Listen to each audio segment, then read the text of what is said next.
I'm so mad. I don't know what the hell's going on right now. It's fucking insane. The internet is perfectly fine the entire morning. No intro. Fuck it. No intro. The internet is perfectly fine the entire morning until I literally went live. And as soon as I went live, it just started cutting in and out. I swear to God, I don't know what the hell's going on. I have a serious problem with my ISP. This has been, it's not even the rain because it hasn't really been raining. I don't know what it is. I don't know what's going on. I don't know how to fix it. We keep calling the ISP. The ISP keeps saying like things are fine. We don't see anything. We don't see any issues. And then when we bring them over, they say, okay, we actually did find an issue and we fixed it. But it turns out it's just on this PC. No, it's not just on this PC. It's just like across the board. Across the board, as soon as I go live, for some weird reason, as soon as I go live, there are issues. My upload right now, it says, is like 0.12 megabits. Like it's pretty crazy. But my download is bad too, somehow. It's just it's ridiculous. I mean, look at this. Look at this, guys.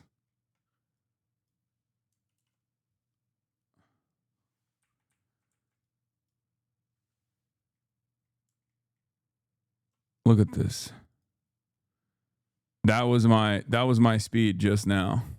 Like that was what it said my speed was just now. And it's probably going to go down again. And oh, yep, it's back out. It's out again. Wow.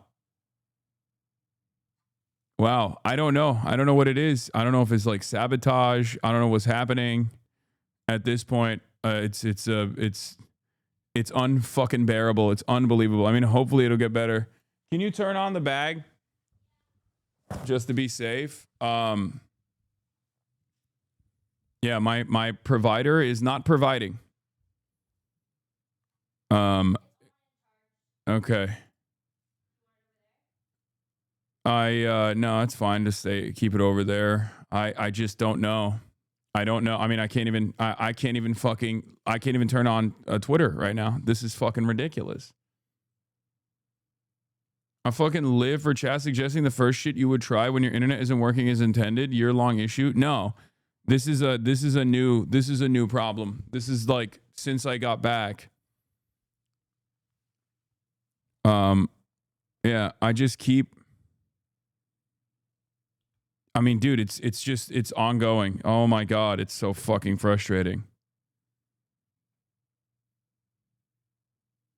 It's worse than yesterday.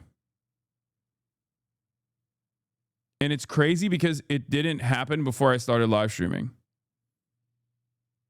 And it doesn't happen until the live stream begins. It's like I'm 100%, 1,000, 1,000,000%. It's not the storms. I'm being fucking throttled. I'm 100% being fucking throttled. Like Spectrum is throttling the fuck out of me. And they will never admit it. Oh my God, I hate this. I hate this so fucking much. Oh my lordy, what the fuck? Okay. How much do you pay for your internet? Unlimited amounts. Unlimited amounts. It's just like the maximum amount. There's no way. There's no other way to. First world internet. It's pretty spectacular. Does your ISP use wireless or does it use cable fiber? Mine uses a cellular antenna on the building's roof and through it it's Fs. No, it's unfucking bearable. Anyway, we're live, we're alive, and I hope all the boys, girls, are MVs are having a fantastic one because today's going to be a beautiful day regardless. It's a sunny day here, or not sunny. It's a cloudy and rainy day here in California. Up 0. Went back down to 0. Another F. Fucking awesome. Hopefully you guys can still see through it, like through the baby Fs. I have to keep going as though there is no Fs happening. But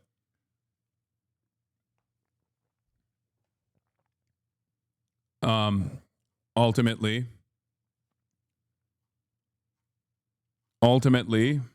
it's on my end. I see it. Your neighbor's internet fine? No, it's not. My neighbor's internet is not fine. I don't know what my neighbor's internet looks like. It's just like a crazy 1 to 2 second like cut in and out. I get hit with the throttle. And in the past, when I used to get hit with the throttle, do not refresh, keep the delay, stops buffering. When I used to get hit with the throttle, it was just for the upload. It was not for the download back in the day. Now the download goes out too. So in any case, have you tried restarting the router? Dude, have I thought about restarting the router? Dude, oh my God. Congratulations, chatter. Congratulations, chatter. That is a brilliant idea. I had not thought about that. Thank you so much. Thank you so much, chatter. I never thought about restarting the browser. Oh my God, the router. Oh my God, that's fucking brilliant. You're brilliant. You're brilliant. Yeah, I have an actual. I got like a hardware. I got a Stream Deck up in here too. So, I have a soundboard now.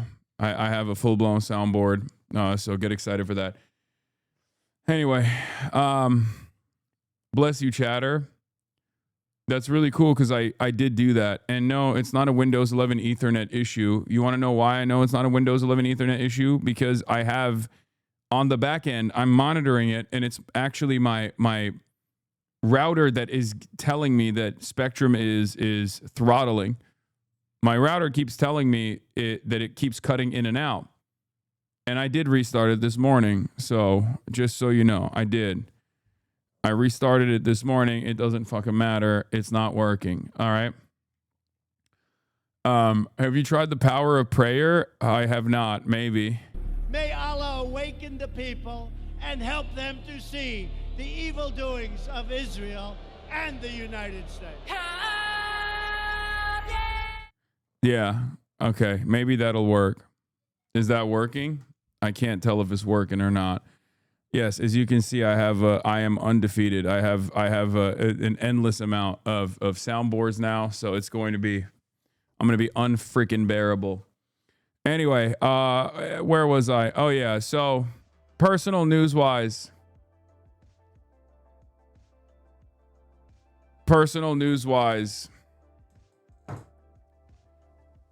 your ISP tracks your usage. Did you do a factory reset? Yes, I did all the resets. Shut up.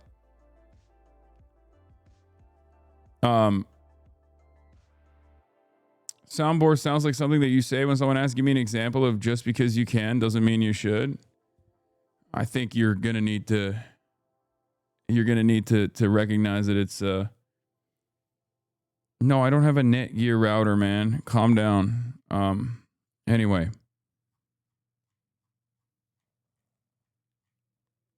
But as I was saying,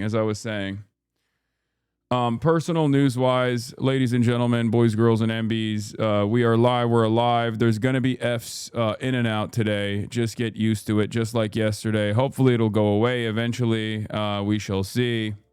It's not even like I can't even download the.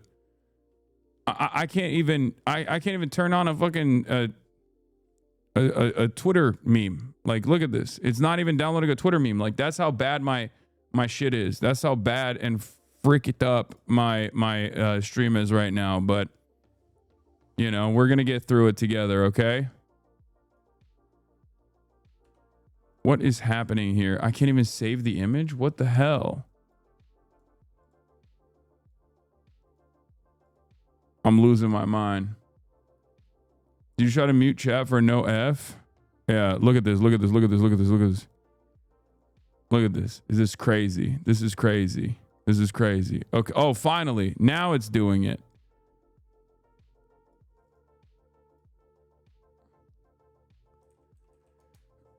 It's not even going to download, I don't think. Well, we'll see. Have you looked into mesh static? Okay, we're done. We're done. We're done. We're not noticing the Fs. We're not going to give you know, we're not going to have all 20,000 of you try to give me IT specialist we're not doing this thing where you guys are going to tell me you're going to help me with my IT problems, okay? It's not happening. We're not doing that. It's my least favorite thing of all time, okay? Please stop.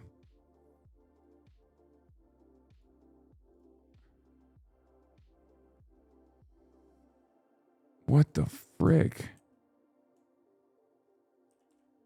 Bro, you're still connected to the UBC guest Wi-Fi? Shut up. Shut up. Please stop. Shut up.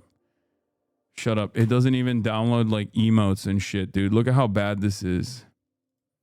Like it's when I try to upload posts, like it's not even like showing me emotes and shit. That's how devastating it is on my end.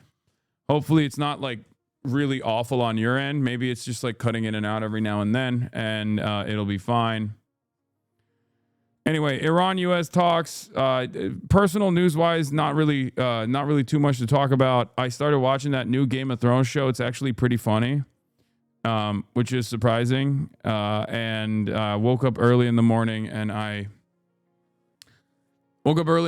do a shoot for Jacobin. I have an article coming out in Jacobin, written by friend of the show, friend of mine, Alex Press. We had to do a photo shoot for that, so that's what I was up to this morning. Up to no good, you already know. And that's it. We got Iran-U.S. talks, trans-Nazi shooter, RIP Reverend Jesse Jackson, right-wing meltdown. Hold on.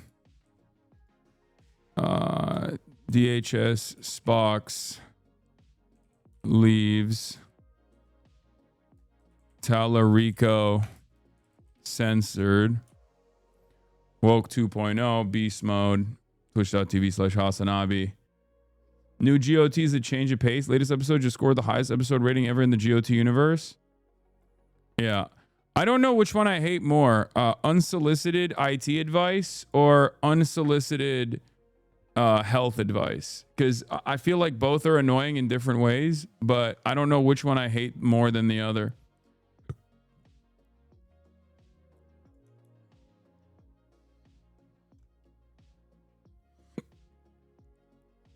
But it's very, very frustrating regardless. Very annoying. Anyway, we're blasting off. I finally have a physical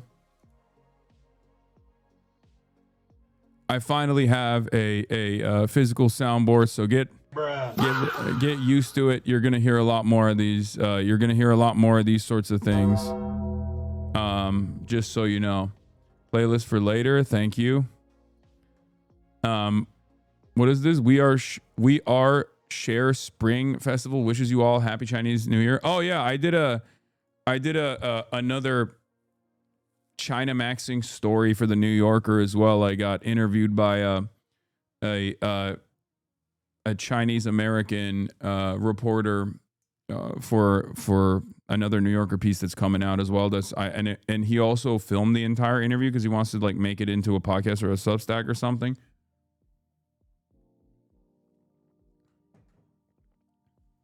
So, you need more sounds for the soundboard, Unc? I have more. Do not come. I haven't used all of them yet.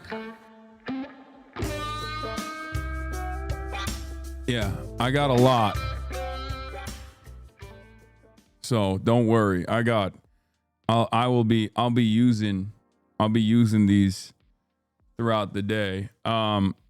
And probably one of the best ones, I suspect, that I will be using is, hold on, where is it? I mean, I got this. And pussy too. Obviously, but then also, where the hell is it? Hold on. Oh, here. Liberal. Happy fun, la la la. Human smuggling, fentanyl deaths.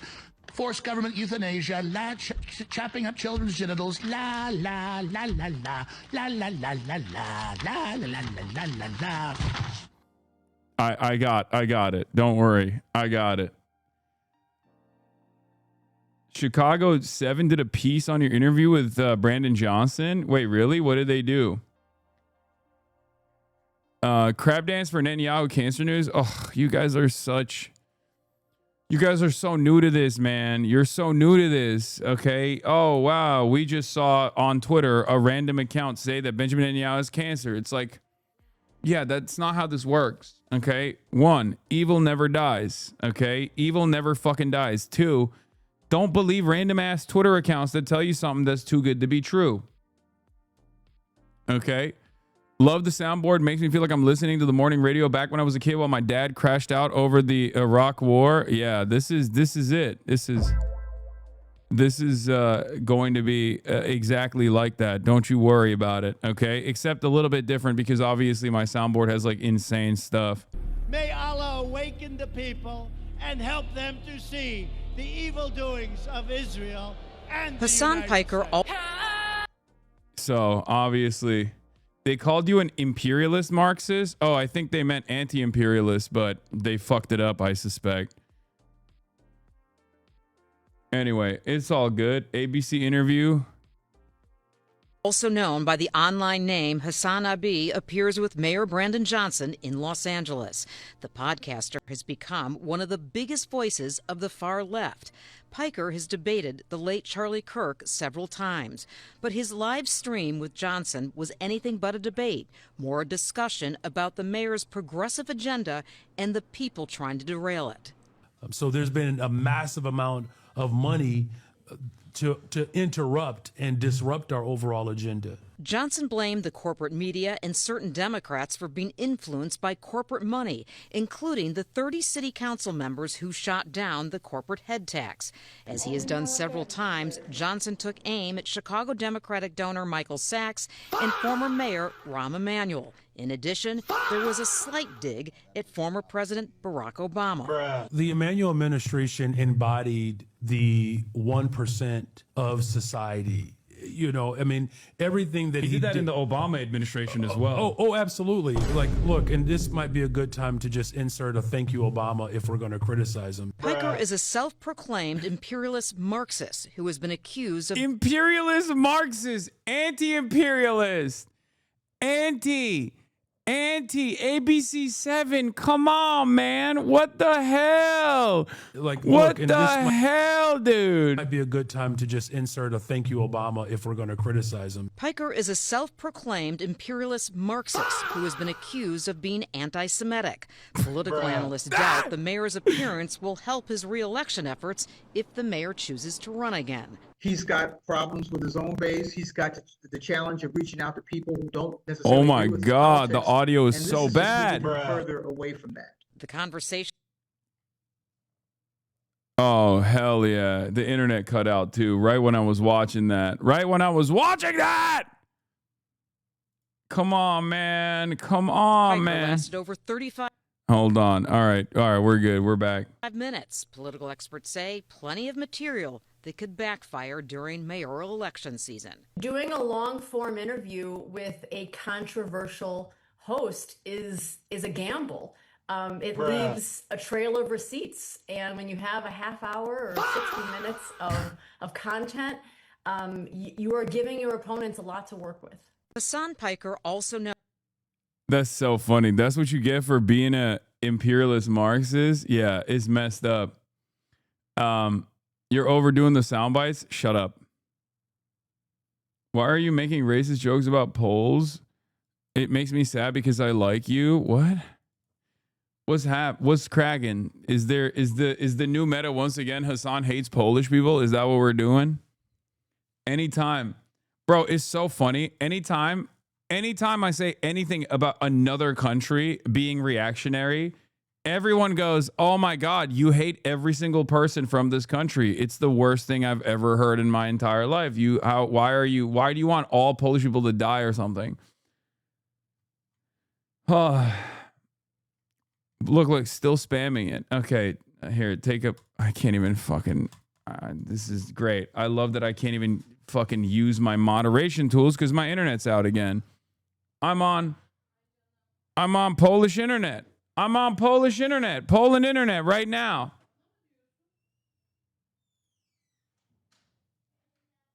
That's awesome. That's awesome.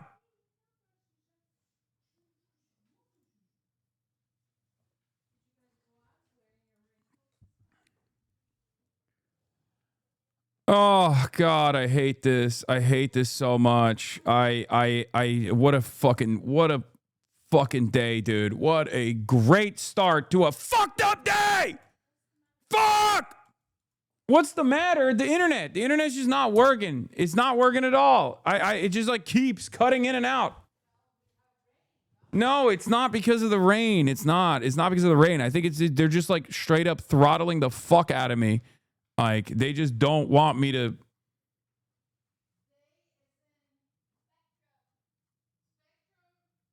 Okay, I can't have a conversation right now. I'm sorry. Okay. Is someone using the bag? No, I haven't swapped it over to the backpack yet. And the reason why I haven't swapped it over to the backpack yet is because if I swap it over to the backpack, it's going to DC. Anyway, that person literally was retweeting back in 2010, I guess, true friend to Israel related shit. So maybe that's the reason why they think I hate Polish people. I don't know. Maybe the communities that they're coming from. Anyway, do you guys have fiber in Los Angeles? Yes, I just choose not to get it because I hate you and I hate myself. Okay, I have the access. I have the capacity to get fiber and I choose not to because I like playing games on New Game Plus difficulty. You know what I mean? That's what it is. Anyway, I've kidnapped your internet. Wait for ransom instructions. I'm gonna die before I actually give you the ransom that you want out of me. I know everyone is gonna say it's the soundboard. The soundboard is eating your bandwidth. It's gotta be the soundboard. Oh, that's the person who said your interview will backfire on Brandon Johnson. She's a Democratic consultant who loves Israel. Oh yeah. Yeah. I'm gonna be honest. I think I'm not long for this world at this stage, at this state. I don't know. I don't know how much longer I can keep doing this if it's this ass cheeks the entire day.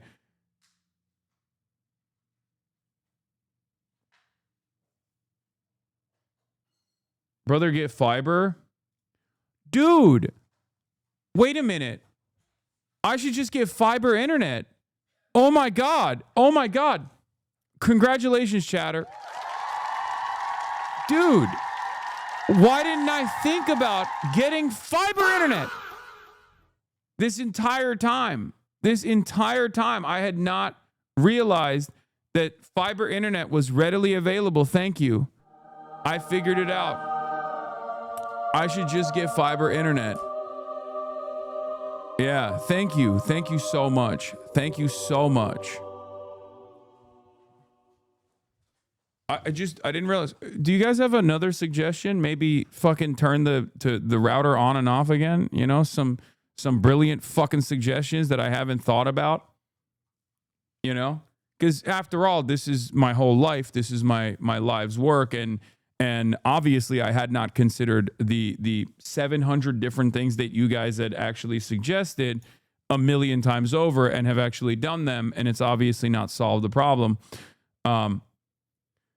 It's insane how fast they can install it if there's a profit motive law. Like our entire suburb got covered in fiber like 3 months with a few road closures. I don't even want to talk about this, man. Los Angeles is such captive territory to the oligopoly. Every ISP basically runs the show here. The couple different ISPs that they have here run the show in its entirety. It's really fucked up. Anyway, so that was the Brandon Johnson interview. Your boy is making waves. Your boy is making waves with the Democratic elite, it seems.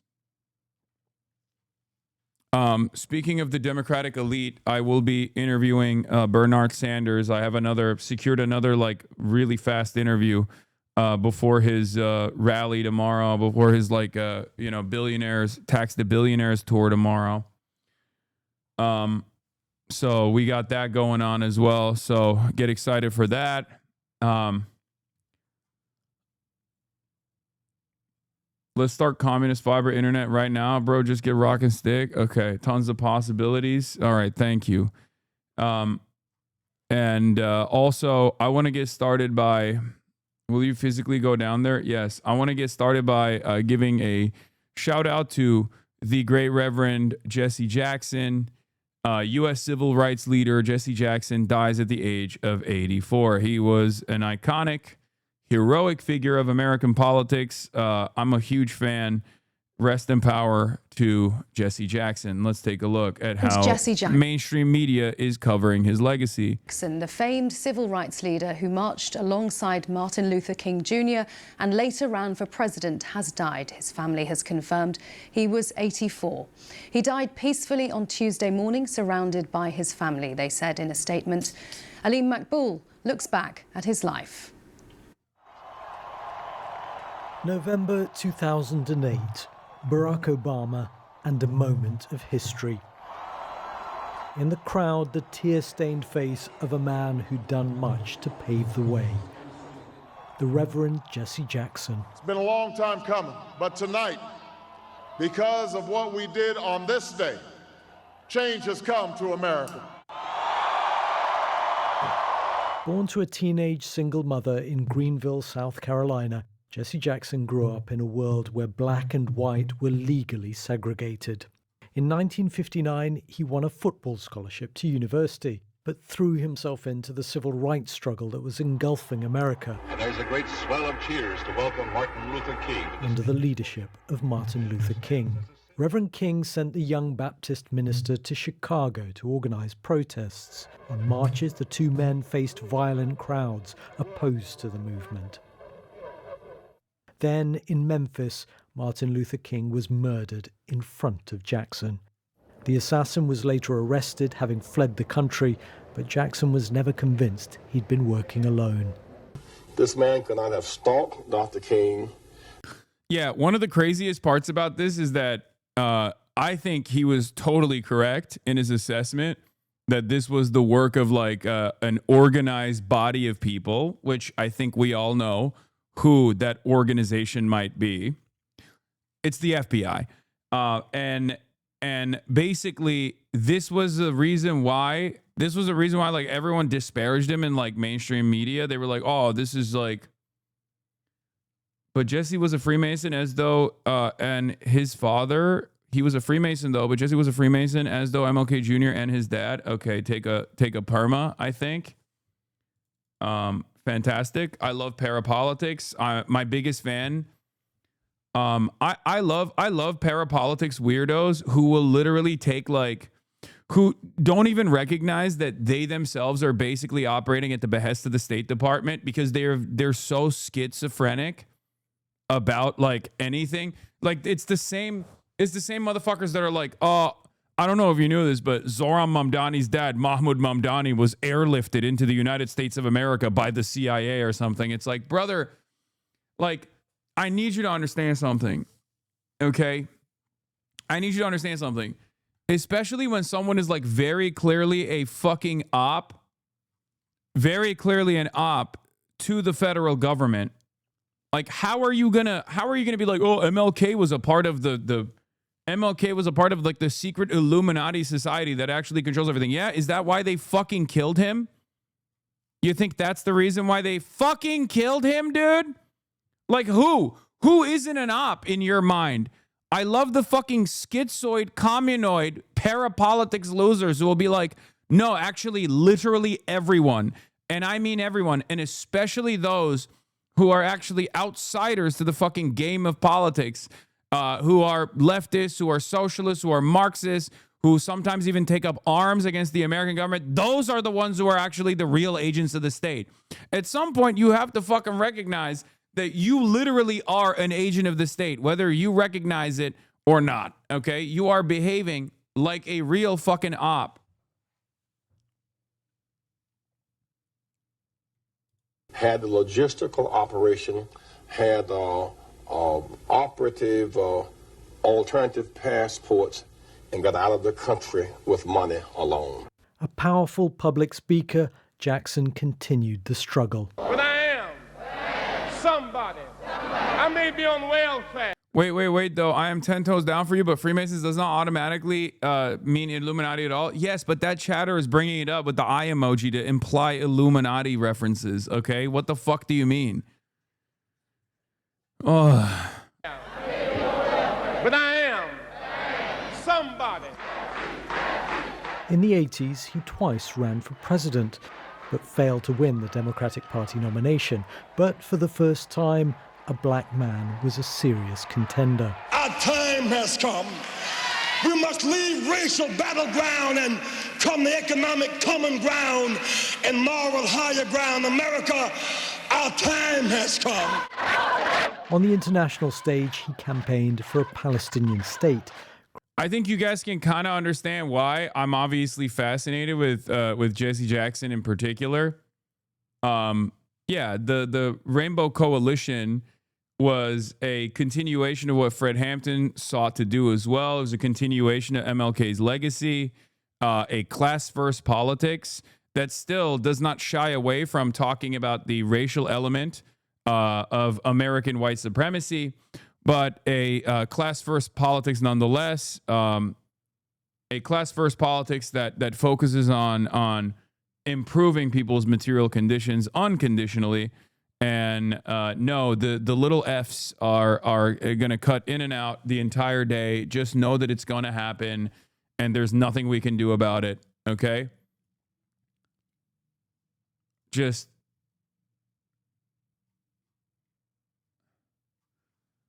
it is what it is. It is what it fucking is. Okay? Oh my God, it's so bad. It's so bad. I'm gonna fucking cry. I'm gonna cry. It's so devastating. Yeah, I have don't worry, I got Chuck Schumer right here celebrating his defeat in 1988 at the DNC.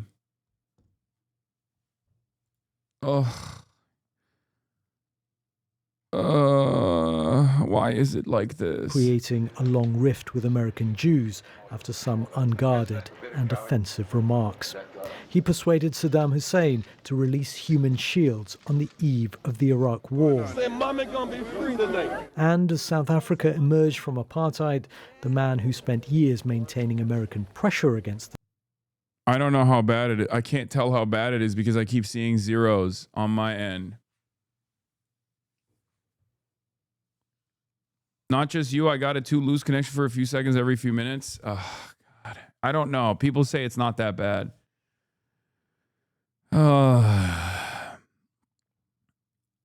It's probably not great, though. It's probably not great at all. And I have no idea. I have no way of telling how bad it is. It's pretty bad. It's been smooth for us, maybe smooth for some, but bad for others. I don't know. Is it next slide? It's perfectly fine for us, dude. Some people are saying it's perfectly fine. Others are saying it's not.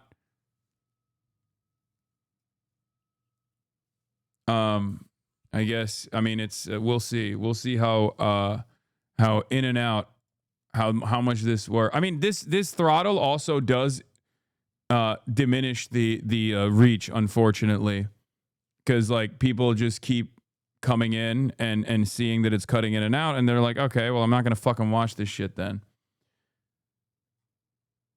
At most is a 3-4 second pause. Great. I love that. I fucking love that. I love that. I definitely don't want to kill myself at all due to the way that this shit is working currently. Smooth from Australia, just out for about 5 seconds, but it's been okay since then. Love that. Love hearing that. Love seeing that. Fucking fantastic. Fan-fucking-tastic. All right. Anyway, let's get back to it. Jesse Jackson. The system was there to watch. What time is it?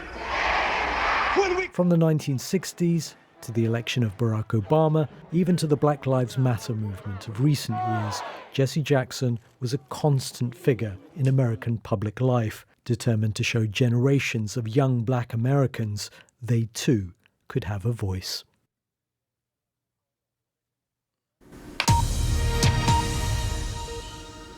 Well, our US partners CBS News are reporting that Jesse Jackson had been hospitalized for observation back in November.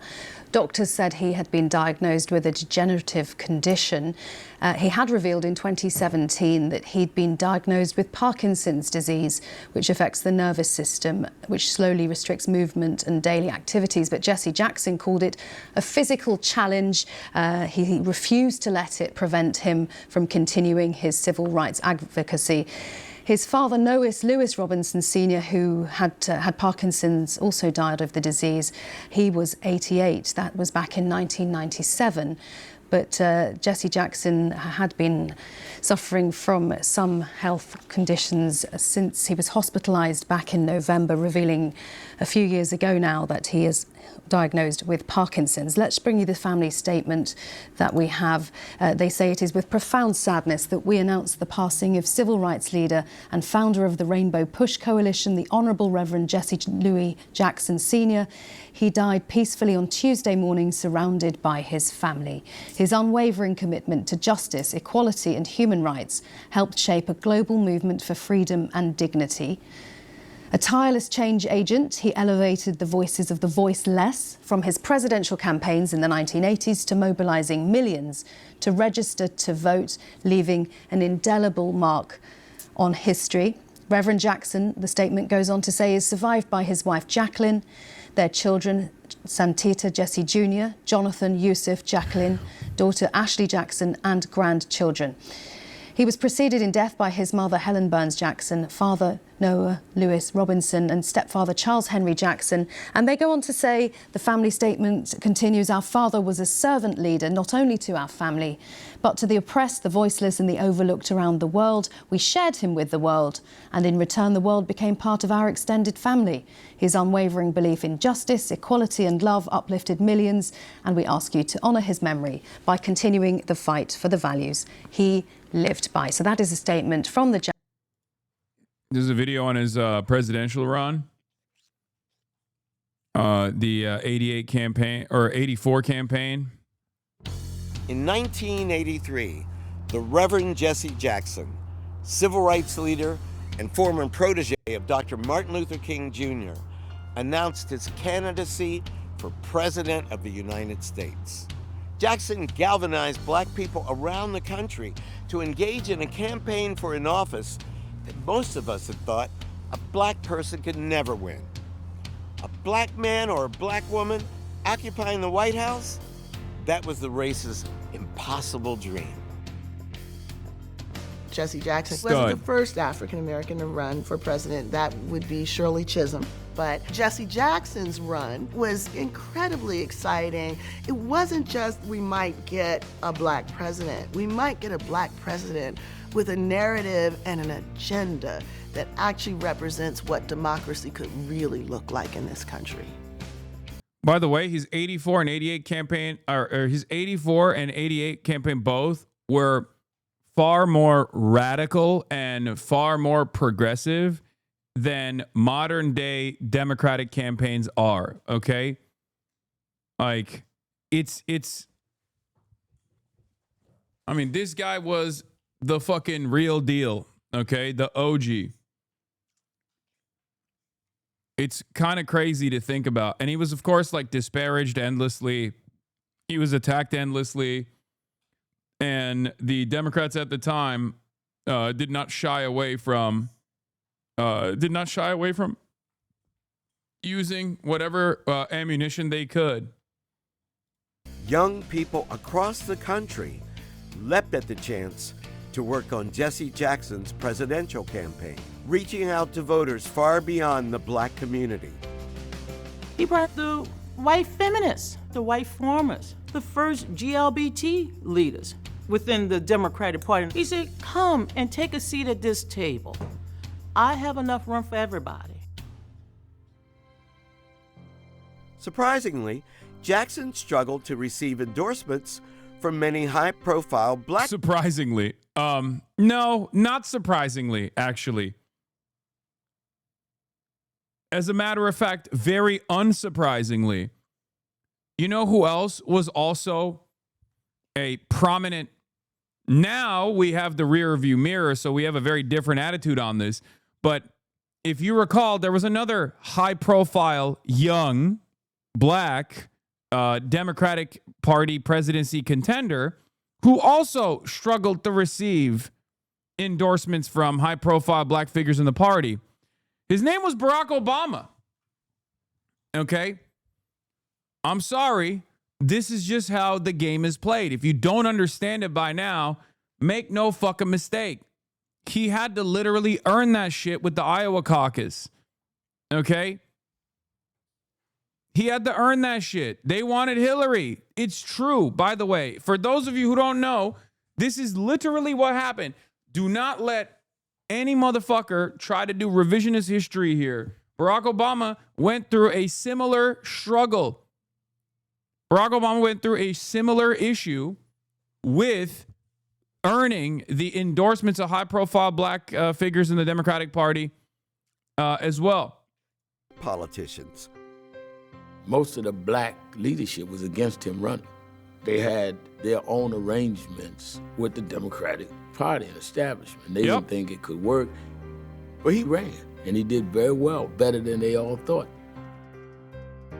3.5 million people cast their votes for Jesse Jackson. Some estimated that as many as 20% of the African Americans who voted for him had never voted before. Though he fell short of winning the Democratic nomination, Jesse Jackson's 1984 president... Bro, I swear to God, this right here was another like 2016 Bernie versus Hillary Clinton versus Donald Trump moment. Okay? 1984, Jesse Jackson comes in, DNC cooks his ass, okay? Actively destroys his mobilization efforts. And basically, lo and behold, you got the proto-Trump, Ronald fucking Reagan. That's why they say don't blame me. I'm from Minnesota, by the way.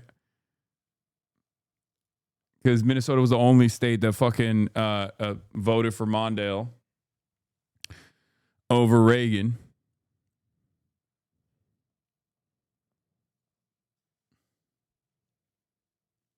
Yeah. Just, lots of comparisons to be made here. Presidential bid changed the political landscape forever. Long before there was a Barack Obama, there was a Reverend Jesse Jackson, and he was lifting up little kids all across I'll be America. honest, the real comparison here is not a Barack Obama. The real comparison here is a Bernie Sanders, but obviously I'm too white to be making that comparison. A lot of people are going to be like, hush now, little white baby. But the reality of the matter is a more accurate comparison would be a Bernie Sanders. Believing that they too one day can become president of the United States. He taught us that our voices matter. Because the reality of the matter is Barack Obama won, right? Like, Barack Obama won. Whereas, and he was able to secure the endorsements by the time he was, the established candidate, right? And we also know how he governed after he won the presidency. He ran on a very progressive platform. He secured the endorsements. He won the primary. And then he kept up with a relatively progressive campaign in the general as well. And then he fucking turned around and governed like a Hillary, right?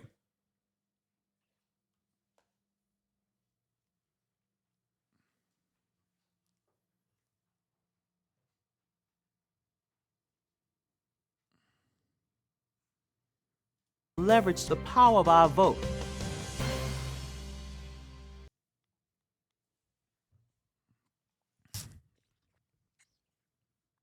Why you lying, Hasan? Why am I lying about what? Do you want me to? I mean, do you want to get into an argument while I'm effing in and out? Like while my internet is cutting in and out? Is that what you want to do? You want to get into a fucking long, convoluted, heated argument right at this moment, you think?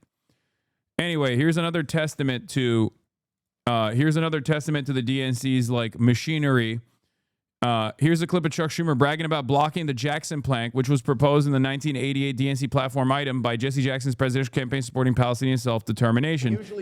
You might recognize a person who is speaking in 1988, celebrating blocking the Jackson plank in 1988. I usually begin my speeches by saying I'm glad to be here.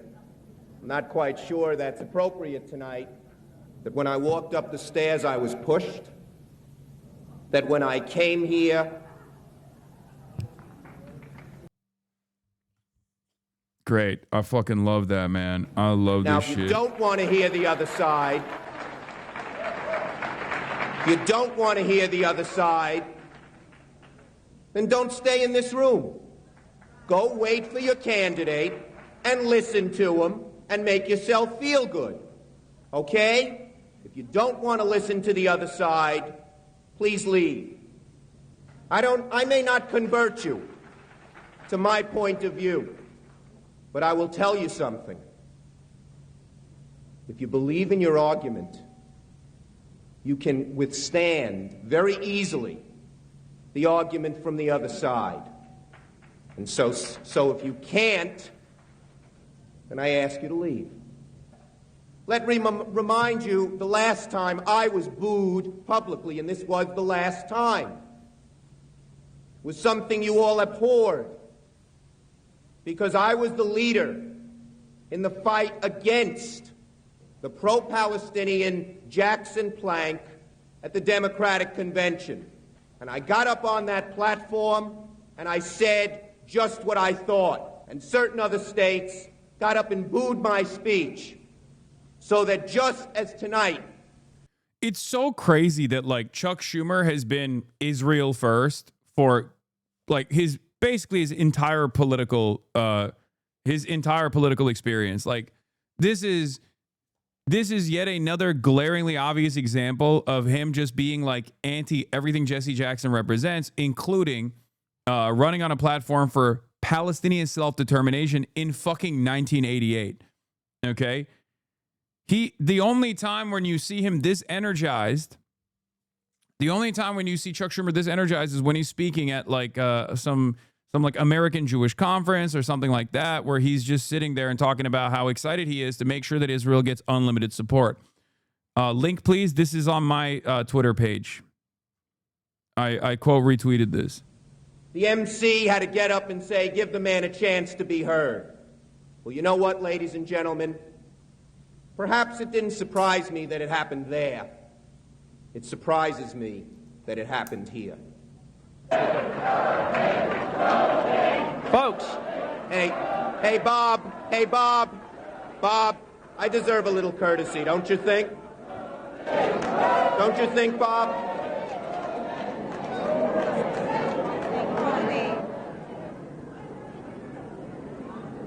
In conclusion, it's not working. There's one man there who's clapping his hands and booing. It reminds me of the old Sid Caesar routine like this. I usually begin my speech. The struggle against the left flank that centers working class politics has been ongoing for far longer than these last election cycles. R.I.P. Jesse Jackson. It's once again. Once again another instance. Senator Schumer says Jesse Jackson was an icon. Chuck Schumer now, of course, tweets, Jesse Jackson was an icon of the civil rights movement and a fearless warrior for justice for all people. He was one of the most powerful forces of positive change in the country. America is far more equal and a just place thanks to his work. My prayers are with his family and all those who were inspired by him. As we honor Reverend Jackson in the coming days, I will be thinking of the many lessons he taught us. Like, no matter what, I have to fucking make sure that there's no Palestinian self-determination. Okay?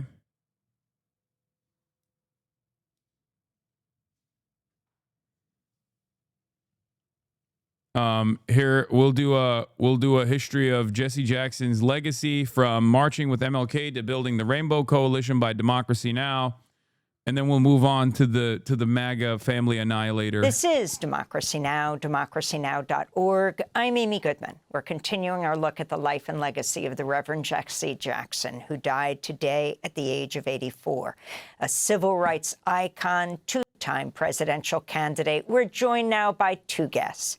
Larry Hamm is a longtime civil rights activist. He's chair of the People's Organization for Progress.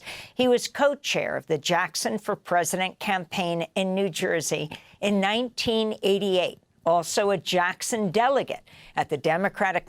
It's just so crazy because, like, there is no reward. You know what I mean? Senator Chuck Schumer follows you. Will you have him on the show? No, he doesn't. The fuck are you talking about? Of course he doesn't follow me. Are you insane?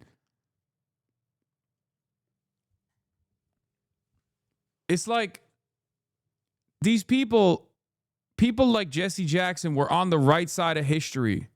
Okay? Unflinching, unyielding, always correct.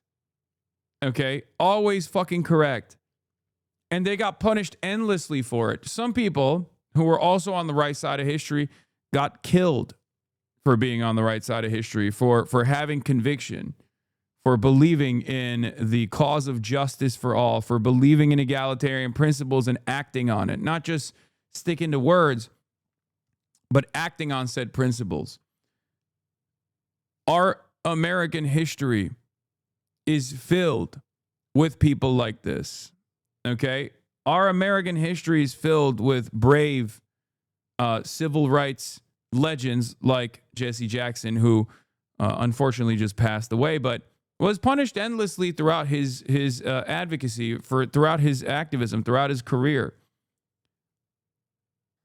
It's very, very frustrating to see these monsters that offered setback after setback after setback on numerous occasions, only to turn around and be like, wow, their legacy, we always loved it. We were always a fan, you know?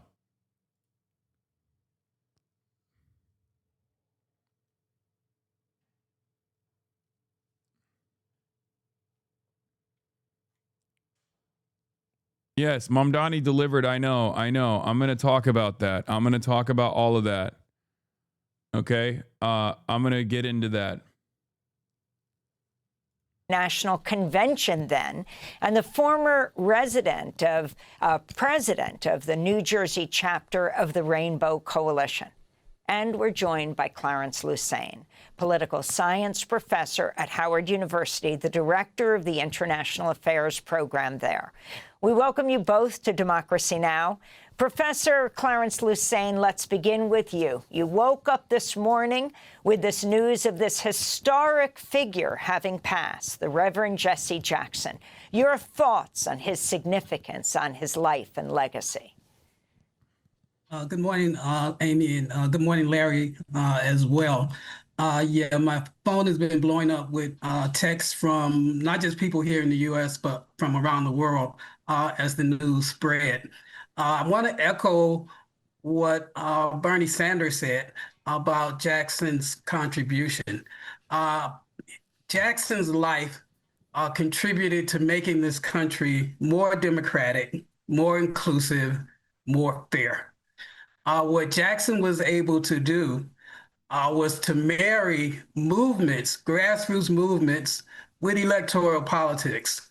Prior to the 1980s, a lot of activists who were working on issues from anti-nuclear kinds of concerns to peace issues to civil rights had a kind of sketchy relationship with electoral politics. And Jackson saw that that was a vehicle for being able to bring this country to its principles that it espouses.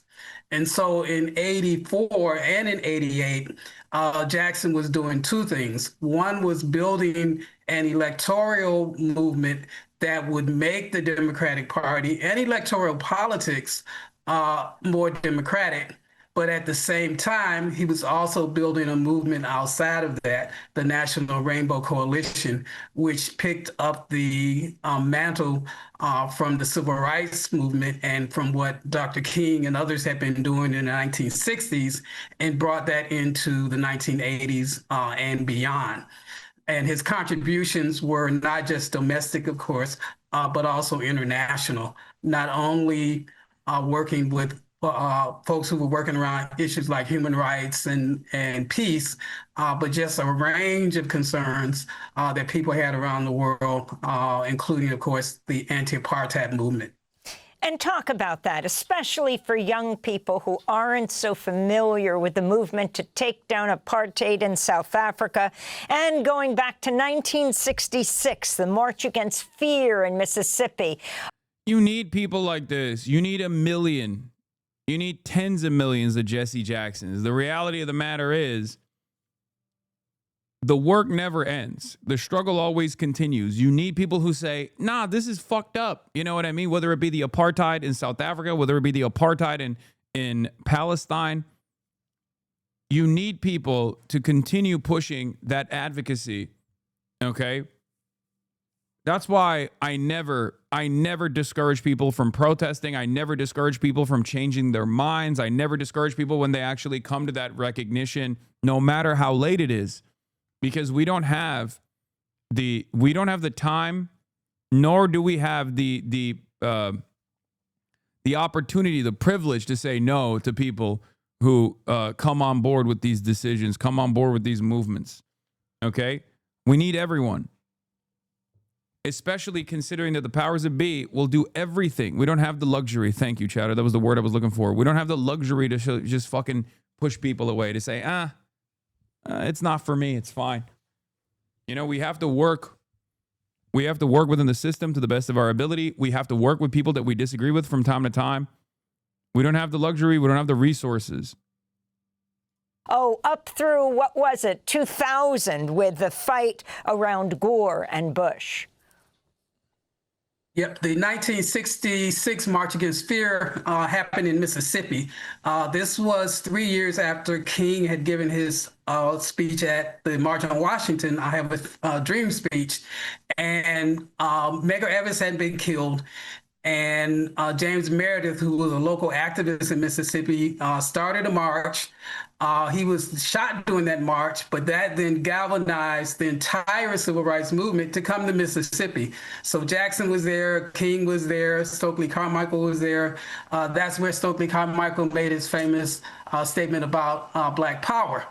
And that's important because what we see with Jackson is that he brought together the disparate parts of not only the Black political movement, people who were nationalists, people who consider themselves socialists, people who consider themselves liberals, even Black conservatives.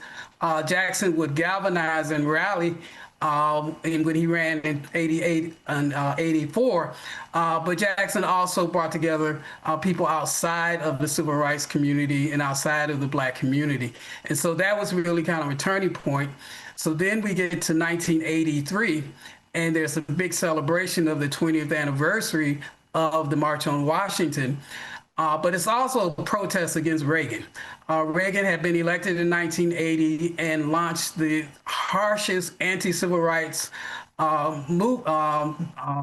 presidency to that date. And so Jackson and civil rights leaders and trade unions and others called for this march.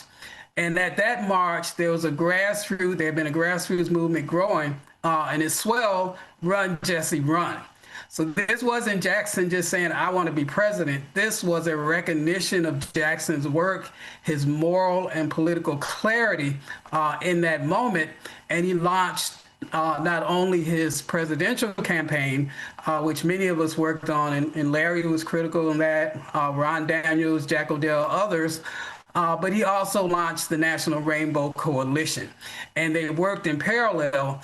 And as Bernie said and others have noted, The reason Barack Obama becomes president in 2008 is because of the work that Jackson and others like Fannie Lou Hamer, who made sure that the Democratic Party would democratize and change the rules of the game so that when Obama ran in 2008, he was running under very different circumstances than even when Jackson ran in 1984 and 1988. And Jackson... I guess this is one way to get some Black History Month on the stream. I mean, come on. Yeah. Here, let's hear a speech from Jesse Jackson talking about the neoliberal Democratic Party's refusal to even attempt to appeal to the working classes, let alone organize them. Okay. This is around the Reagan era. We're going to stop the rocks. It's been laying around and pick them up. That's right. In 1980, Reagan won Massachusetts by 2,500 votes.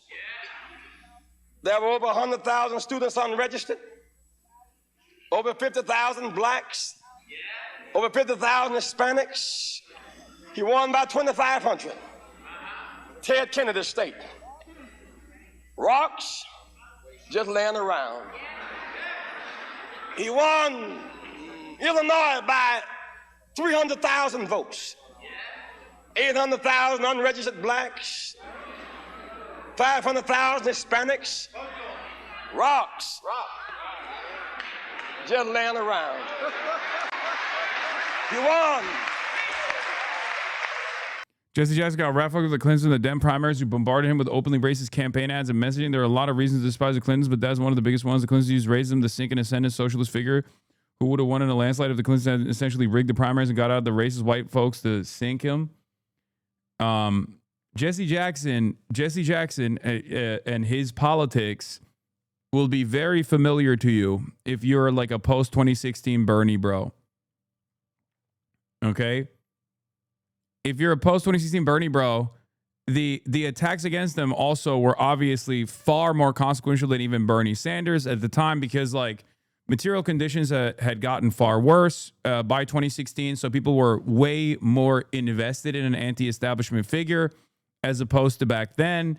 And not only that, but also the shine of like New Deal Democrats was still very much firmly captured in the hands of the establishment Democrats in general. So that is part of the reason why it was like it seemed virtually impossible back then. But the slant that he ran on and his advocacy was damn near identical to the advocacy that you see nowadays with the Bernie-crats, with that same exact movement, what I like to call left flank candidates. Okay? The left flank candidates and their advocacy was very similar. It was a working class first. It was class first politics. It was a uniting message on the boundaries of class rather than other culture war narratives in general.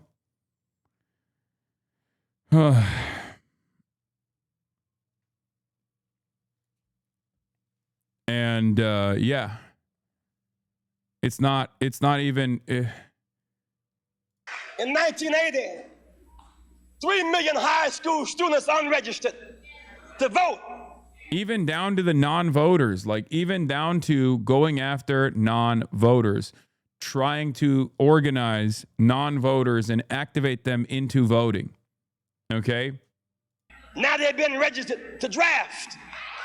Rocks just laying around. 11 million college students I gotta pee. who could have chosen jobs over jails and peace over wall that didn't vote. Now they're crying. Rocks just laying around. Reagan won 8 southern states by 182,000 votes. But there were 3 million unregistered blacks in them same 8 states. Rocks just laying around. He won New York by 165,000 votes. 600,000 students unregistered. 900,000 blacks. 600,000 Hispanics. Rocks just laying around. 1980, Reagan won Pennsylvania by 300,000. votes. 400,000 students unregistered. More than 600,000 blacks unregistered. Reagan won Pennsylvania by the margin of despair, by the margin of the fracture of our coalition. Your time has come. Pick up your slingshot, pick up your rock, declare our time has come. A new day has begun. Red, yellow, black, and white, we're all precious in God's sight. Our time has come.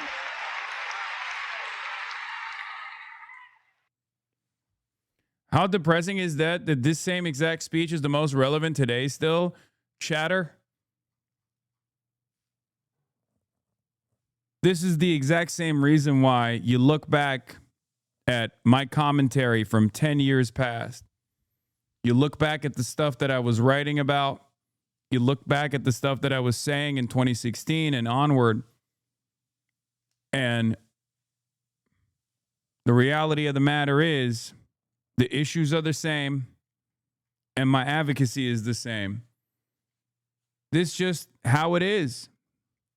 This is how it always is. This is how it's always been. Especially in a place like the United States of America. If you are a socialist, if you're a Marxist, if you are a progressive, if you are to the left of the Democratic Party,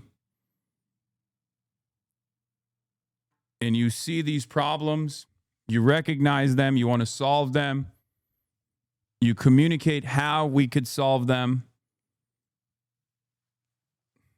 slowly but surely you start realizing that the hurdles are the same, the problems are the same, the setbacks are the same, but nevertheless, we still continue to organize. But that is the reality. You got to take advantage of the opportunities given to you, the opportunities to organize, and you have to be persistent, you have to be stubborn, and you just have to keep pushing.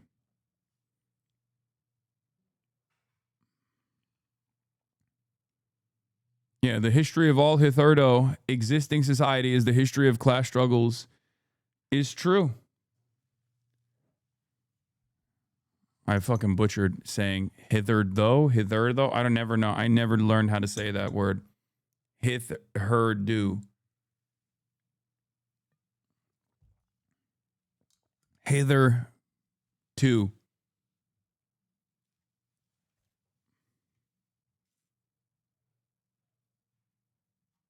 Hitherto.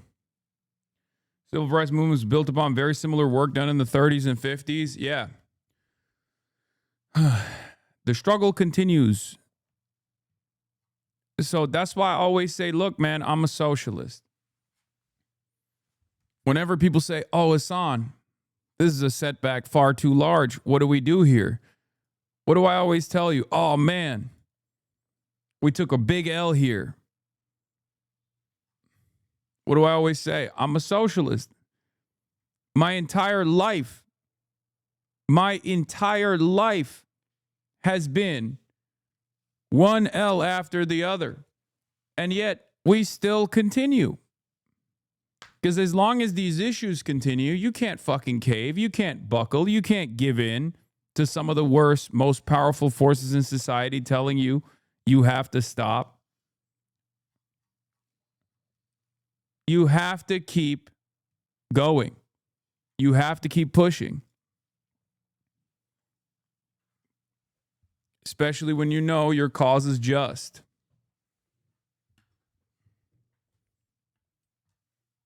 You do it for those who were lost in the battle, and you do it for those who remain.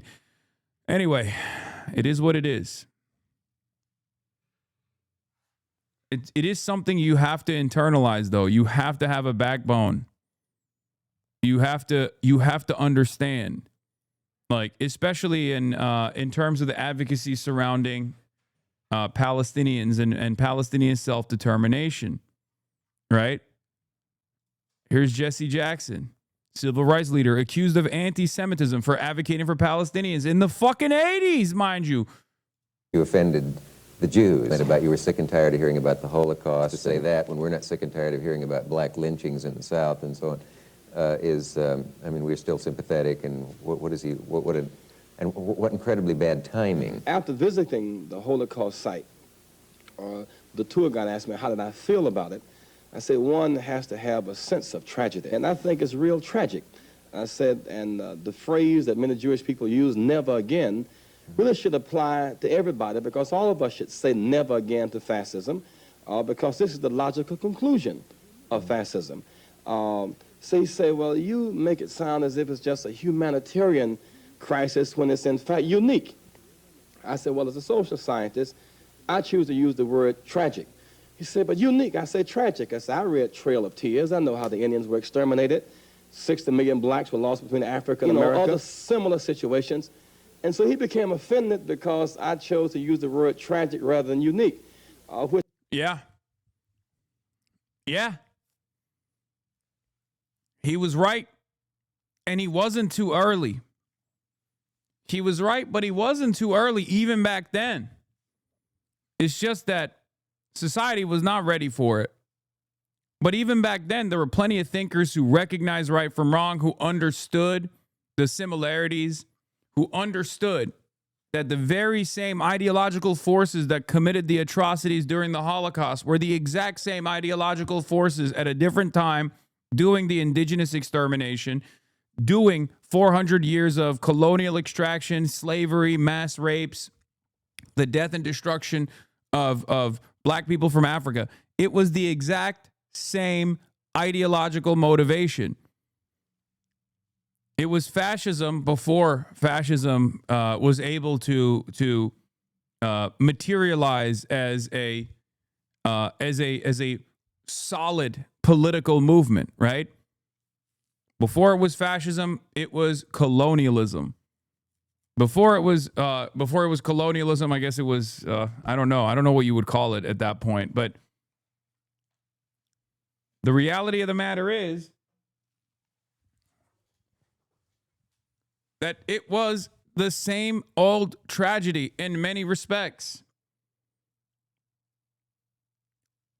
The exceptional nature or the consistent demands of singling out the Holocaust, especially nowadays, is weaponized against the plight of Palestinians. Anytime you make any sort of comparison between what took place with the Nazis, what they did to 6 million Jews and millions of other people as well, Slavs, people who had disabilities, gay people, trans people. When you compare that to the genocide that Israel is committing against Palestinians, people say, no, you can't do that. Never again just means never again for us. Never again just for Jews. That's not what never again is supposed to be about. Okay? Which reflects a certain hypersensitivity that we must have a new formula in the Middle East that represents more balance in our policy. We must be concerned about Palestinian justice, Lebanon's territorial integrity protected, and normalized ties with the Arab world. That must not be considered offensive. When quotes like that come out about the Holocaust and so on, who would be out to discredit you so by getting that kind of misquote? Well, if it is, as you say, a misquote. Many Jewish people were insulted and outraged by virtue of the fact that we accepted Arafat's invitation to go to Lebanon. And therefore, and there were many who simply attempted to sabotage the trip by trying to discredit us and therefore make our meeting with him an irrelevant trip as opposed to a relevant trip. One of the guys who helped to deal with our ticket arrangements, getting there, a travel agent, he became so irate over the fact that we were going to meet this anathema, this guy called Arafat, and he just simply went in rage and lost all sense of emotional balance. He did a press conference. I mean, this is a man who worked for you? No, he did not work for us. See, that was a lie he told. He did not work for us. When you had your picture taken hugging Arafat, that, of course, offended a lot of people who strange bedfellows to be. Yeah.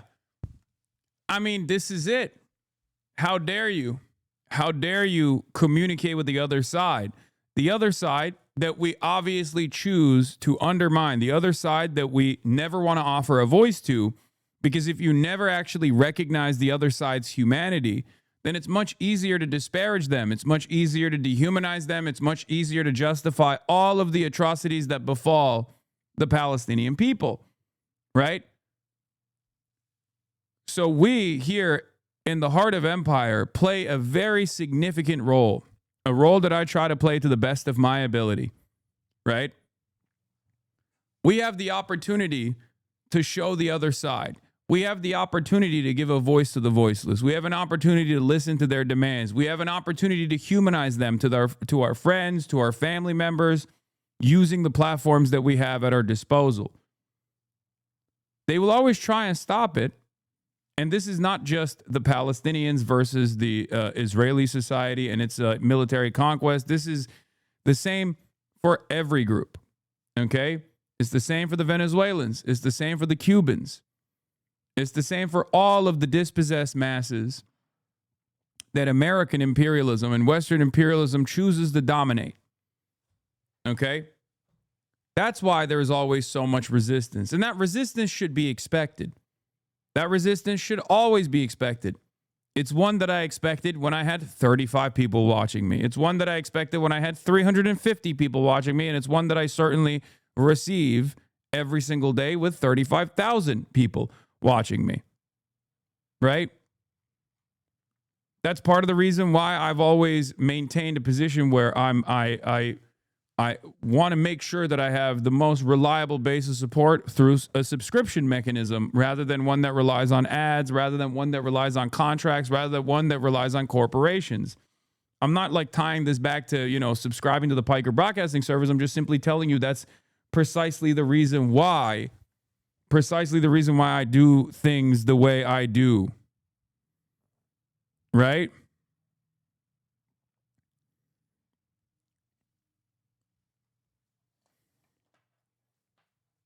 The reality of the matter is, these are setbacks that you have to be ready for. These are setbacks that you have to expect. No matter what happens, there will always be naysayers out there, people who seek to disparage you, people who seek to undermine your message. And you just have to keep pushing through. You have to keep pushing through regardless, as long as you know your cause is just. This is something that you have to remember. People will say a whole bunch of nonsense.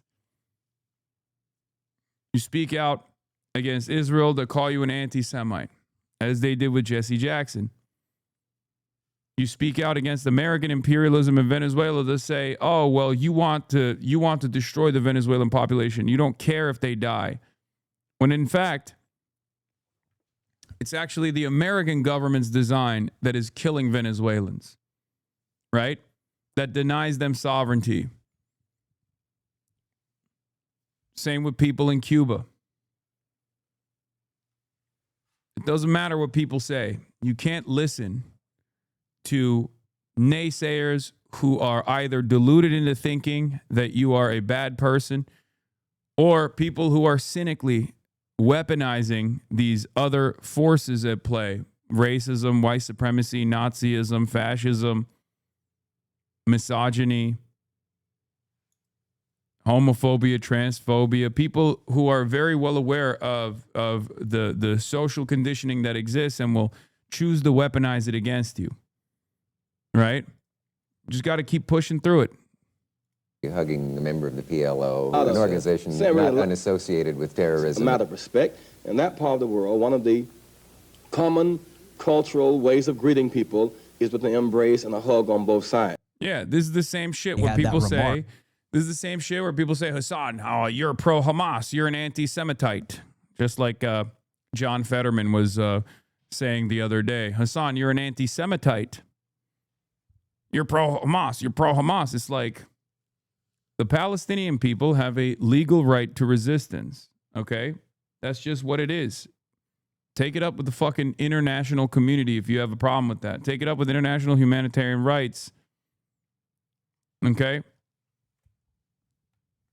Palestinians have a legal right to defend themselves, their lives, their dignity, their sovereignty against a settler colonial state that is seeking to wipe them out.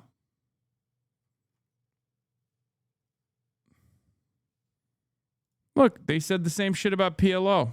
In 1984 that he got hammered for and his relationship with the Jewish American voters. He denied this at first. He eventually acknowledged that he made those comments. It was said in private, and he thought he was off the record with some reporters, and it ended up being a newspaper. And he apologized for it. This has always been the third rail in American politics, and it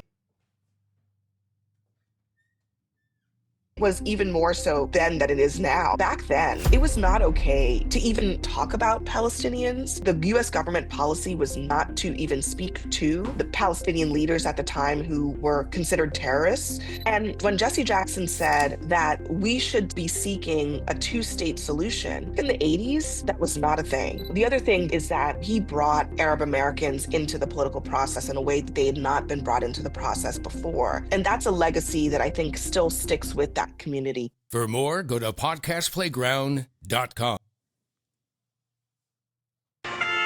There is some new trouble to tell you about tonight between Reverend Jesse Jackson and Barack Obama. And Fox's John Gibson is here with more on that. Hi, John. Thanks, Martha. Barack Obama is about change, the Reverend Jesse Jackson says. Starting with the Middle East, we're quoting Jackson now, decades of putting Israel's interests first will end. In an interview in France with Amir Tahiri of the New York Post, Jackson said, Zionists have controlled American policy for decades and will lose their clout when Barack Obama enters the White House. Today, the Obama campaign reacted quickly by saying Jesse Jackson is not an Obama advisor, and Jackson is, quote, therefore in no position to interpret or share Barack Obama's views on Israel and foreign policy.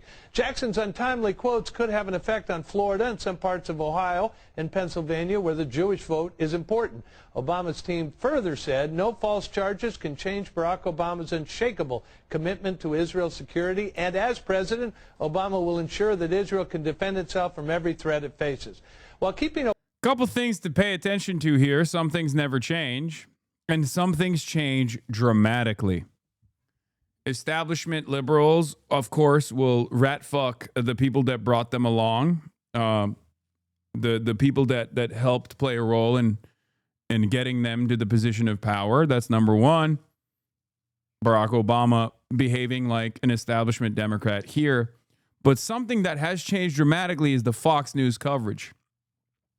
Can you imagine Fox News offering fair and balanced coverage as opposed to now in a situation like this?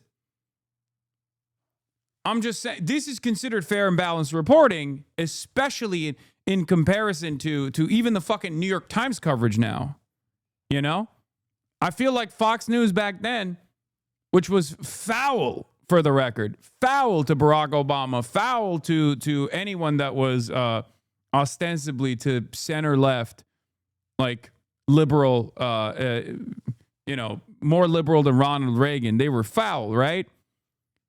But even then, this looks like more fair coverage than what CNN's Jake Tapper would offer to Barack Obama nowadays.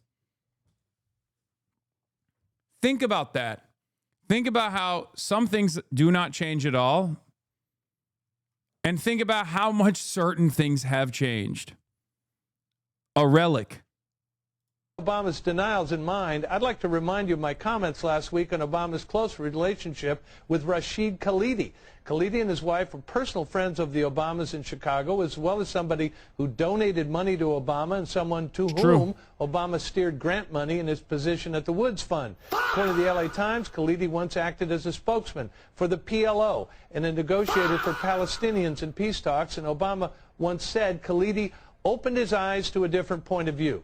Obama's history with one-time PLO spokesman Rashid Khalidi makes me wonder if Jesse Jackson's error was simply that he spoke out at the wrong time, just 20 days before the election. Write to me at Gibson Radio at foxnews.com. Check out the radio show, XM1 at 168, Sirius 145. And someone said,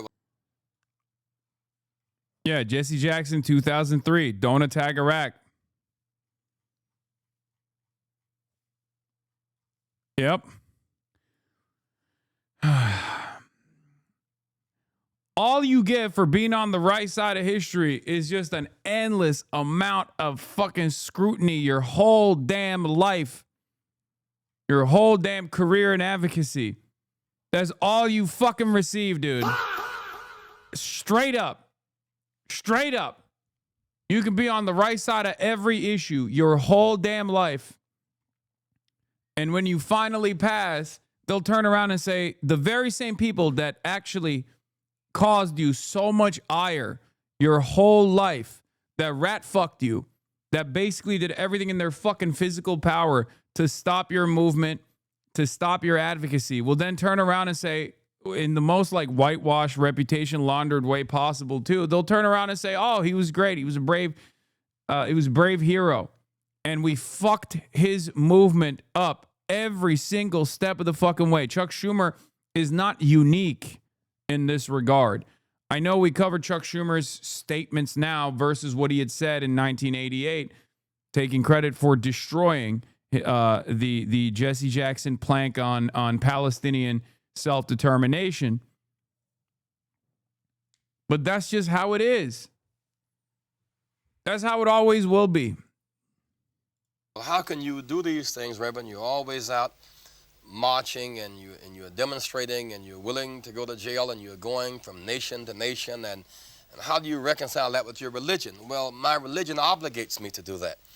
Okay, like legit feedback from a 41-month subscriber. For what it's worth, the soundboard makes your stream less watchable. My wife literally made me turn off one of your YouTube videos I was listening via premium on the drive home because she was so annoyed with the soundboard. No ideological problems here. It's just really annoying and repetitive sounding. I don't mean this as any hate, just feedback. Bruh. That's crazy. That's crazy. Okay, well, to you, chatter, I say... And pussy too. Yeah, that's right. That's a bad take, and we're going to keep using the fucking soundboard, okay? I also have this to say for you and your wife. Okay? That's all I got. I'm going to keep using the fucking soundboard. I don't even care. I am going to keep using the soundboard every now and then, especially because... We are Charlie Kirk. We carry the flame. We'll fight for the gospel. We'll honor his name. Yeah. So just, keep up. Nice, sweet wife flex, by the way. Respect to you. Respect to you, chatter. Blammo. I mean, that's all I got. Do you realize your fame and influence can vanish in a day? Be nice to your bosses / where your money comes from. My fucking bosses are you, okay? You are my bosses. The Piker Broadcasting Service is sponsored by you, the people, for you, the people, okay?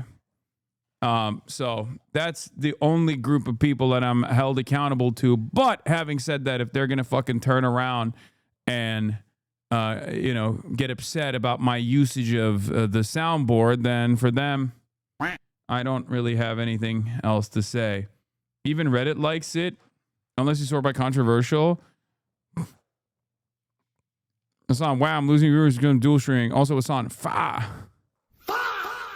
It seems like people like it. Or is it the uncleization and he's becoming jank?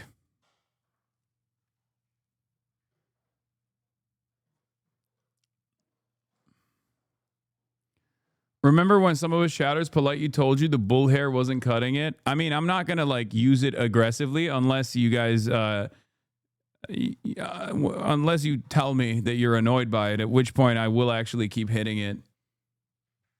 I'm not going to overdo it unless you fucking tell me to not use it, at which point I will overdo it. Let's continue. Religion obligates me to go to South Africa and witness. My religion obligates me to go to the Middle East and try to offer a peace plan and reconcile Arab and Jew.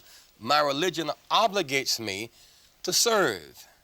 And so I think that those of us who take our religion seriously, who would follow the mold of Christ, must teach and preach and do it in and out of season.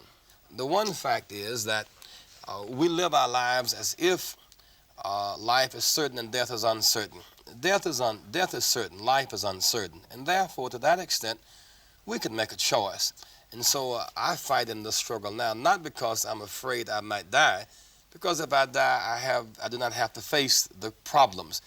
I fight this fight because I'm afraid I might live, and if I must live, I certainly want to live in a world that's moving in a different direction than the direction it's moving in now.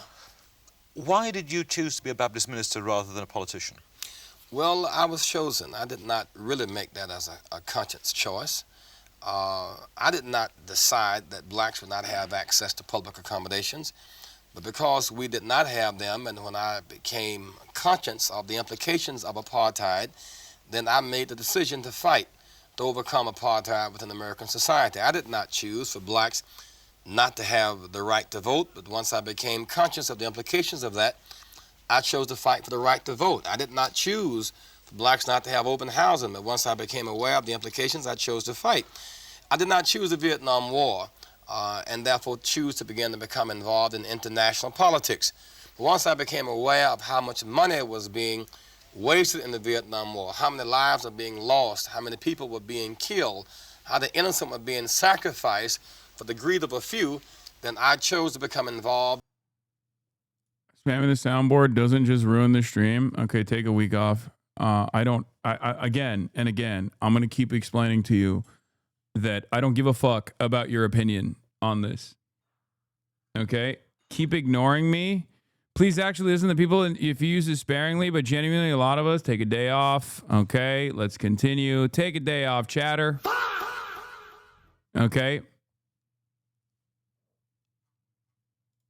In that process. And so to that extent, many of my battlegrounds have been chosen for me, but since my conscious state, I have determined that the rest of my life will be spent trying to right these wrongs and trying to inspire people to believe that they can do something about it. I may be poor, but I am somebody. I may be on welfare. It's so funny because the reason why I think this conversation, before I get back to Jesse Jackson, the reason why I think this conversation is so funny is because all the adults basically want me to just pay attention to them and their current concern rather than do the actual fucking work, rather than do the actual coverage, rather than discuss back and forth like, you know, Jesse Jackson's importance in American politics.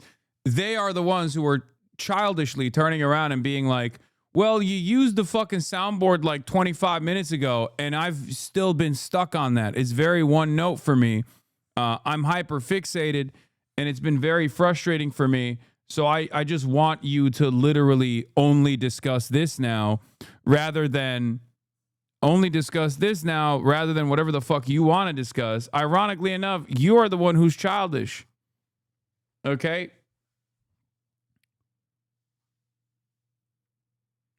You are the one who's being childish. And I know me listening to what you have to say or even blocking you is only going to make it worse. Okay? But I just need you to understand, like, your entitled attitude is not going to fly. Yeah.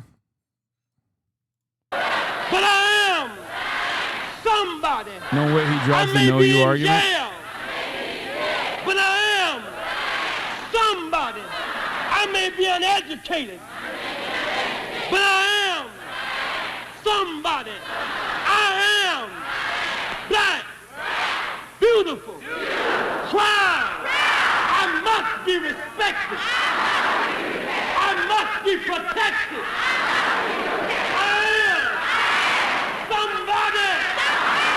Right on.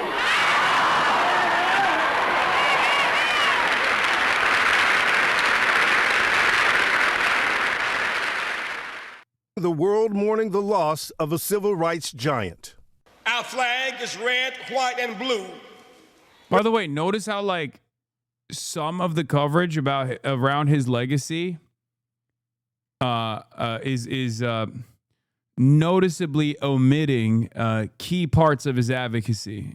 If you notice, like in mainstream media, they'll either briefly mention the pro-Palestinian advocacy or they don't mention it at all. Our nation is rainbow. red, yellow, brown, black, and white. We're all precious in God's sight. Reverend Jesse Jackson was one of the most prominent politicians in the 80s and 90s, blazing the trail for generations to follow.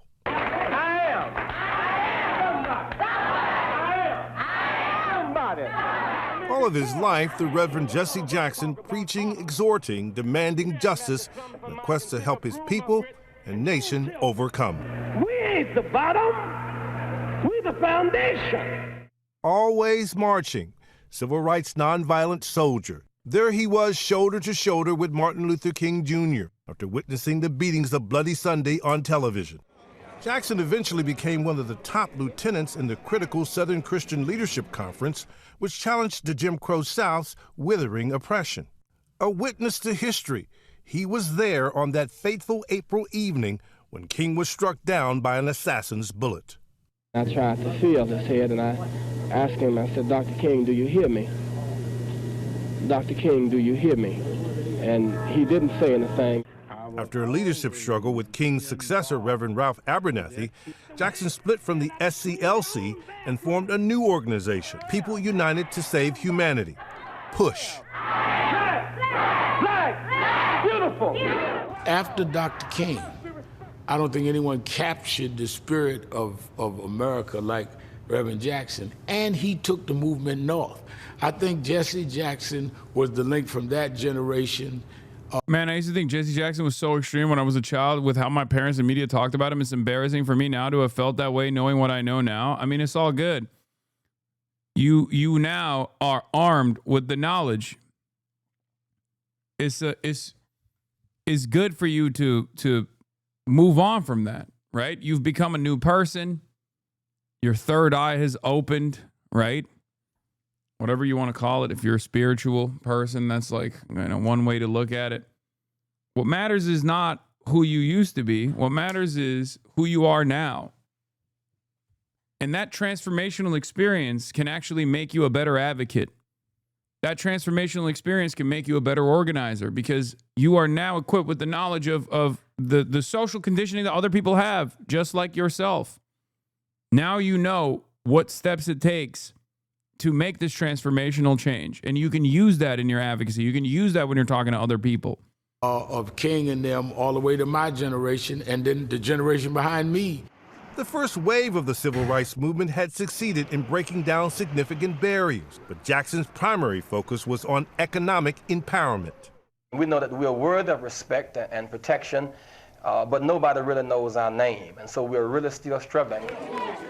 He broke boundaries in politics, twice running for president, first in 1984 under the banner of a rainbow coalition.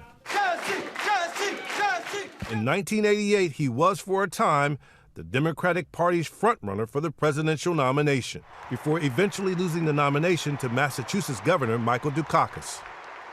I'd rather go down in the stirring fight than drowse to death at the sheltered shore. Jackson also took on the role of freelance international negotiator, meeting with some of the world's most brutal tyrants. Overseas, the American world's most. Wait, hold on. Let's run that back. Wait, I'm sorry. What? On the role of freelance international negotiator, meeting with some of the world's most brutal tyrants. Overseas, the American black activist Jesse Jackson has become an intermediary in the Middle East. In 1984, he met with Syria's Hafez al-Assad. Goodman and the Reverend Jackson arrived at Andrews Air Force Base, securing the release of downed American naval officer Lieutenant Robert Goodman. In 1990, he held talks with Saddam Hussein to free foreign nationals being held in Iraq as human shields. And in 1999, he went behind enemy lines again to meet with Slobodan Milosevic to negotiate the return of 3 American prisoners of war. True. At times, he was a spiritual advisor, counseling President Clinton in his darkest hour, facing impeachment over a sex scandal. But Jackson had his own moments where he fell far short of what he had championed. In the mid-1980s, facing controversy for allegedly making a highly offensive remark about the Jewish community. God is not finished with me yet. Oh, just let it hang. Let it hang. What was it? And as an ordained minister, having to admit in 2001 he had fathered a child after an affair with a former staffer. Although somewhat diminished, Jackson leaned in on his faith of forgiveness and redemption and kept fighting, keeping his eyes on the prize.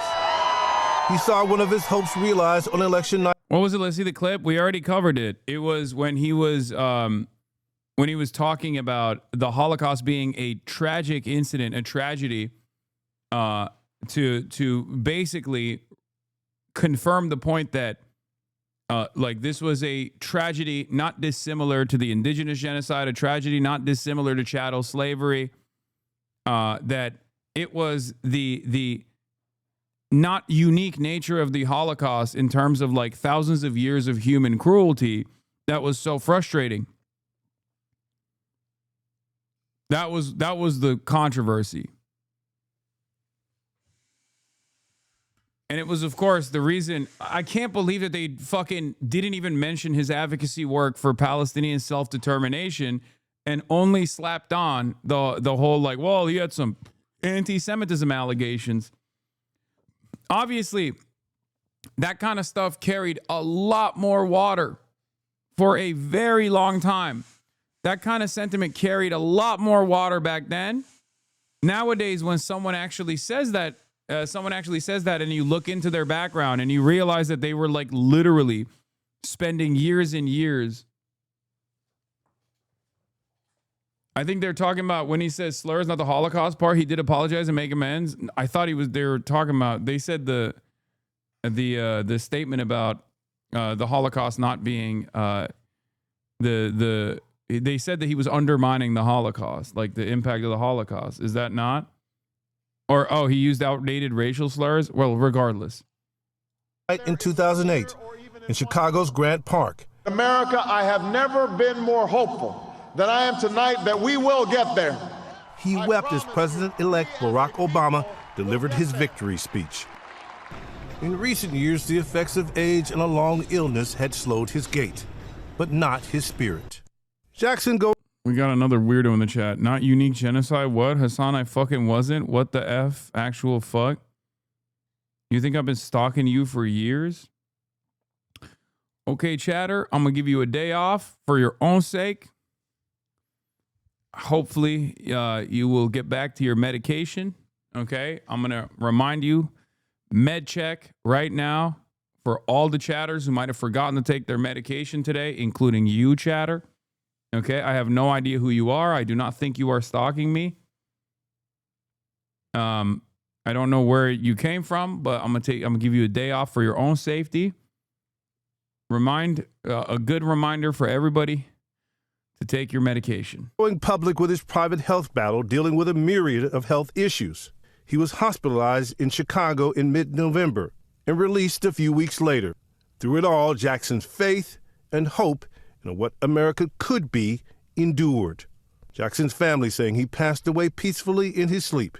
He was 84 years old. America will get better and better. Keep hope alive.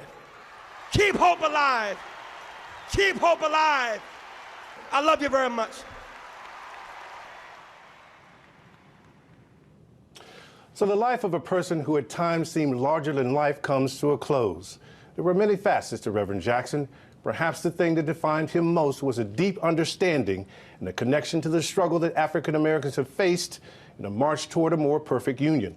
On a personal and professional note, I saw that when we were colleagues at CNN. He made clear he was rooting for me as a black man to succeed. There he was introducing me to former Vice President Al Gore. He loved his people. Guys?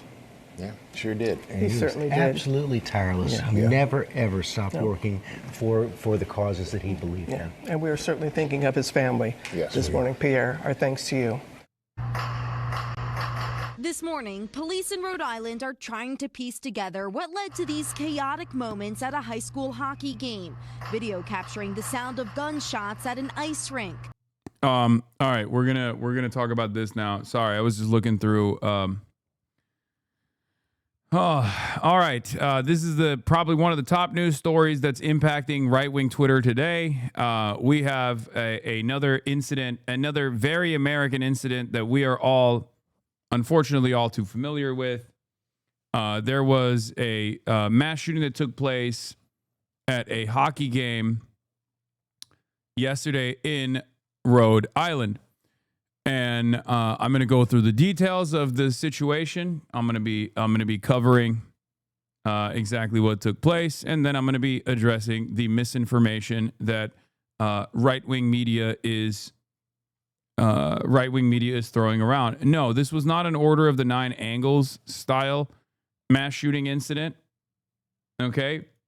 And the interesting part about it is that even liberal media is also refusing to cover a very important angle here.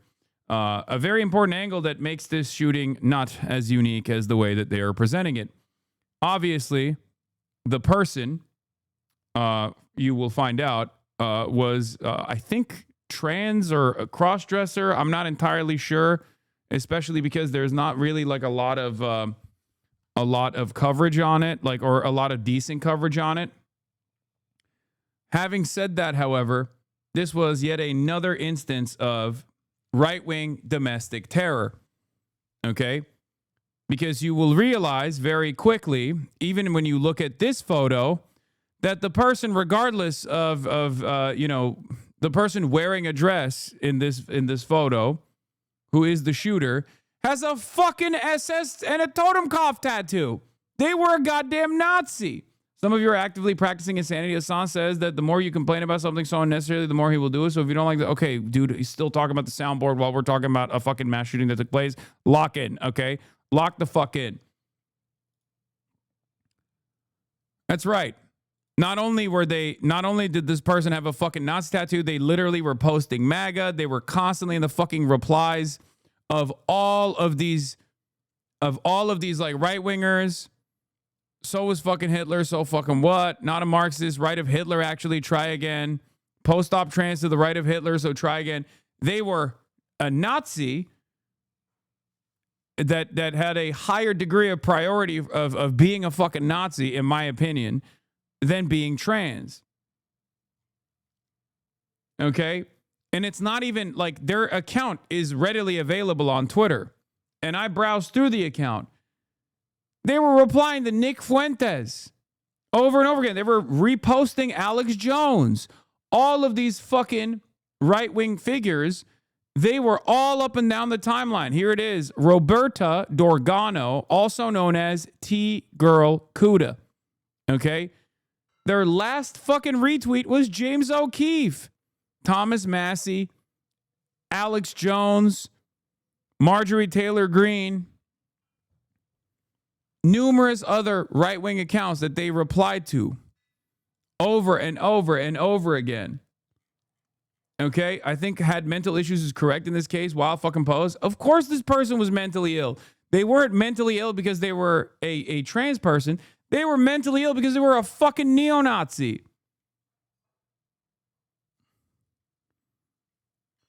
The problem here, of course, is that right-wing Twitter, who this person was very much a part of, by the way, very much a part of, is now turning on the shooter, of course, and being like, oh, it's because this is a Nazi. This is not one of ours. This person is not one of ours. Okay? This person had fucking SS tattoos, man. Like, how much more proof do you need? I don't want to like misgender the fucking shooter, but I don't know. I mean, I might accidentally do that. I hope people don't fucking get mad at me for this, okay? But the point is, they were abso-fucking-lutely a huge Nick Fuentes fan, for example.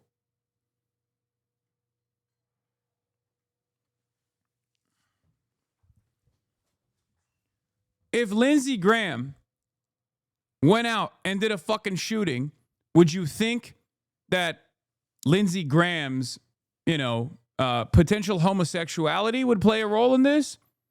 Or do you think Lindsey Graham will be doing a shooting because they're a fucking far-right figure? I don't think anybody would be like, oh, well, there you go, another gay guy doing a mass shooting. You would go, okay, that's a fucking psychopathic Republican that did a family annihilator thing. Except Lindsey Graham obviously doesn't have a family. That's the point. But of course, a lot of right wing figures that were firmly a part of this person's fucking community and advocacy work have turned around to say, oh, well, this person was trans. That's why they did it. That's why they did it.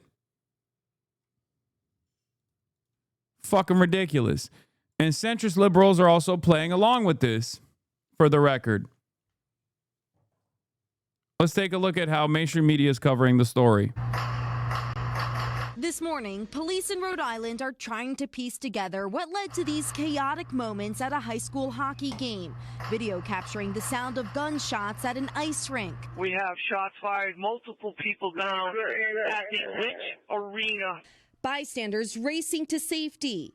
Police say the shooter opened fire around 2:30 Monday, killing 2 people and critically injuring 3 others. There was one lone suspect, that this was a targeted event. It looked like it was a family dispute. Overnight, authorities identifying the shooter as Robert Dorgan, who they say also went by Roberta Esposito. Social media posts showing Dorgan discussing getting gender reassignment surgery and recently responding to attacks on a transgender congresswoman, writing, quote, "Do not wonder why we go berserk." Police say, yeah, the media is also hitting the angry trans panic angle pretty aggressively because it's not as interesting. It's not as interesting if you look at the actual full body of work here, right?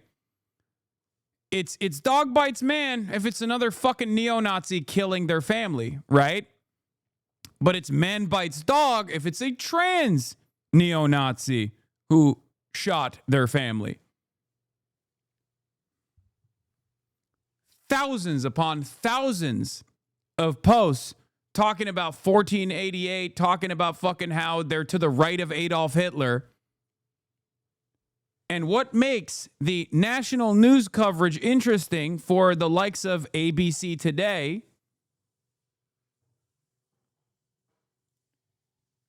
is the fact that they are trans and angry.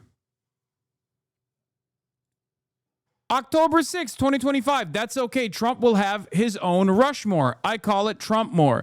My libtard neighbor called Trump a communist. Yes, they vote from 2017. They tortured Trump. Time to even up. May 4th, 2025. Take that, Trump supporters. In 2024, obviously saying that sarcastically. Responding to Alex Jones in January 10th, 2025. Obviously anti-Trump, burning the country down, throwing a hissy fit.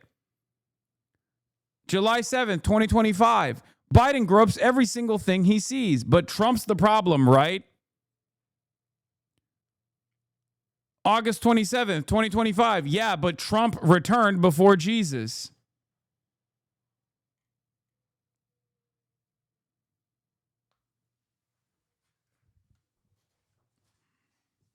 Fucking ridiculous. This, in my opinion, is straight up an abdication of duty and responsibility. Of course, you're going to mention that the shooter is trans, right? That's fine. That's understandable. Okay? It's a unique aspect of their background. But the very fact that you do not mention that they're a MAGA Trump supporter and a fucking neo-Nazi means that you're heavily invested in a biased framing that the right is weaponizing right now. At a time when trans people are fucking completely under attack. As a vulnerable population, they've been in the crosshairs of the Republican agenda over and over again. Anytime something happens, remember, we made sure that the weird trans folks, they can't play football anymore. They can't fucking swim anymore. As though that's somehow solving people's material issues. Yeah, they also used to be a pro-Israel. They also used to be pro-Israel, and then they became a full-blown groiper, and probably around the second Trump administration, probably post-October 7. You don't see this shit in Israel because 14-year-old girls carry assault rifles in pizza joints. Fact. October 3rd, 2017.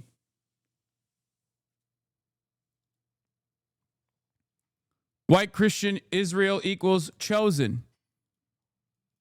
September 15, 2017. So they were pro-Israel and obviously super pro-MAGA first time around. They kept being super pro-MAGA, became anti-Israel, and became a Nick Fuentes fan.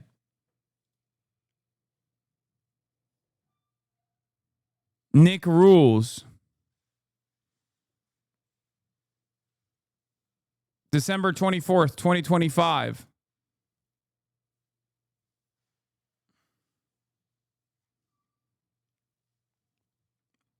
It's unfucking bearable seeing this slanted coverage.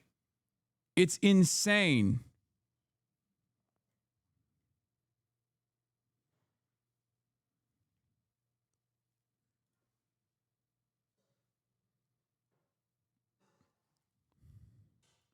It appears the suspect died from a self-inflicted gunshot wound, adding authorities retrieved multiple firearms from the scene. They say one person tried to subdue the shooter. A Good Samaritan stepped in and interjected in this scene, and that's probably what led to a swift end of this tragic event. The gunfire erupted in the middle of a senior night game featuring players from several local high schools, including goalie Olin Lawrence. At first, it was like... Hold on. It's effing again. I have to wait this out real quick. Server timed out, disconnected. Oh, buddy. Oh, brother. All right, we're back, I think. I think it's reconnecting now. Okay, small F saved. All right, good. Because I can't tell how bad the disconnection is on my end. It looks like it completely went out. Okay. It was only a mini one? Okay, on my end, it looked much more devastating.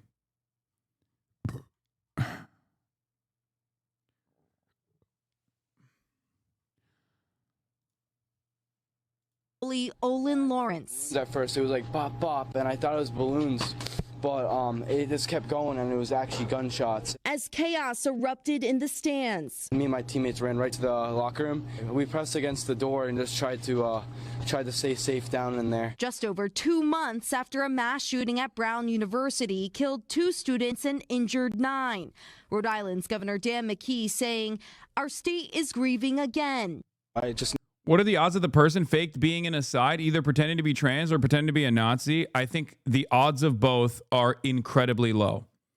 I think this person was most likely, questioning their sexuality and their gender, because they kept saying post-op. Okay. So and also they are definitely a Nazi. They had a fucking SS tattoo. Okay. Not just the Totenkopf tattoo, but an SS double lightning bolt underneath the Totenkopf. That person is 100% a fucking neo-Nazi. I mean, it's crazy. So they were very likely both trans and also a Nazi. And for the record, this is not unique. Ironically enough, right-wing media talks about transgender mass shooters, and so does liberal media every now and then, right? Almost every single trans shooter, both the one in Canada and the trans shooters in the United States of America, have been neo-Nazi Groyper trans shooters. The problem is most people don't look into it beyond transgender shooter. They go, oh, this person is a transgender shooter. That's it. It's actually the most common type of shooter. If you were to look at the ideological breakdown of mass shootings and school shootings, you will find that the overwhelming majority, if not damn near entirety, of mass shootings and school shootings that have taken place are conducted by even black people at times, which is unique, right? It's still a black white supremacist, a Groyper, a neo-Nazi. There was a female shooter, a school shooter. Again, unique demographic, because the overwhelming majority of school shooters and mass shooters are white men, straight white men, cisgender white men. And yet what's not unique about all of these different demographic backgrounds of shooters is the fact that they are Groyper neo-Nazis. It's people that actually go to these forums, become red-pilled, become black-pilled. They go to Telegram groups called Terrorgram in certain instances. This person obviously doesn't fit that profile. He's too old to be a part of that network. But in any case, very clear very clearly a person that went through that same pathway of radicalization. Their transness is secondary to the fact that they are, once again, just like the overwhelming majority of these mass shooters and school shooters, a fucking neo-Nazi white supremacist.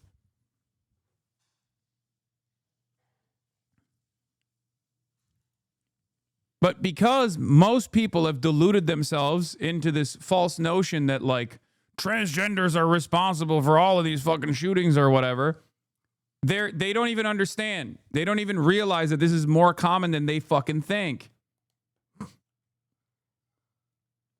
Never thought that something like this would happen, especially with kids involved.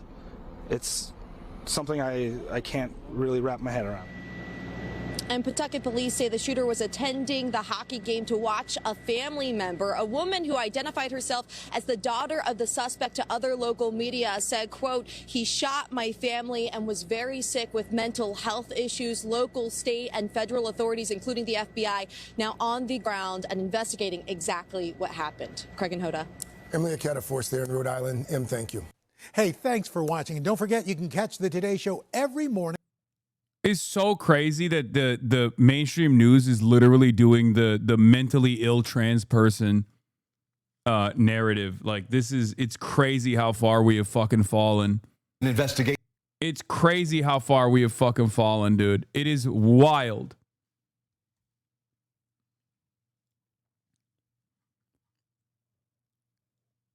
This so close, by the way, to the MAGA guy in Texas that shot and killed his own daughter. Another MAGA dad.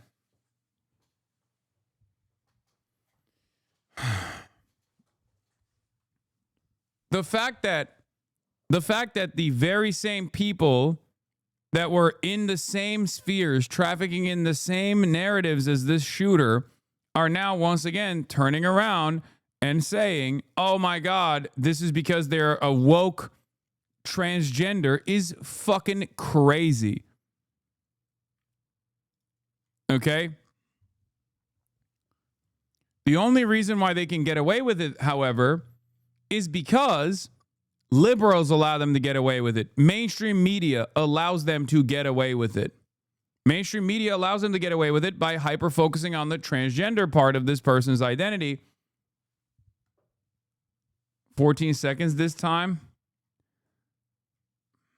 Just hold the line. We're gonna get through it on the other side in a brief moment. It is what it is. Unfortunately, this is it's cutting in and out. No matter what happens, it's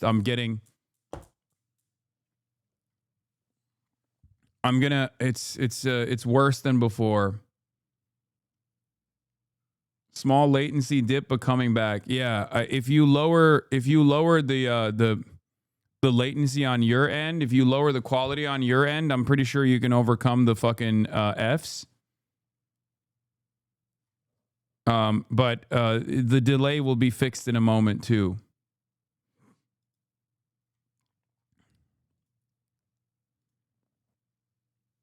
We're good now. I think we're on the other side. Okay. It might go out again, just so you know.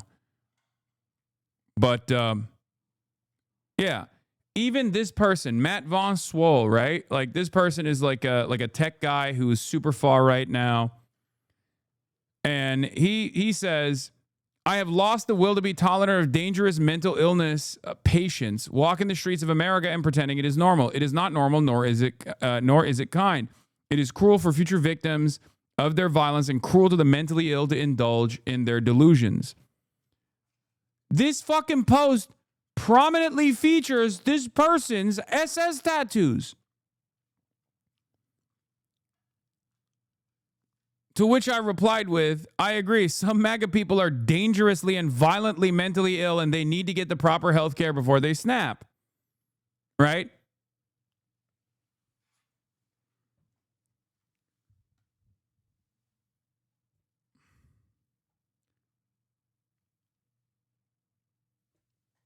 Oh my God. Oh my God. It's fucking, my internet is so bad.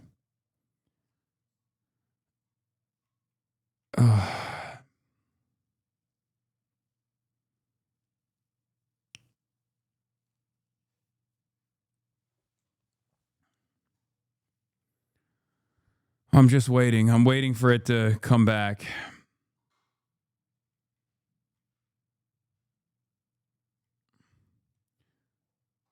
It blows my mind that there is a pattern that plays itself out over and over again that is so consistent in what kind of radicalization, what kind of mental illness leads to like violent incidents. And it's almost always far-right neo-Nazi behavior, far-right neo-Nazi radicalization. And yet, it's not your internet, dude. It is 100% my internet. The cutout isn't obviously because of your connection. It's Twitch and Amazon server issue. There's nothing anyone but Twitch can do about it. You're not right. You're 100% wrong. You're 100% wrong. I know for a fact that it's my internet because I'm getting literal warnings from my internet right now. Oh, God, I hate this. I hate it because then it's like the conversation revolves around like, oh, it's your internet. It's not your internet. It's Twitch. It's this. It's that. I know what it is. It's my ISP. There's nothing we can do about it. Okay? There's nothing we can do about it. It literally starts as soon as I start live streaming. Okay?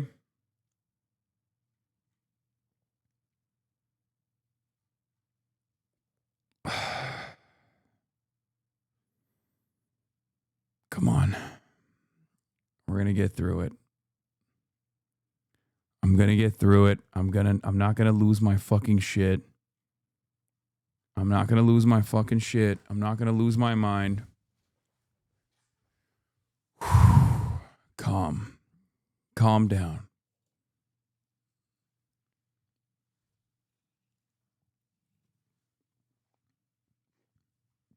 Stop bringing it up. Nobody really cares.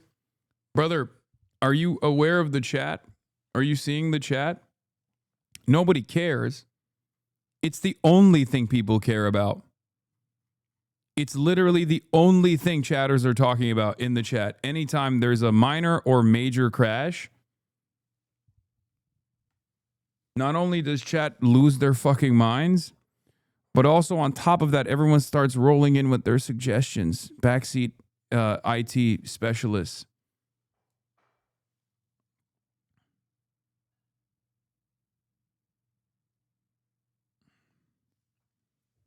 It's 100% the same exact issue that persists with my internet service provider that clearly did not weatherproof. Clearly did not fucking weatherproof the internet. Oh, God. Oh, my God. It's going in and out again. Oh.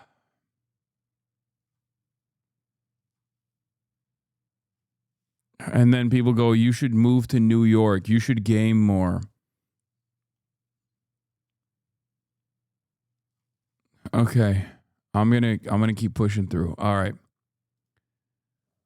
As I was saying, another far-right neo-Nazi does the family annihilator move, as they're known to do, and instantly the very same people they retweeted are talking about trans identity. Also, to every shameless centrist floating trans disapproval polls right now, you disgust me as much as the right-wing freaks do. Because there's the other side of this story, the normalization of this kind of sentiment. Liberals could approach the story and go, here we go, another MAGA neo-Nazi piece of shit that did the unthinkable. The unthinkable that is unfortunately all too common. A person who very clearly is in the Trump cult doing what people in the Trump cult do. Behave in an incredibly unstable and insane way. And yet, I saw, what's the fucking guy's name? That centrist pollster, he blocked me. That centrist pollster who turned around and instantly, turned around and claimed that, this is a good time to bring up the trans disapproval ratings in the country. Okay. Does anyone have the link for that?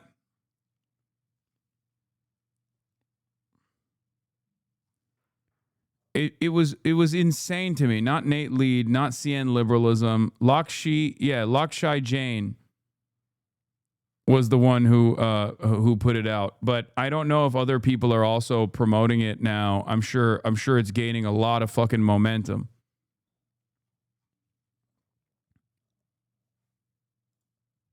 Yeah, the trans rights backlash is extremely real and very worrying for progressives. This is literally hours after people found out that the shooter was trans. Immediately, this fucking dickhead. The trans rights backlash is extremely real and very worrying for progressives. The public is aligned with conservatives on several issues like sports, restrooms, and minors' access to care. It is possibly the worst issue for progressives if it's ever polled. Here's an example of how much ground progressives have lost on trans issues. In 2016, Dems won North Carolina on the back of the bathroom bills backlash. Those bills were quite unpopular in 2017. They are now 20 points above water. 52% for, 33% against. Imagine a self-described liberal centrist pollster coming out and being like, guys, Democrats have to drop this black rights advocacy. Sorry. Another black person engaged in a fucking mass shooting. We just got to drop this. It's underwater. Like, think about how fucking psychotic that is. And unfortunately, you don't even have to think about that hypothetical because given the penchant for centrist Democrats and establishment Democrats and the consultancy orbit that revolves around the Democratic Party apparatus, they might start saying that shit too. It's all a matter of how little advocacy work they engage in. It is the most psychotic thing to do this. The most psychotic thing to do this. It is so transparent what this fucking asshole is doing. They did this with immigration. They did this with trans people. They're still doing it with fucking trans people. It blows my mind. Okay? The idea that like a singular representative is representative of the broadest pattern, that this actually means we have to stop defending trans people, because that's the point here. The point that Lakshya Jain is making here is cut it with this trans shit. Put him on the chopping block. No more advocacy for trans people. We can't do that. No more transgender advocacy. These guys are too violent, or at the very least, the approach by the masses is that they're violent, that they're weird, that they have to be cut out from the public conversation. It's ridiculous. It's ridiculous for two different reasons. Number one, if you claim that you're also no longer on board with trans people, you're not actually going to win any voters doing that. All you will do is normalize the anti-trans rhetoric, as Democrats have done. The polls shifting from being overtly pro-transgender rights to anti-trans is a direct byproduct of the Democrats' lack of interest in addressing this issue at all.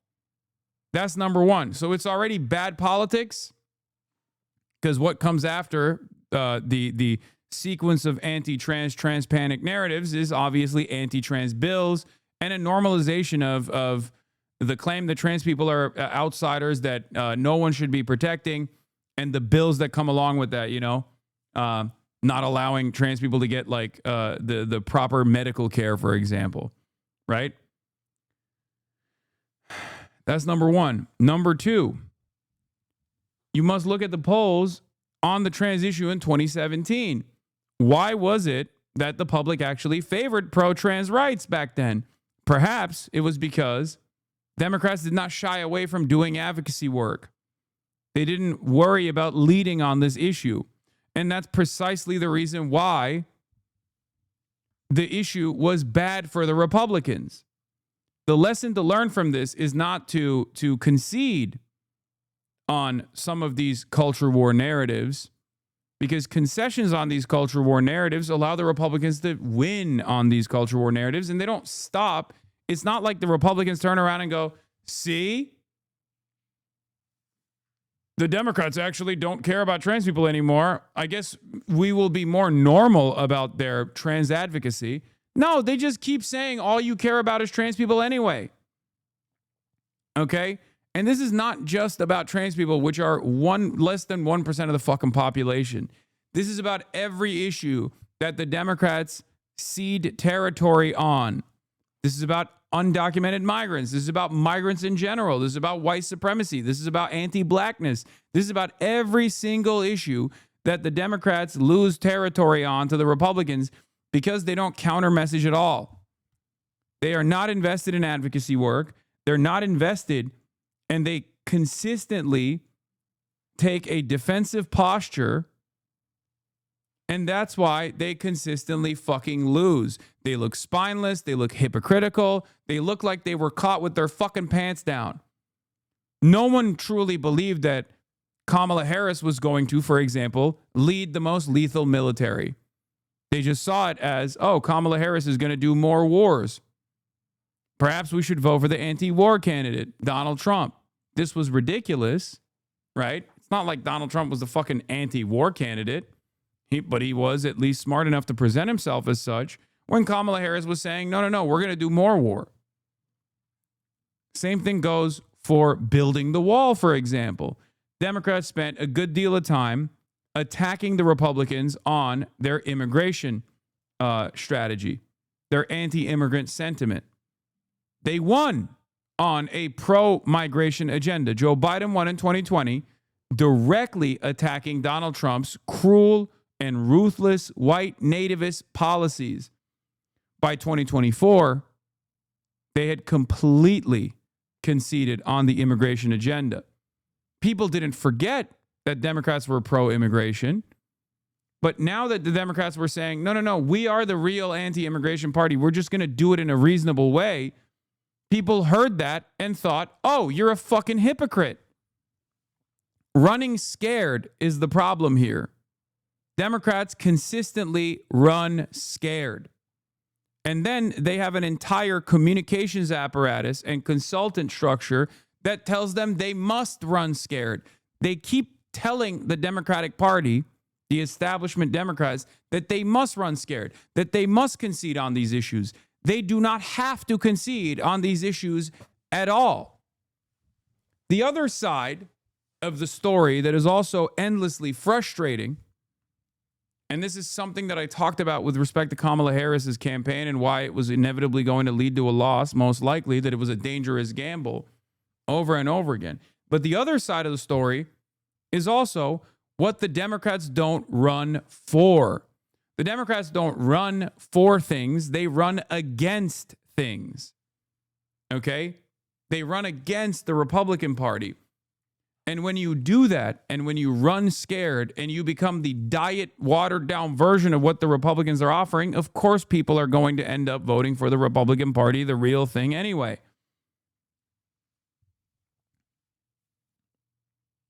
If the Democrats ran for things like health care for all, like an adequate housing policy that revolves around building housing units and even social housing units, right? Government-funded housing units. If Democrats ran on free college education for all, universal policies, then the Republicans would not fucking have the opportunity to turn around and be like, well, I know they want to give you health care, but also they want to give trans people health care too. That's a far better strategy that would also protect trans people, because the conversation would shift away from whether or not the Republicans want to kill all trans people and the Democrats want to kill 50% of trans people to Democrats want to give you health care. Republicans care about silly shit. They care about 1% of the population. What are you, fucking crazy? Who gives a fuck? Who gives a fuck?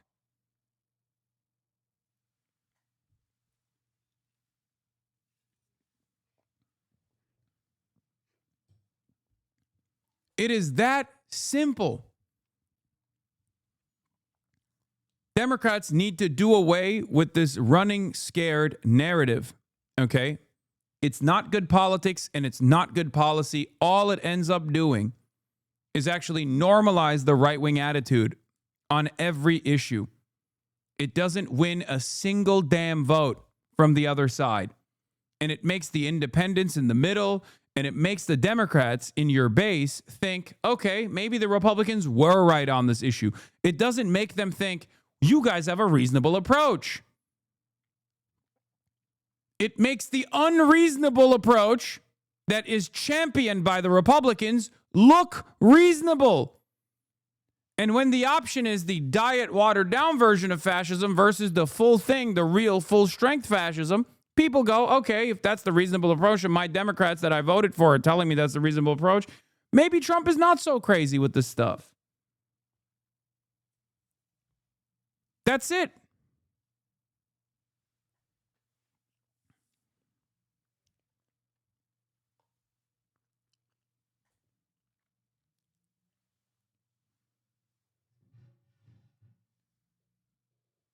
If the Democrats ran on healthcare, the conversation surrounding transgender athletes participating in high school swim meets would look fucking stupid.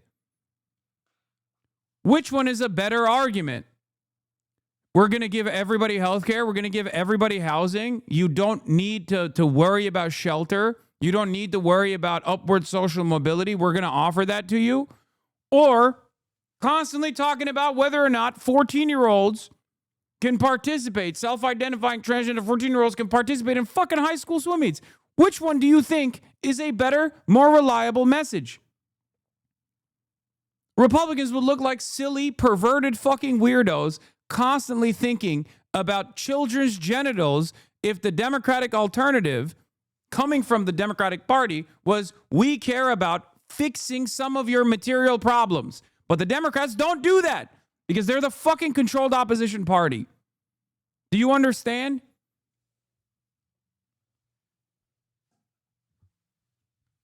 The pathway to protecting our trans allies, our trans brothers and sisters, our neighbors, also revolves around class-first politics and class-first advocacy, universal programs.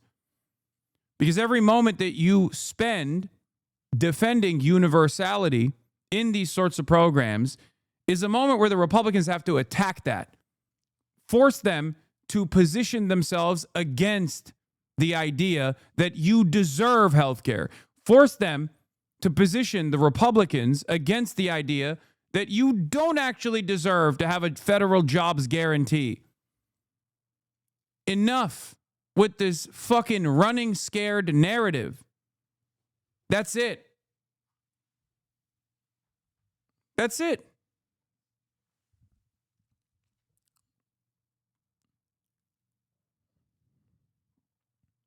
These guys don't understand why the public used to be a lot more favorable to the progressive view on trans rights. Because back then, at the very least, the Democrats tried to advocate for trans people a little bit. Asman is saying trans people should be removed from population by being hospitalized. Asmongold and his followers, I would say, should be removed from the population by being hospitalized, but they don't need to, actually. I don't need to do that advocacy at all because they never go outside anyway, and most of them are in Europe regardless.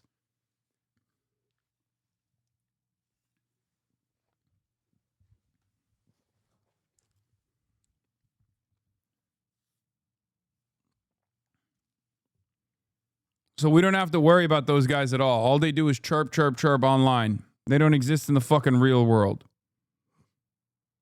A week ago, many doubted this statement of yours. Today, libs are already caving to trans terrorism propaganda because they think that's the way to go.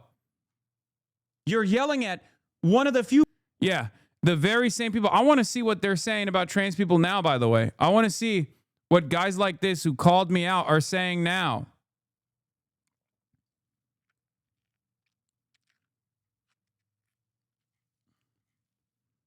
Because we got one example, Trey Easton, who had a lot to say. Trey Easton, that fucking ogre's staffer, Trey Easton, John Fetterman's staffer, Trey Easton, had a lot to say about my takes on the Democrats writing out trans people from the equation because they are running scared. Trey Easton, only a week after yelling at me for sharing that sentiment, proves the sentiment itself. I think about this specific development a lot. Yes, the right worked hard to raise salience and villainize trans people, but this sort of sea change isn't just the result of a focused propaganda campaign. We lost people, and how we try to get them back matters.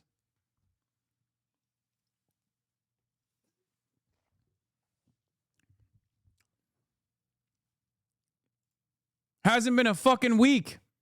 Hasn't been a full week. What happened? This is what I said a week ago. And they clipped it and they shared it widely. You're yelling at one of the few people that does give a fuck about trans people in general, okay? That's all you're doing. Democrats don't give a fuck about you. They would literally shoot you in the fucking head if it meant that they would be able to secure additional electoral wins. Shut the fuck up. Bro's using this tragedy as a gotcha moment. You think this is only a gotcha moment because the very same people that yelled at me for this take are now doing the exact same thing that I was talking about. Okay? You fucking moron. The only reason why you're chirping right now is because you feel at least a shred of embarrassment. I don't want this to be a gotcha moment, you fucking idiot. I want this to be a moment where you recognize you are literally seeing it happen in less than 7 fucking days. It hasn't been 7 fucking days. It's been 6 days. How else can I use this moment to educate people? How else can I use this moment to show you that the Democrats don't even have to do this? They're just telling you that they have to do this, and you're falling for it.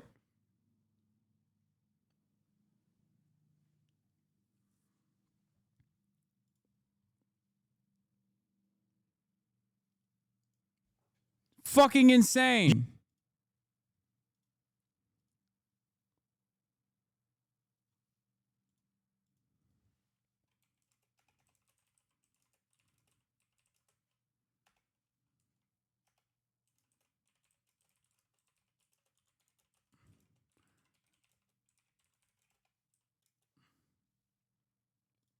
$36,000 likes. Hey, in 2.5 years from now for lunch, do you want to have a piss sandwich or a poop milkshake? Are those my only options for lunch that day? Yes. Ideally, I'd like to have some better options by then. Ah! This man hates democracy. Hey, in 2.5 years from now for lunch, do you want to have a piss sandwich or a poop milk?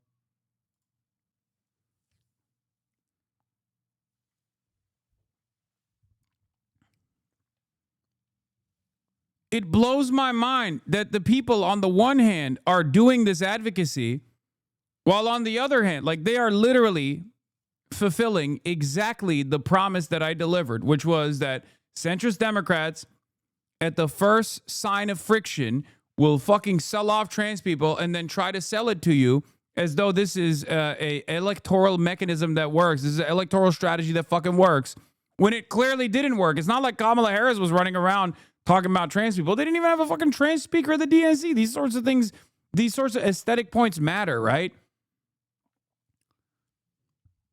Kamala Harris didn't have a single trans person speak at the DNC. Kamala Harris didn't have a single Palestinian person speak at the DNC. They were very actively writing out trans people. They were actively writing out undocumented migrants from the equation, migrants from the equation in general. They were writing out Palestinians from the equation. And those who cared about those sorts of things, they were saying, like, this is how we're going to win. This is how we're going to win. And they fucking lost. If they had won, at least they could have an argument. We could have a totally different conversation. If Kamala Harris was president right now, I'd still obviously be criticizing her. I'd be saying, look, you wrote out trans people, you wrote out Palestinians, you wrote out undocumented migrants and migrants alike. That was a disastrous policy, specifically because now you're advancing the same cruel measures. Because I care about the people. I care about the policies. I don't care about a fucking D victory over an R victory. I care about what that impact is. I care about the impact of said victory.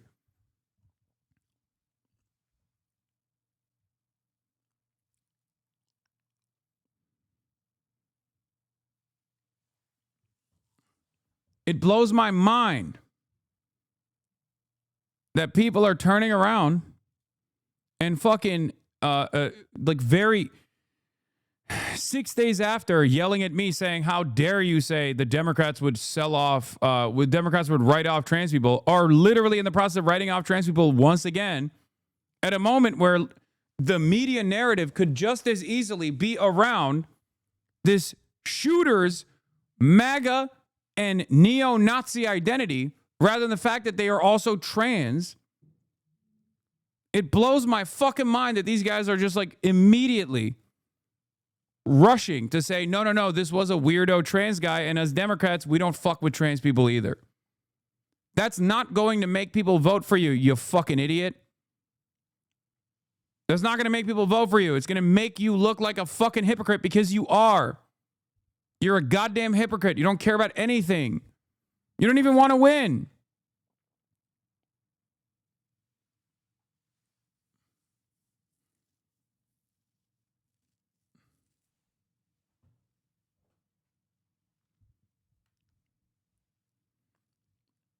It's like 99% of fucking mass shooters and school shooters are all neo-Nazi groypers. And the one time or the two times that there's a trans shooter, they're still a fucking neo-Nazi groyper. But everybody goes, oh, well, there it is again. The trans are acting out. It's fucking ridiculous. If a dude has a whole ass totem cough and double lightning bolt SS tattoo on their arm, but they're also wearing a dress, and you focus on the dress, that's on you. That's on you, brother. It's fucking ridiculous. How many times do I have to make this argument over and over again? That's crazy. If Nick Fuentes grabbed a weapon and did a fucking school shooting, would you go, oh, he did this school shooting because he's gay and Mexican? Or would you say he did the school shooting because they're a fucking neo-Nazi? Pretty sure you would go, that's a neo-Nazi. In this hypothetical. I'm not saying he's going to do that. His fans certainly seem to do it, though. Like this last trans neo-Nazi who did.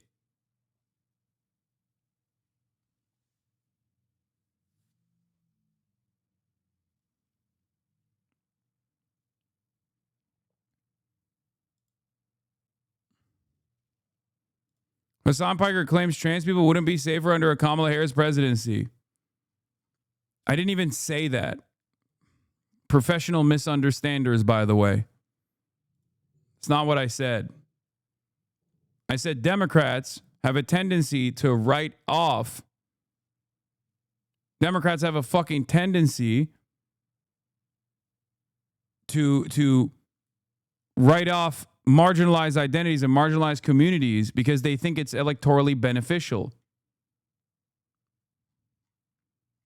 When in fact, it's not electorally beneficial.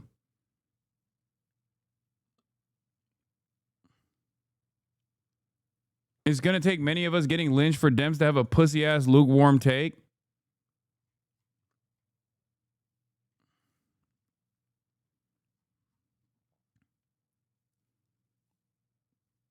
Anyway.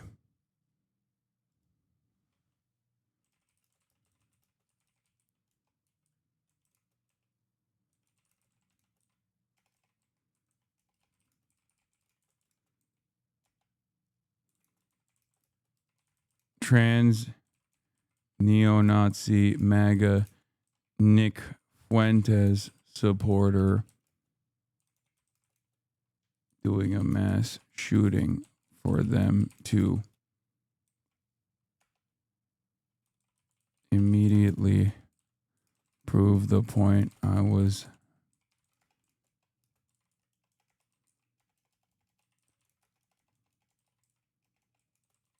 with these idiotic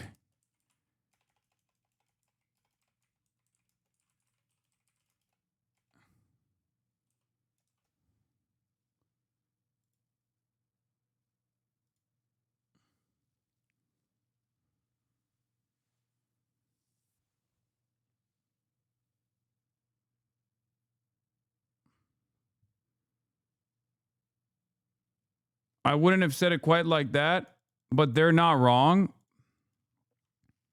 Who's not wrong?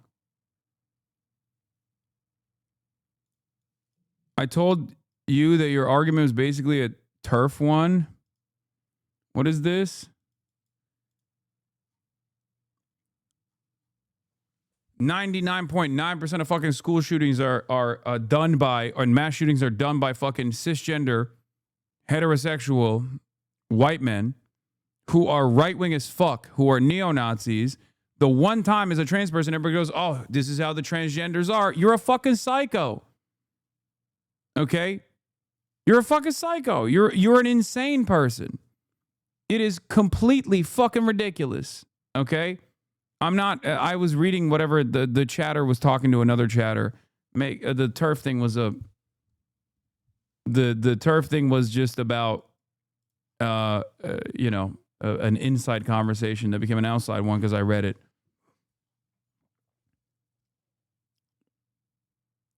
The chatter wasn't implying that I was making a turf opinion. They were saying another chatter was. Don't listen to that. Don't focus on that.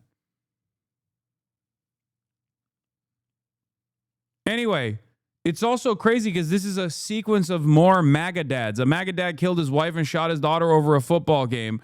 Why is MAGA so violent? A Florida MAGA man, Jason Kenney, killed his wife and shot his 13-year-old stepdaughter over an NFL game. Okay? A father killed his own daughter because of an argument over Trump. Don't argue with MAGA. Write these bastards off. They've left the reservation never to return. They said it was a misfire. Here's that story. A British woman shot by her father in prosper over Trump argument. In the UK just wrapped up, concluding the death of a British citizen here in North Texas was unlawful. Lucy Harrison was shot in the chest. It happened in January of 2025. Her father told police his gun accidentally fired and hit her. The Collin County DA's office declined to comment on the case, but there were no charges. Fox 4's Amelia Jones has more on the case, making headlines here and abroad. Amelia. Heather, Casey, gun laws in the U.S., specifically here in Texas, are very different from England. In regard to the police investigation, no criminal charges were filed and no arrests were made. However, since the victim was a UK citizen, she's entitled to an investigation according to the law in England and Wales. In the UK report released this week, based off of the evidence, that report found 23-year-old Lucy Harrison's death an unlawful killing. In January 2025, 23-year-old Lucy Harrison came to visit her dad in Prosper. The UK native never returned home. She was shot in the chest inside her father's home and died at the hospital. Okay. Body camera footage shows what her father, Chris Harrison, told Prosper police that day. Getting ready to go to the airport and we were talking about guns, and she said, "You got a gun?" I said, "Yes." I got it out and it just went off as she stood there. As I pulled it out, it went off. The Prosper Police Department told Fox 4. Of course, this is not illegal. This is the most Texas story of all time. He's not even being punished for it. It was fucking crazy. After it completed its investigation, it sent it to the Collin County District Attorney's Office for further review. A grand jury They had argued. She went to leave. He called her into his room and shot her. He claimed he was showing her his gun. Issued a no bill on the case. No arrests were made and no charges were filed. But overseas, is that guy getting deported or what? No, brother. He's a patriot. He's a fucking patriotic individual, a patriotic style individual. What do you mean? The ultimate sacrifice. Another fucking MAGA family annihilator, by the way. They come in all shapes, sizes, and colors, it seems. Even British ones. This is what I mean when I say American culture is about killing your family members, okay? American culture is gun, burger, murdering your fucking family members. That's what it is. It doesn't matter. You could be trans and do it. You could be Asian and do it. There was an Asian mass shooter. There were two, actually. You could be black and still be a white supremacist and do a school shooting. You could be a young girl, a teenage girl, and do a school shooting and still it comes out that you're fucking a groiper. It's just the most American thing. What's more likely? Looking at statistical analysis, the likelihood that you are engaging in a school shooting goes up a lot higher when you find out that you're fucking far right. A coroner's office was also conducting an inquest, a sort of fact-finding process, into the death of Lucy Harrison since she was a citizen of the UK. The report released Wednesday raised concerns about his alcohol use that day and said he took no steps to even familiarize himself with the weapon to enable him to check it was safe. The coroner concluded her death was a tragic accident, but also unlawful. They specifically say that they are applying the laws of England. And so, you know, it's kind of like if this event were to happen there, then the outcome may be different. Russell Wilson is a former Dallas County prosecutor. He notes accidental deaths are prosecuted on a case-by-case basis, and not all result in criminal charges. Regardless, the person responsible has to live with the consequences of their actions, whether they're labeled. We're a nation of laws, brother. And in this goddamn nation of laws, what is this? Treating tattoos like a $1 game cosmetics? Oh, the coworker take. Yeah, I know.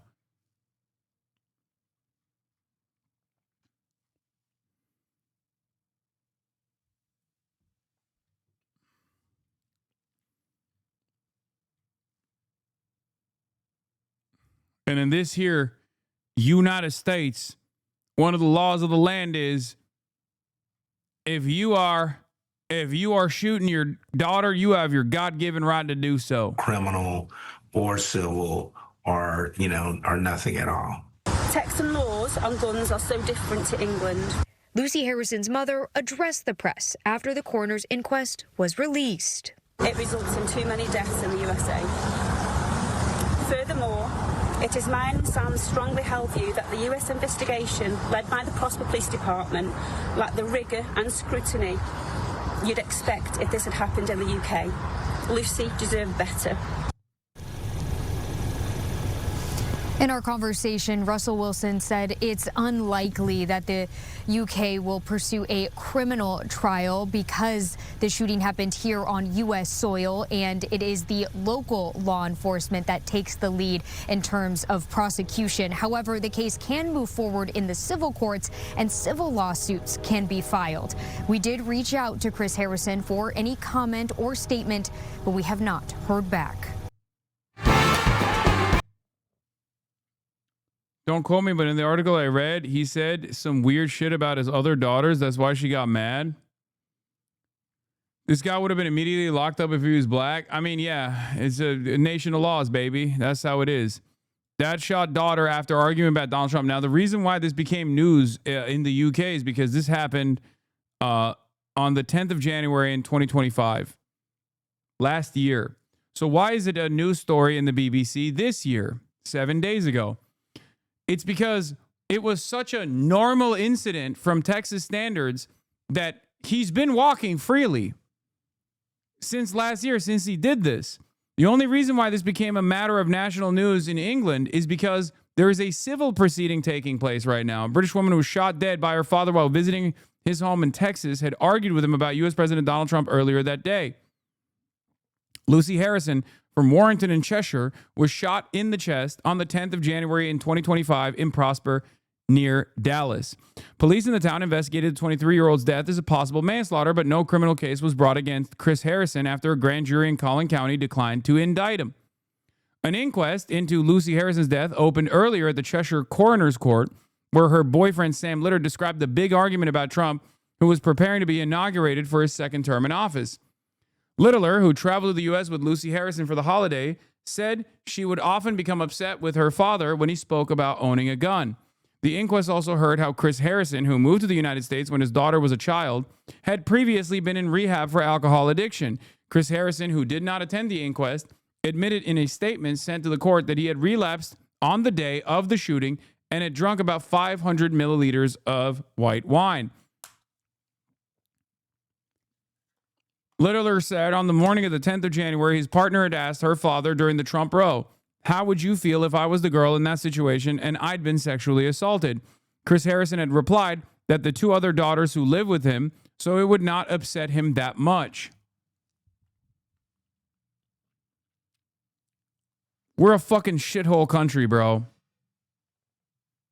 I mean, no other way around it. Like, straight up, we are not a nation of laws at all. We are a fucking shithole country. Littler said Lucy became quite upset and ran upstairs. He told the court that later that day, about half an hour before they were due to leave to go to the airport, Lucy had been in the kitchen when her father took her by hand and led her into his ground floor bedroom.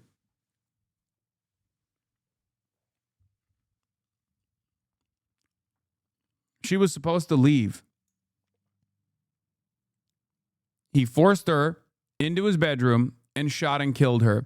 Littler said he heard a loud bang about 15 seconds later, and then Chris Harrison screamed for his wife, Heather.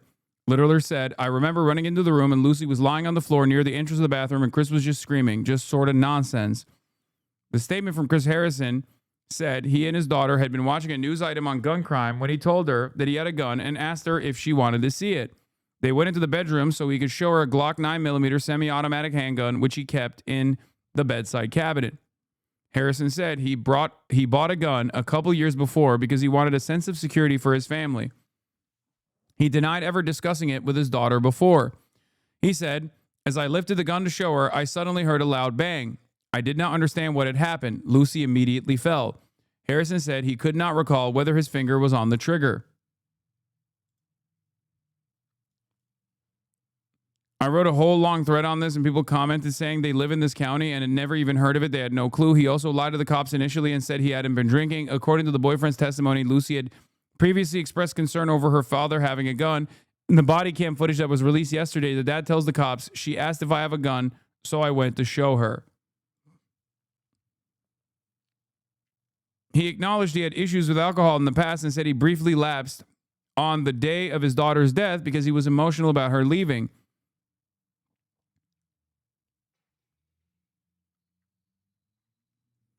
The inquest heard police officer Luciana Escalera, whose evidence was read, noticed the smell of alcohol on Harrison's breath when he was called to the house after the shooting. CCTV footage showed he had bought 2 500-milliliter cartons of Chardonnay from a 7-Eleven store shortly before that day. Annie Samuel, representing Chris Harrison, made an application at the start of the hearing for coroner Jacqueline Devonish to recuse herself from the case, saying a fair-minded observer may conclude there was a real possibility she was biased. She said the inquest had been conducted in a manner more akin to a criminal investigation than a fact-finding inquiry. Lewis Norris, representing Lucy Harrison's mother, Jane Coates, said the application was an ambush by Mr. Harrison's legal team. She said Chris Harrison was the person in the room who shot Miss Harrison and the only person in the room when it happened. Devonish refused the application to recuse herself. In a statement issued by his solicitors, Chris Harrison said he fully accepted the consequences of his actions. There isn't a day I don't feel the weight of that loss, a weight I will carry for the rest of my life, he said. Coates said her daughter, who worked as a buyer for a fashion brand Boohoo, was a real force of life.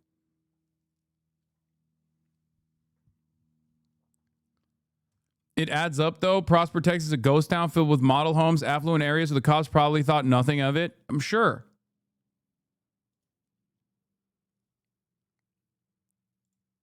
Yeah. The reason this story is making headlines in the British press is because Lucy Harrison's death is currently being investigated by Cheshire Coroner's Court in England, where she lived. Last January, Lucy was shot dead by her father, Chris Harrison, at his home in Texas, but a grand jury in Collin County declined to indict him, so no criminal case was brought. He has been walking freely since. According to her boyfriend, who had traveled with her to the U.S., Lucy and her father had gotten into an argument the day over Donald Trump. On the morning of the shooting, Littler said Lucy had asked her father, how would you feel if I was the girl in the situation I'd been sexually assaulted while they were discussing Trump? Chris responded that he had 2 other daughters living in their home, so it would not upset him very much, saying, like, I don't care about you. I have 2 extra daughters. Littler recalled that Lucy grew quite upset with that response and went upstairs. Lucy would often become upset when her father talked about owning a gun, as in she already knew that he had a gun. So when he said to the cops the day of, which there's body camera footage of, for the record. I don't know if we have it right now. Can someone send me the body camera footage from that day? Because his response was, oh, she didn't know I had a gun, so I wanted to show that I had a gun. She already knew he had a gun. So the testimony from the other witness actually undermines the argument or the firsthand account of the perpetrator, the dad.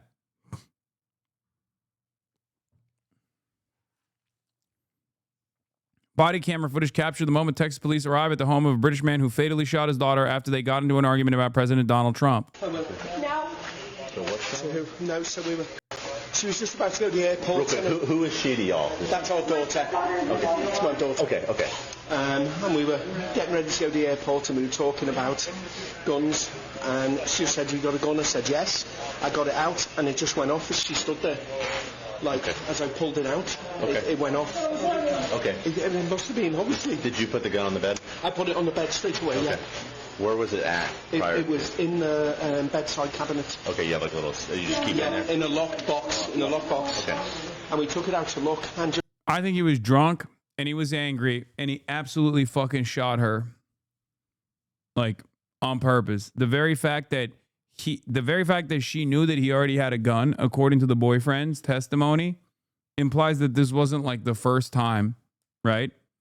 The very fact that she was ready to leave and he actually led her by hand to his basement bedroom to show the gun when she wanted to leave, once again, shows that there is a level of premeditation.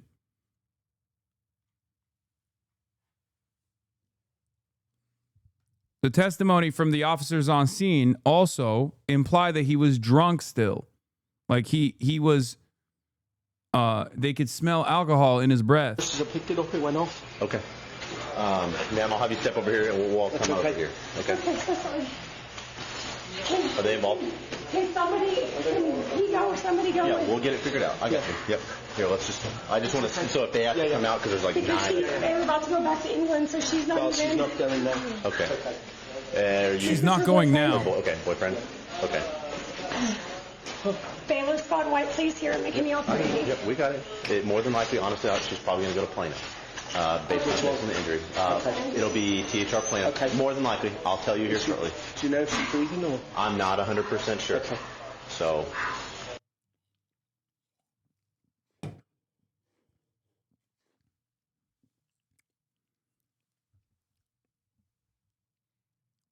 If I shot one of my children on accident, I would absolutely be destroyed. This dude is way too fucking calm. Yeah, because he's drunk. Anyway.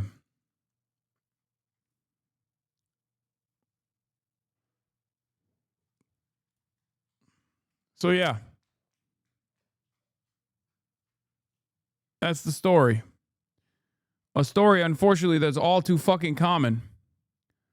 Which is why it blows my mind when people look at yet another incident of a MAGA family annihilator and go, oh, it's because they were trans. They were a fucking neo-Nazi. Who has a higher percentage? Who has a higher likelihood of doing a mass shooting or a school shooting or engaging in a violent altercation? Far-right neo-Nazis or trans people? The answer is far-right neo-Nazis. It's fucking ridiculous. They make up a large share of domestic terror incidents in this country, and yet our media rarely ever covers it as such. When they used to cover it like that back in the early 2016, 2017 era, Republicans made a big fuss about it. The Department of Homeland Security and the Department of Justice conducted separate investigations into politically charged instances of violence.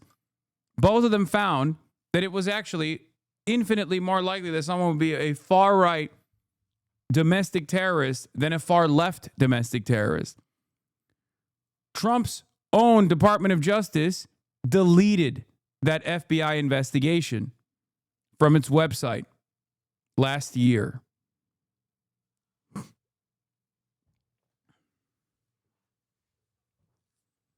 I'm not saying this to be like, oh, you know, all white men are bad and evil and are inevitably going to kill their families, by the way. I'm not making that argument at all. I'm saying that if you were to look at demographics, though, there is one demographic that is overrepresented in these instances.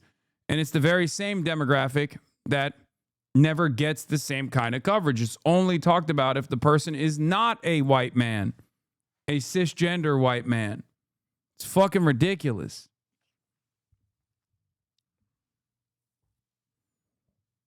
Christians, does this go hard or is it blasphemy? Hey, how did you find my tattoo? You can be LGBT and pro-Trump. Don't fucking conflate shit. You're as divisive as the goddamn commies. Trans Netflix star Laverne Cox plans to hoard estrogen following Trump's victory. Says America will be just like Nazi Germany. Trans my whole life. Post-operation. Back Trump 100%. Love America. They don't stand for me. They don't speak for me. Fuck these commie assholes. That's okay. Trump will have his own Rushmore. I call it Trumpmore. Real Republicans. Real MAGA. December 18, 2025. American flag, American flag, American flag, American flag, MAGA. April 9th, 2025. We're pro-labor, pro-union, and pro-MAGA in my shop. Stop it. February 7th, 2025.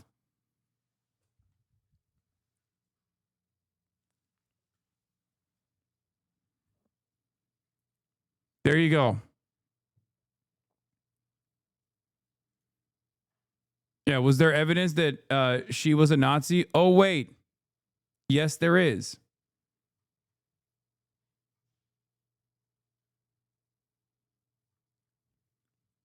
It's fucking insane, man. It's right in your face. You're choosing to look at the fact that they were trans.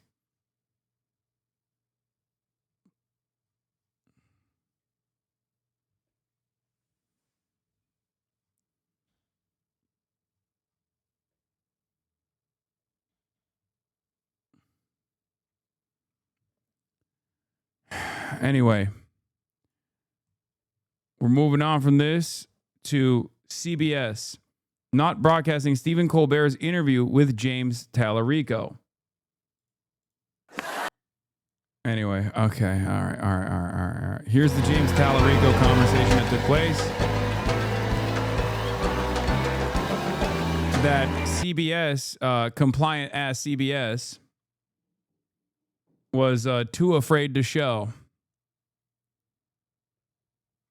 What is your... Okay. Welcome back, everybody. Ladies and gentlemen, joining me now. There's an update. This is just in from CBS. The Late Show was not prohibited by CBS from broadcasting the interview with Representative James Talarico. The show was provided legal guidance that the broadcast could trigger the FCC equal time rule for two other candidates, including Representative Jasmine Crockett, and presented options for how the equal time for other candidates could be fulfilled. The Late Show decided to present the interview through its YouTube channel with on-air promotion on the broadcast rather than potentially providing the equal time options. That's fucking bullshit. CBS is literally an op in this situation, by the way. Like, CBS itself, under the editorial guidance and leadership of Barry Weiss, working at the behest of ultra-Zionists and people who are pro-Trump, are straight up fucking lying, okay? Do you want to know why I know they're lying? Because Colbert has already interviewed Jasmine Crockett. Colbert has already interviewed Jasmine Crockett twice. Okay?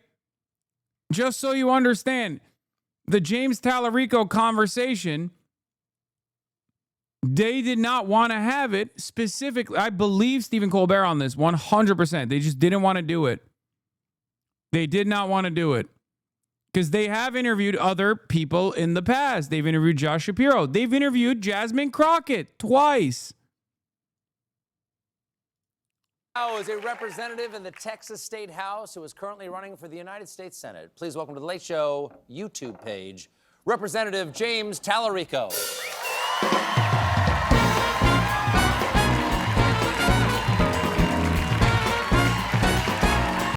I think the reason why is because the argument they can present, because like you think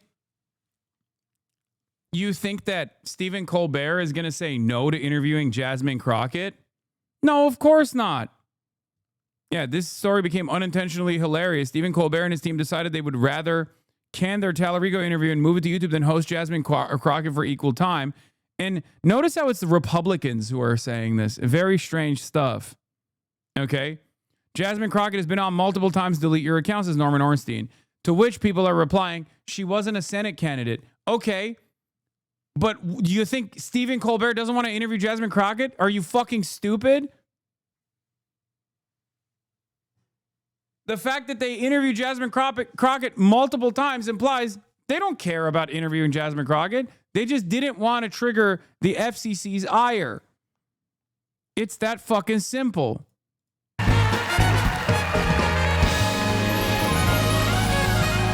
Also, the irony here is that there is an addendum that exempts late night talk shows from the fair rule, regardless.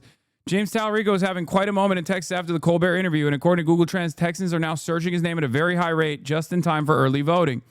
So it unintentionally ended up boosting his profile, by the way. It had to, once again, just as everything that these dumbass Republicans do, it backfired.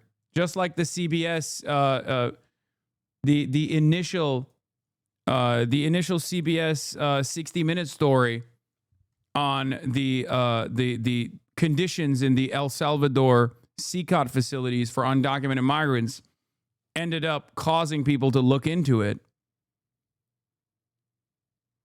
It has the capacity to backfire once again. It backfired once again. Let's take a look at the interview now. Now, here's the thing. I don't usually say this to a guest, but if people are watching this right now, it's because they found us online on YouTube. I did an act of the show that's on tonight explaining why. It's not the first time you've caused some drama. FCC opening probe into The View after appearance by Talarico. Do you mean to cause trouble? I don't know why they hate this guy so much, but it is certainly backfiring because as skeptical as I am of James Talarico, because I've said this before, he got money from Miriam Adelson back in the day for gambling. You know, he isn't aggressive enough on Israel as I would like.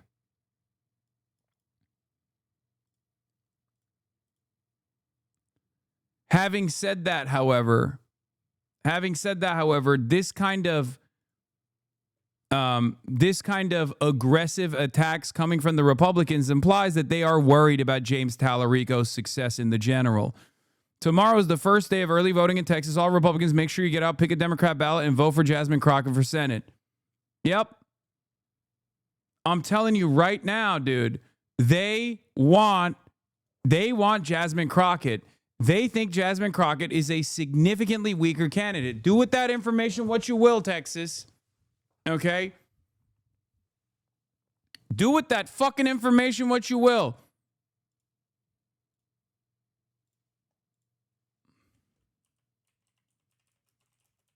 Between this admission and the FCC attacks against Talarico,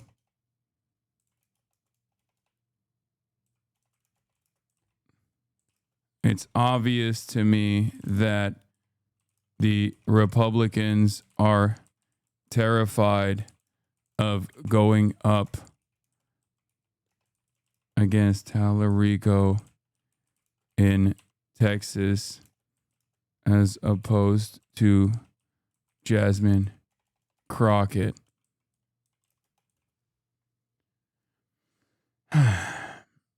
Not only is he a white Christian man, which, you know, unfortunately in the state of Texas probably plays a role, he does that populist sentiment that we know has worked. It worked in the other Texas election that took place as well, where you had literally a fucking UAW union organizer win an upset victory in a plus Trump 23 district.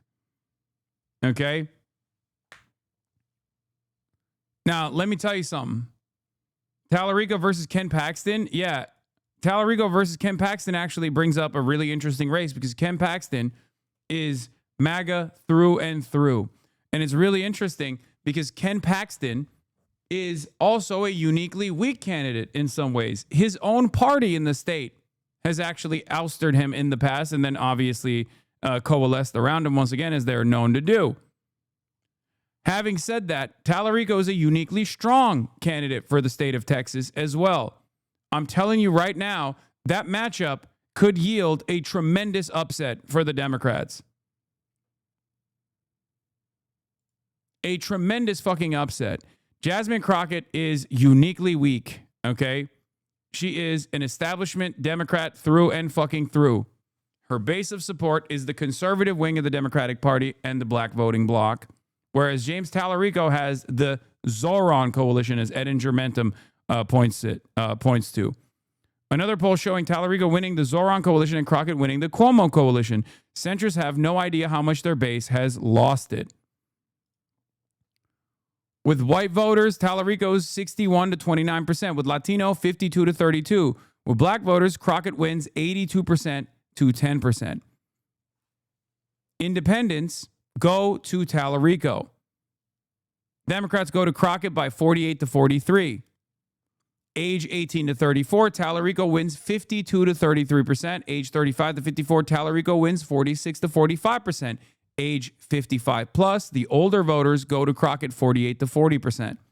For men, Talarico wins 49 to 39%. For women, Crockett wins 50 to 39%. For the four-year graduates, people who graduated with a college degree, Talarico wins 51 to 38%. This breakdown is almost identical to the Zoran coalition.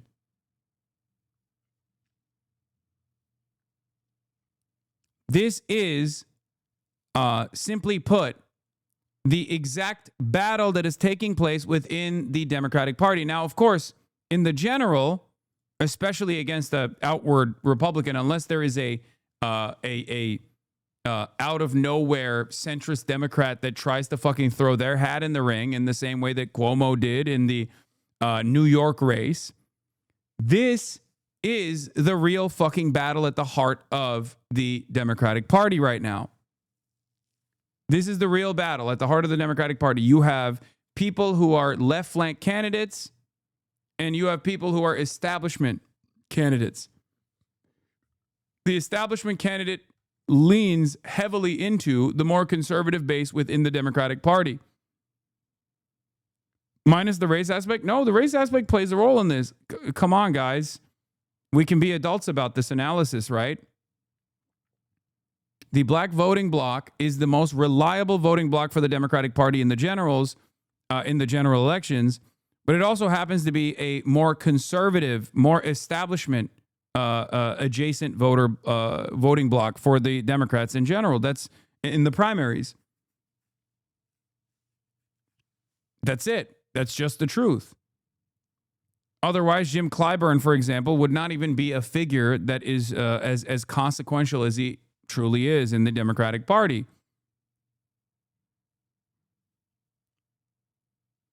It's progressive versus blue MAGA even when you insert race? No, for sure. For sure. Absolutely. Of course that is the case. It is progressive versus blue MAGA. I'm just saying that older black voters have a tendency to vote with the establishment, especially in the primaries. They are, when I say they're conservative voters, I don't mean they're like socially conservative, by the way.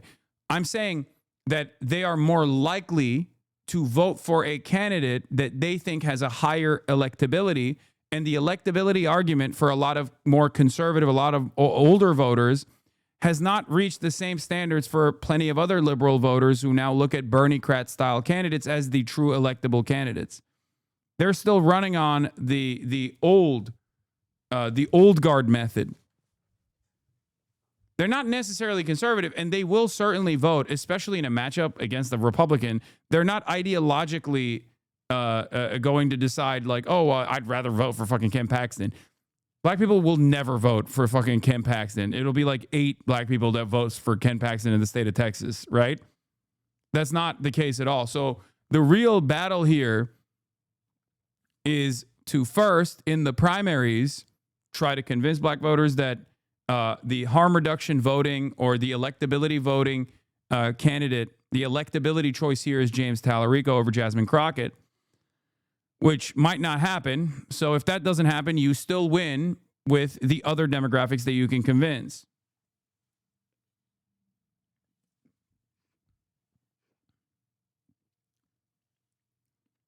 Cautious voters is a great example. Yeah, it's a great way to put it.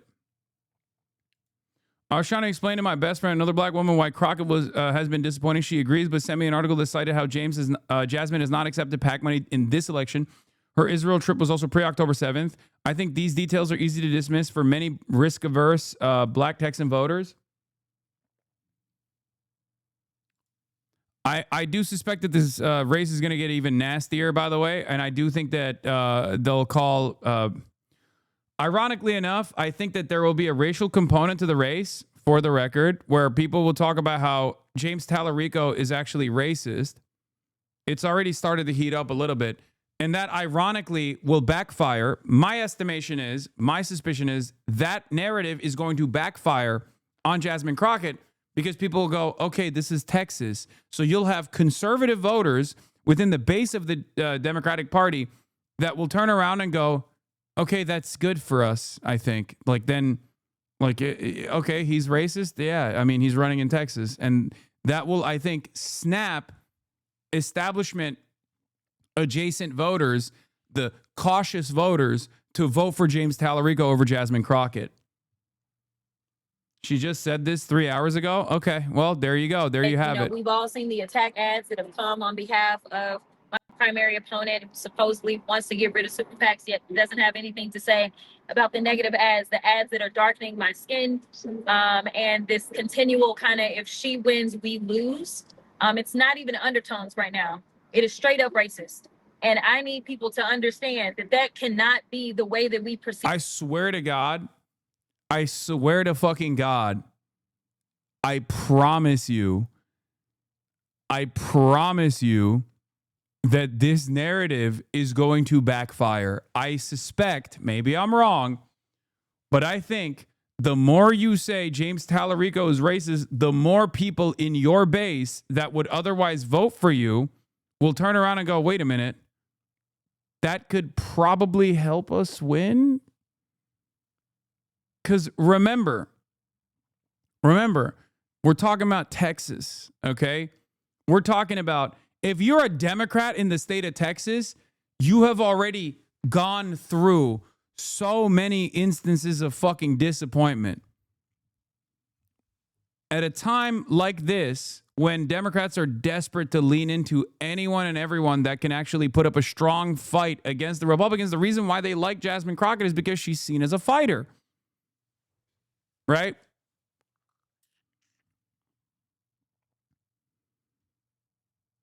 If we are going to win, we are going to have to win because we are united. I think that, we've all.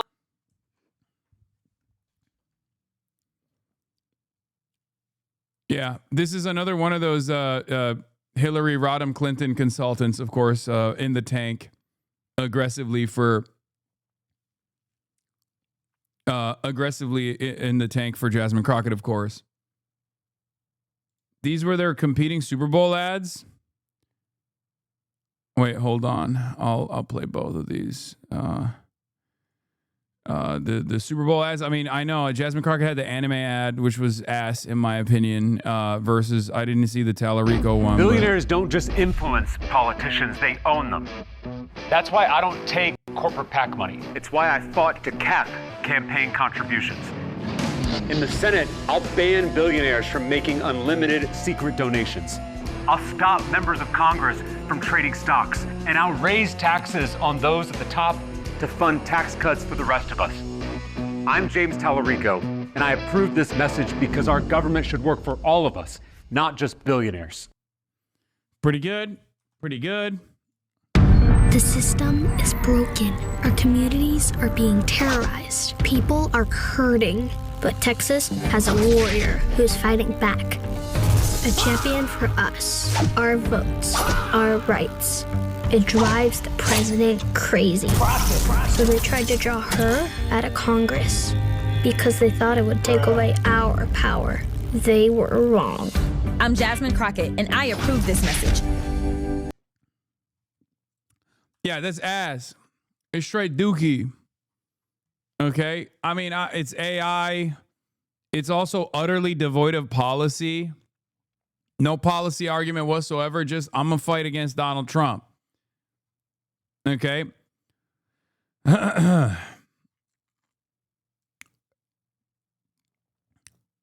But another poll, Edgar Mentor says, another poll showing Talarico winning, the Zoran coalition, Crockett winning, Cuomo coalition. Centrists have no idea how much their base has lost it. Alex Bronzini says, this is a leitmotif in my writing.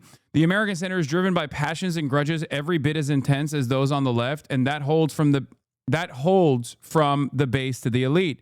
This is shaping up to be the most important thing I've written about in the Trump 2 era, because the demographics going for Crockett were the exact demographics of this event. This is the core of the centrist base. There is a very real, delusional, firm, committed centrist base within the Democratic Party that refuses to recognize that their politics is what lost Kamala Harris the election. Okay? They don't understand. They keep saying, no, we have to pivot to the center because you guys are fucking delusional. You have pie in the sky ideas, not realizing that Kamala Harris did that and she fucking lost all the swing states. She did that shit. She fucking did that shit. Stop appealing to this like mythical moderate center. Start running for things, not just against the Republicans.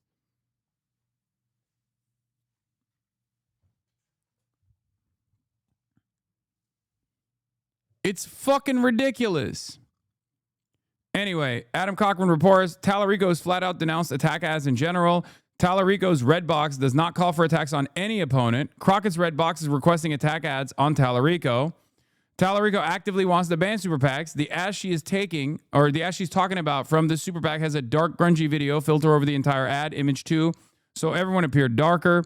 The only other ad or media running in Texas right now featuring Crockett was the Ken Paxton ad, which used an AI caricature of Crockett dancing with John Cornyn. And that one I could see you wanting to complain about. It's disappointing to see Crockett triple down on this approach of identity politics and calling her opponent a racist when he has done nothing but praise her and advocate against attack ads and super PACs the entire time. I will say, I think Talarico should be a little bit more aggressive against Jasmine Crockett. Controversial take alert. I think Talarico should come after Crockett a little bit. He's pussyfooting around the issue. You have a fucking race in front of you, big dog. Get in there. Get down and dirty with it. Say she is silly. Say she's not serious about winning in Texas. Come on now. Stop with this fucking nonsense. They tried to do this shit already. They did it like 2 weeks ago with Colin Allred coming out and saying Talarico is racist. Like, I can't believe, Talarico is so racist. He's such a white supremacist.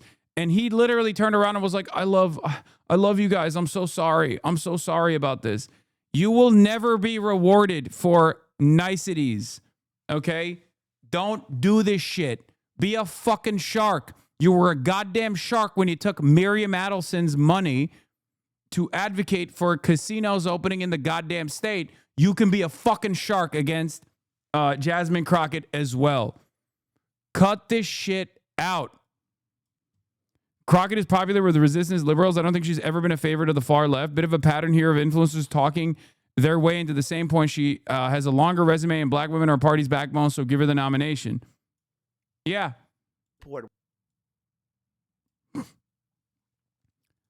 We are permanently stuck in a state of 2016 politics.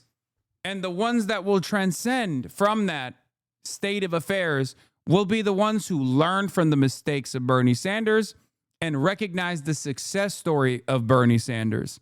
Okay?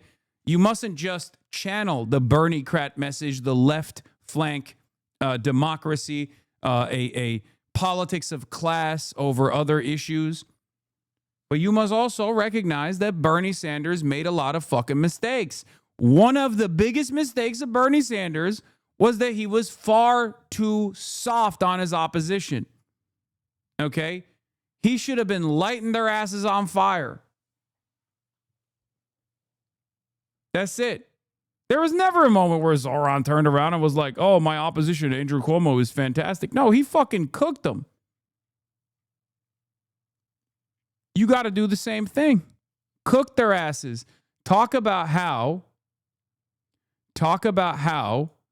the major problem here is business as usual politics. And Jasmine Crockett represents business as usual politics.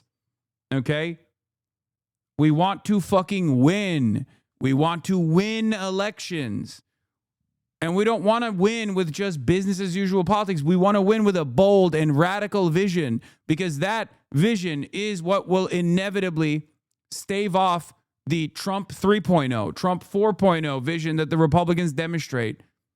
We can't go back to business as usual politics that has lost to the Trump train twice. It's done. I think that Donald Trump is worried that we're about to flip Texas.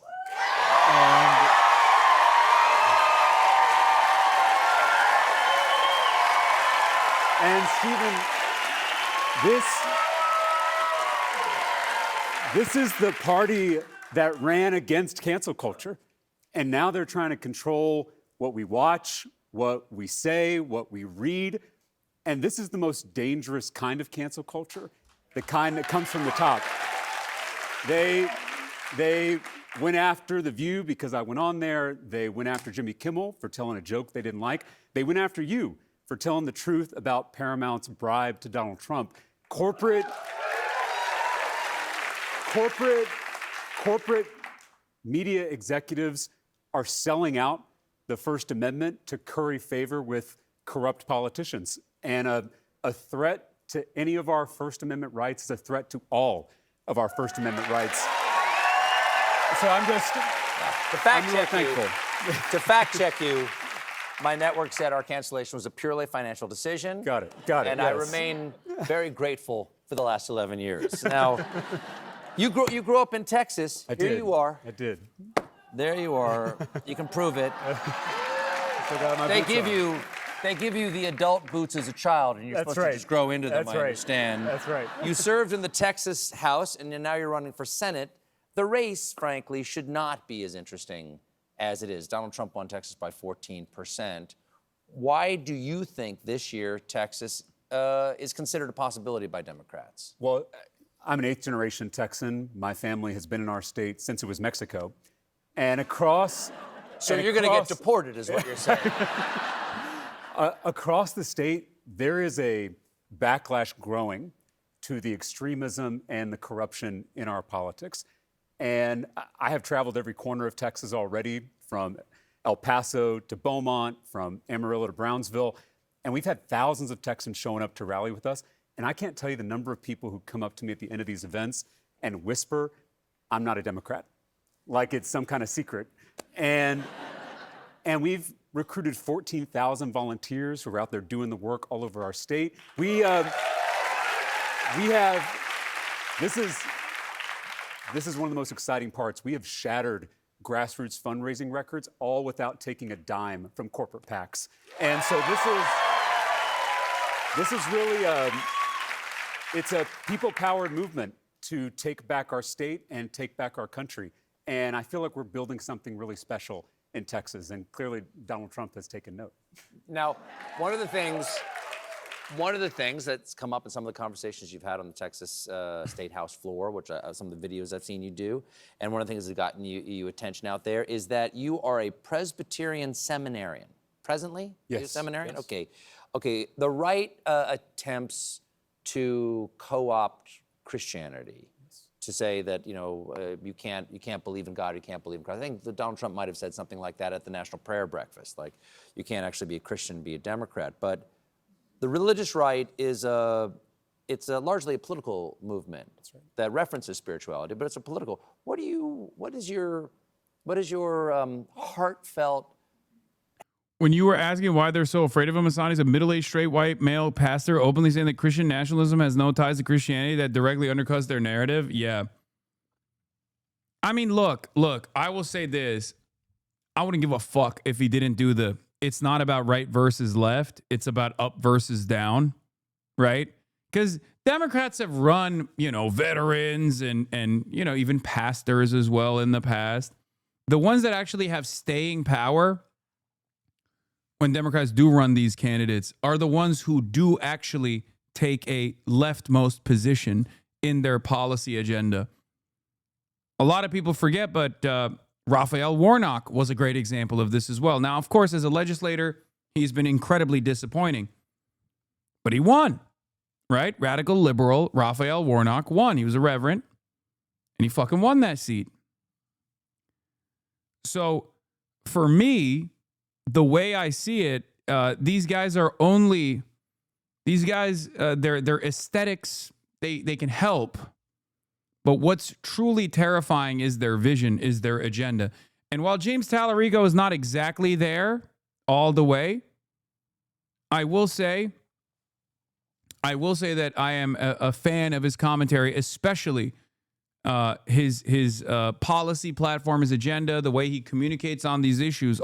I'm a lot more excited about him running than I am about Jasmine Crockett. Hand out to the people who want to use religion as a tool of political power? Well, for 50 years, the religious right, a political movement, that is the perfect description for it, they convinced a lot of our fellow Christians that the most important issues were abortion and gay marriage. Two issues that aren't mentioned in the Bible, two issues that Jesus never talked about. Jesus in Matthew 25 tells us exactly how you and I and every one of our fellow believers. Also, yes, I'm racist. That's the other reason. As you guys know, I'm a big racist. How we're going to be judged and how we're going to be saved. By feeding the hungry, by healing the sick, by welcoming the stranger. Nothing about going to church, nothing about voting Republican. It was all about how you treat other people. Don't.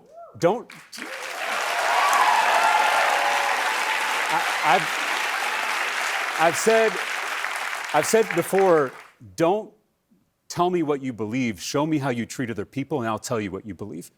And I think in our faith, we've got to get back to those fundamentals. My granddad was a Baptist preacher in South Texas, and when I was little, he told me that Christianity is a simple religion, not an easy religion. He would always clarify, but a simple religion because Jesus gave us two commandments. Love God and love neighbor. And there was no exception to that second commandment. Love thy neighbor regardless of race or gender or sexual orientation or immigration status or religious affiliation.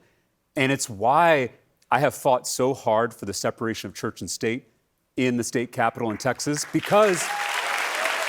Well, I want to ask you about that. Yeah, please. Because you did, as a state rep, you fought against a bill requiring the Ten Commandments to be displayed in schools. That's right. Why, even on that level, do you think it's important to keep the separation, not just for the state, but for the church? Well, because we are called to love all of our neighbors, including our Muslim, Jewish, Buddhist, Hindu, Sikh, agnostic, atheist neighbors, and forcing our religion down their throats is not love. And it's why I have fought. It's why I fought so hard for that sacred separation in our First Amendment, because my granddad, he raised me to believe that that boundary between church and state doesn't just benefit the state or our democracy, although it certainly does, but it also benefits the church. Because when the church gets too cozy with political power, it loses its prophetic voice, its ability to speak truth to power, its ability to imagine a completely different world. And so this separation between church and state is something we have to safeguard. It's something we have to fight for. And I think we need someone in the U.S. Senate who is going to confront Christian nationalism and say and tell the truth, which is that there is nothing Christian about Christian nationalism. It is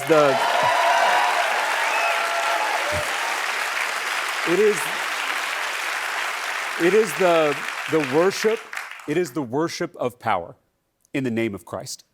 I'm gonna be honest. I think one of the best ways he could fucking hammer this point is about Christian Zionism in general. and just be like, these guys love to put on a front about how Christian they are, and meanwhile they love defending Israel when Israel is slaughtering Christians in the origin place of Christianity. You know what I mean? It's ridiculous.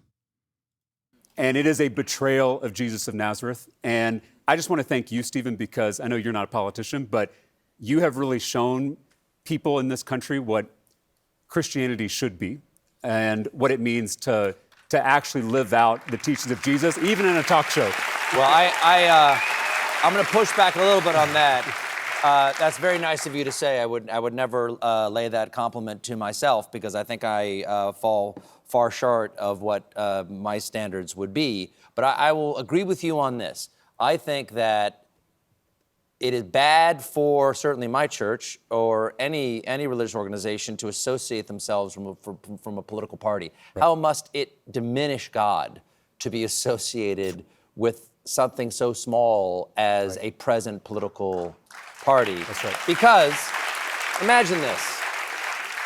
Imagine that you managed to co-opt Christianity. Imagine if you managed to convince everybody that Jesus was on your side.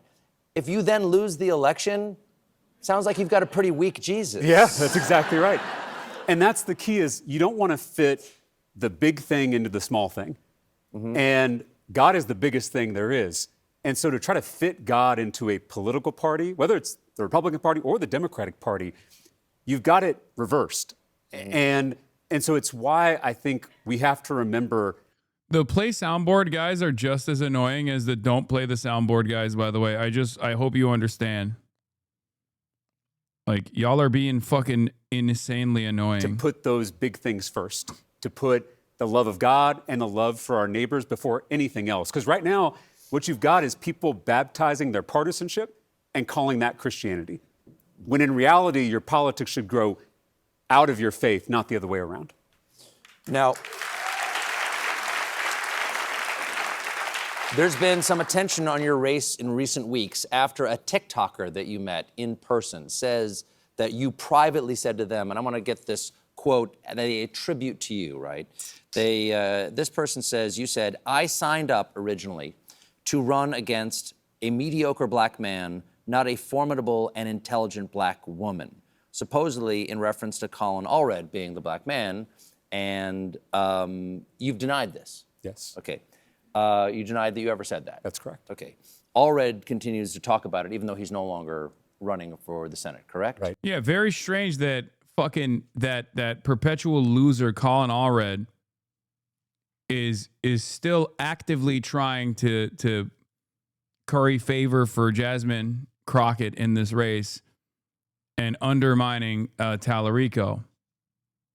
HasanAbi head popping off on identity politics. Listen to black women. Okay. Neoliberal, genocidal girl boss Kamala Harris, or black liberationist communist Assata Shakur. Listen to black men. Okay. AIPAC Shakur, Cory Booker, or communist Black Panther revolutionary Fred Hampton. Listen to Venezuelans. Okay.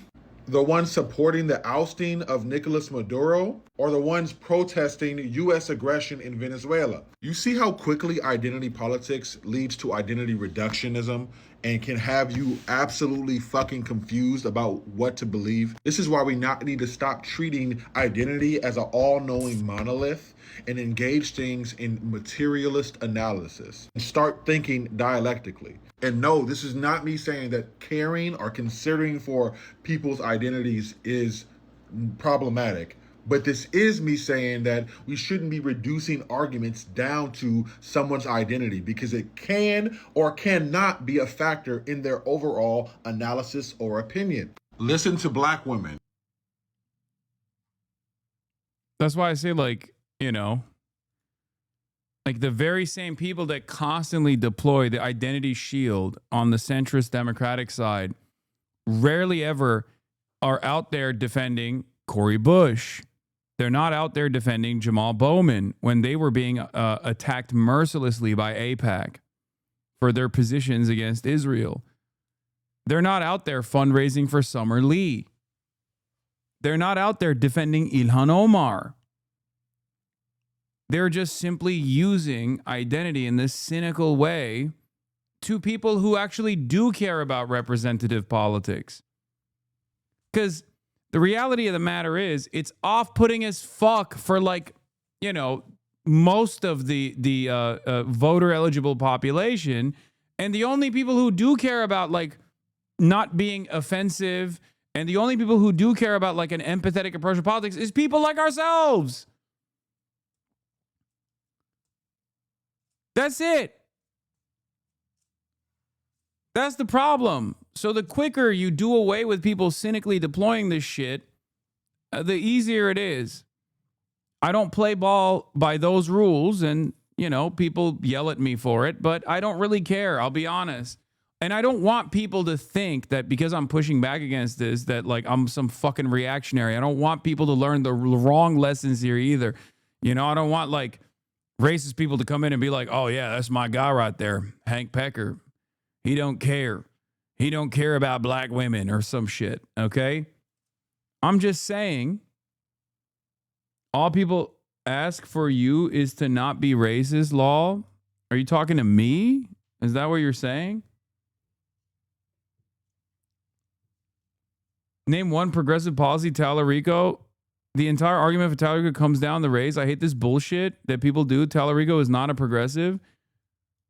I've already been very skeptical of Talarico, but this is fucking not true. Okay? Between Talarico and Crockett, Talarico absolutely comes across as more progressive by wide margins. Whether it be, he doesn't support Medicare for all, you're right. I'm saying between Talarico and Jasmine Crockett. Between Talarico and Jasmine Crockett. That's the race right now. Okay? Taxing billionaires is an objectively progressive policy in this day and age. If Jasmine Crockett is not putting taxing billionaires at the forefront of her campaigning, that's not our fault. That's her fault. Okay?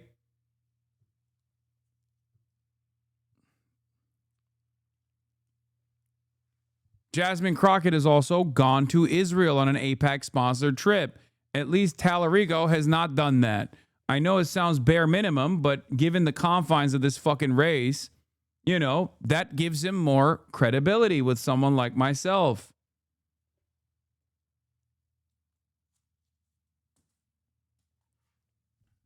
Jasmine Crockett is deeply, deeply invested in Adelson money is worse, in my opinion. No, the fuck it's not. What?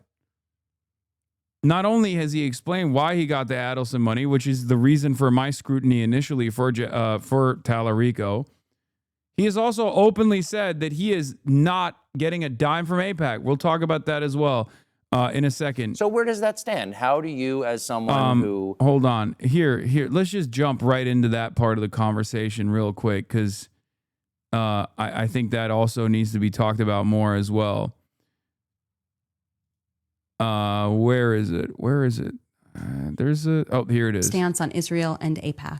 Well, I've never taken money from AIPAC, and I'm not taking money from AIPAC in this campaign. Seeing what's happening in Gaza makes me sick to my stomach as a teacher, as a Christian, as a human being. And our country's role in that slaughter makes me feel complicit in it. I think all Americans should feel that. Yeah. There was a theologian who said, I screamed at God for the starving children until I realized the starving children was God screaming at me. I think God is screaming at us in Gaza right now, screaming at all of us. And so I've said, if I am elected to the U.S. Senate, I'm going to use every bit of diplomatic and financial leverage to end the atrocities. I have already said I support banning offensive weapons to Israel. And I think we as a country... Like, that isn't good enough for me, okay? It's not. What do you mean offensive weapons to Israel? Defensive weapons too, motherfucker, okay? 100%. But let's compare Talarico's assessment on the issue and the moral clarity that he demonstrates on this issue to what Jasmine Crockett has said. We have a moral responsibility to stop the death and the destruction, and we can. We No, they're uniquely- not fucking kind of the same on Israel. What are you guys, crazy? Some of you unironically fail to see the fucking forest for the trees sometimes, okay? That is crazy. That is craziness. What the hell are you talking about? There is a clear difference between Talarico and Jasmine Crockett. Jasmine Crockett straight up is like, yeah, of course we're going to be allies with Israel. The fuck are you talking about? Israel is the most valuable ally we have. All this shit. What are you, crazy? What is happening? The argument people are making is that he's more electable because he's white. Oh my God, shut the fuck up. That's not the argument that people are making, okay? God damn. Also, that's not a fucking problem when people are talking about why Kamala lost, apparently. I was the one who was saying it doesn't matter. These are hurdles, but hurdles you can clear, okay? God damn, people just love fucking slamming identity politics into everything. Holy fuck, I'm turning into Norm Finkelstein. Jesus Christ.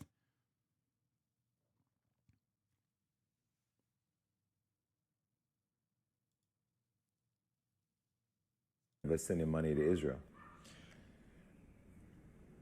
I understand. I also think that if people are going to vote as it relates to foreign affairs, which typically is not how people vote. People typically vote based on how are the gas prices treating me right now? How are my housing costs treating me right now? What's my job situation looking like? Those are the things that typically drive our elections and how people decide how they're going to vote. You got to call out AOC on this too, man. How is she better than Jasmine Crockett? Okay. Dude, you are fucking delusional. I cannot argue against your schizophrenic hallucinations. Okay? I'm sorry. AOC is even further to the left than Bernie Sanders on this issue. Okay? What the fuck? There's a lot of people on the timeline talking about how AOC voted for weapons to Israel. AOC voted for a weapons package to Israel. AOC never voted on a final weapons package to Israel, okay? She did actually vote to strike down Marjorie Taylor Greene's provision, which I was very critical of, and I criticized her on. And her defenses for why she did that was also terrible. But to say that AOC has not called what Israel's doing a genocide is fucking delusional. You are living in a world of delusion. I don't know why. I don't know why you guys do this. You can be critical of AOC's assessment. You can be critical of AOC not going far enough on the issue of Israel, as I am with Talarico as well. But holy fuck, dude. One of the most annoying aspects of this kind of commentary is people consistently pushing my fucking buttons, the buttons I hate to have pushed, which is when you just straight up fucking lie. You see a goddamn Twitter post and you just go along with it. Holy fuck. I'm not even doing the, oh, my candidate has to be perfect or whatever. I'm not saying that at all. There's plenty of fucking room for criticism for all of the candidates, including AOC. But it is unfucking bearable when you guys come in here and just make shit up. Stop making shit up. Enough.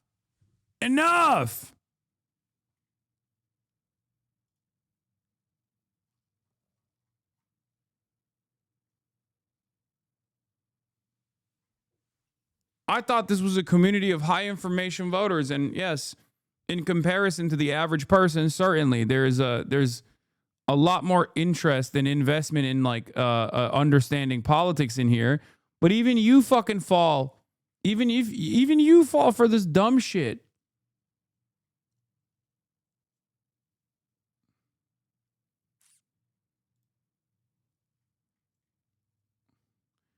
AOC is not as progressive in her track record, in her foreign policy as Ilhan Omar and Rashida Tlaib. This is true. But outside of like Ilhan Omar and Rashida Tlaib, she is literally one of the, if not the most progressive congressperson. We talk as though because of her, they're working tirelessly to do a ceasefire lie that she told when Joe Biden was still in the running, that people just like literally say wrong shit about her track record. They like deliberately misunderstand things that she's saying. It's so fucking strange. Yes, Summerlee as well. I can't believe I did that, but Summerlee is another person in Congress that is also incredibly progressive.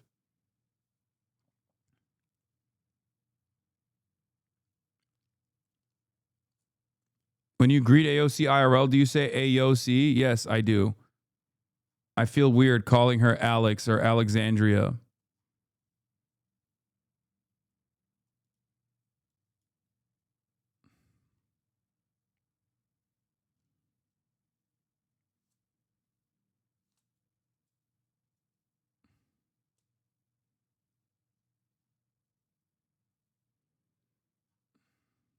It's strange.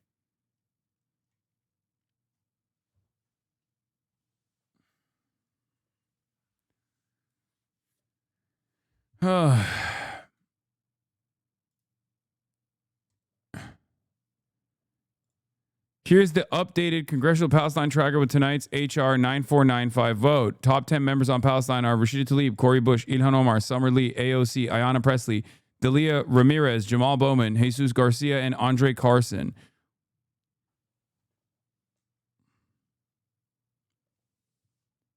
Casually forgetting that AOC also voted to fund the Iron Dome and then doubled down when pressed about it. No, she didn't even end up voting on the fucking final package.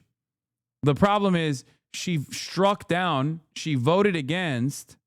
This is what I'm talking about. She did not vote on the final package. Okay, she voted against the final package. The problem is she actually defended striking down the defensive weapons aspect.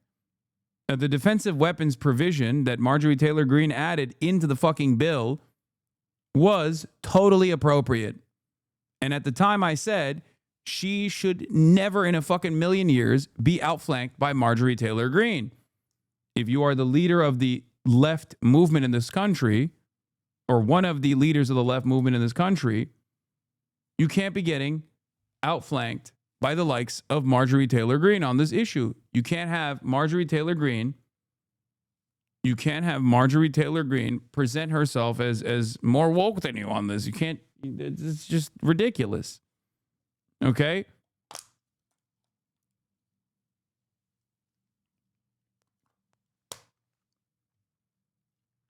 Yeah. There's plenty of room for criticism for AOC, but God knows I've had my, Brenberger says, God knows I've had my criticism of AOC over the years, but much of left Twitter subscribes to a critique of her that's just phoned in from an alternative dimension. Let's start here. She's literally never voted yes on any form of military aid to Israel ever. She voted to fund the Iron Dome for a country committing genocide. Stop. False. She voted present on Iron Dome funding once. I slammed her for it at the time. And she voted against an amendment to stop the Iron Dome funding while leaving other military aid intact. But she voted against the underlying bill, which included both.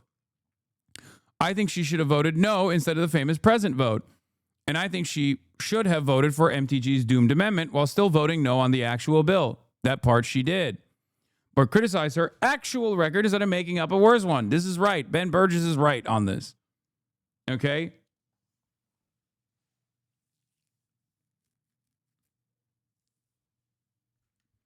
You're doing it again. She did not vote on a bill that referenced the IHRA definition of anti-Semitism. No.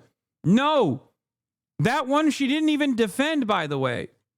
Once again, that one she didn't even fucking defend. She actually said, we would, of course, strike down any bill. I would vote against any bill that turns the IHRA definition into legislation, into any sort of encroachment on free speech. She said no, she would not vote for that. Again, you're wrong.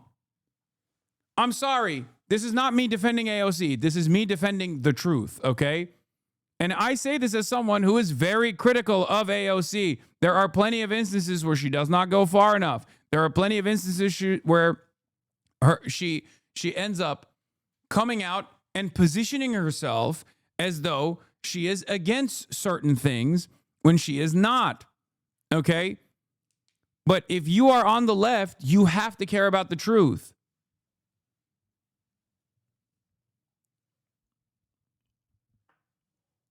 You have to fucking care about the truth. It's fucking ridiculous, man. What are we doing? It's all fucking vibes. I feel like, and this is totally anecdotal, but I feel like Bernie gets less heat for his horrible approach to the issue of Israel than AOC does.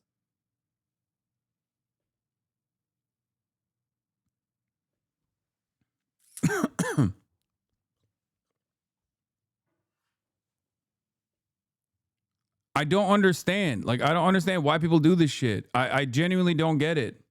I don't know what the fuck it is. Going after AOC when Ayanna Pressley exists is a little crazy. Her voting record shocked me.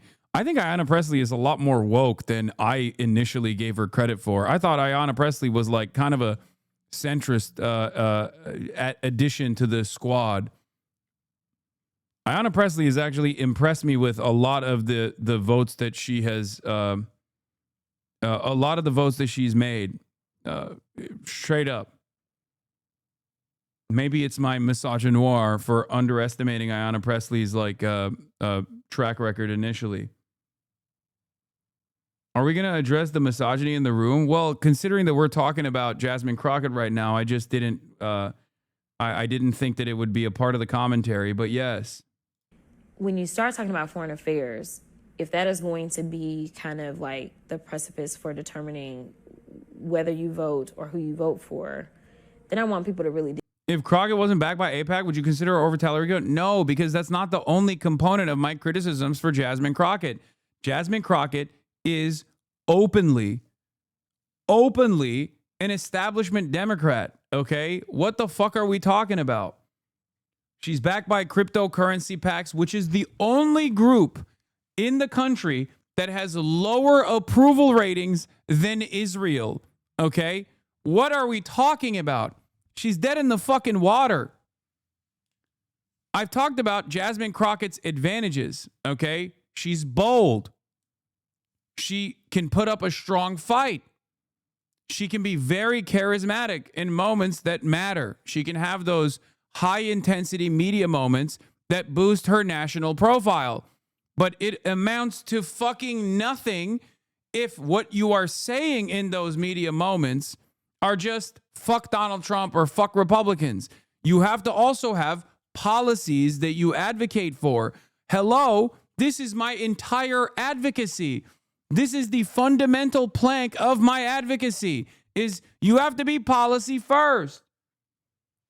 So no, it's not even just about Israel and her shitty approach to the situation in Israel. This is dog shit, by the way. This is disqualifying from my assessment anyway, but it goes beyond that.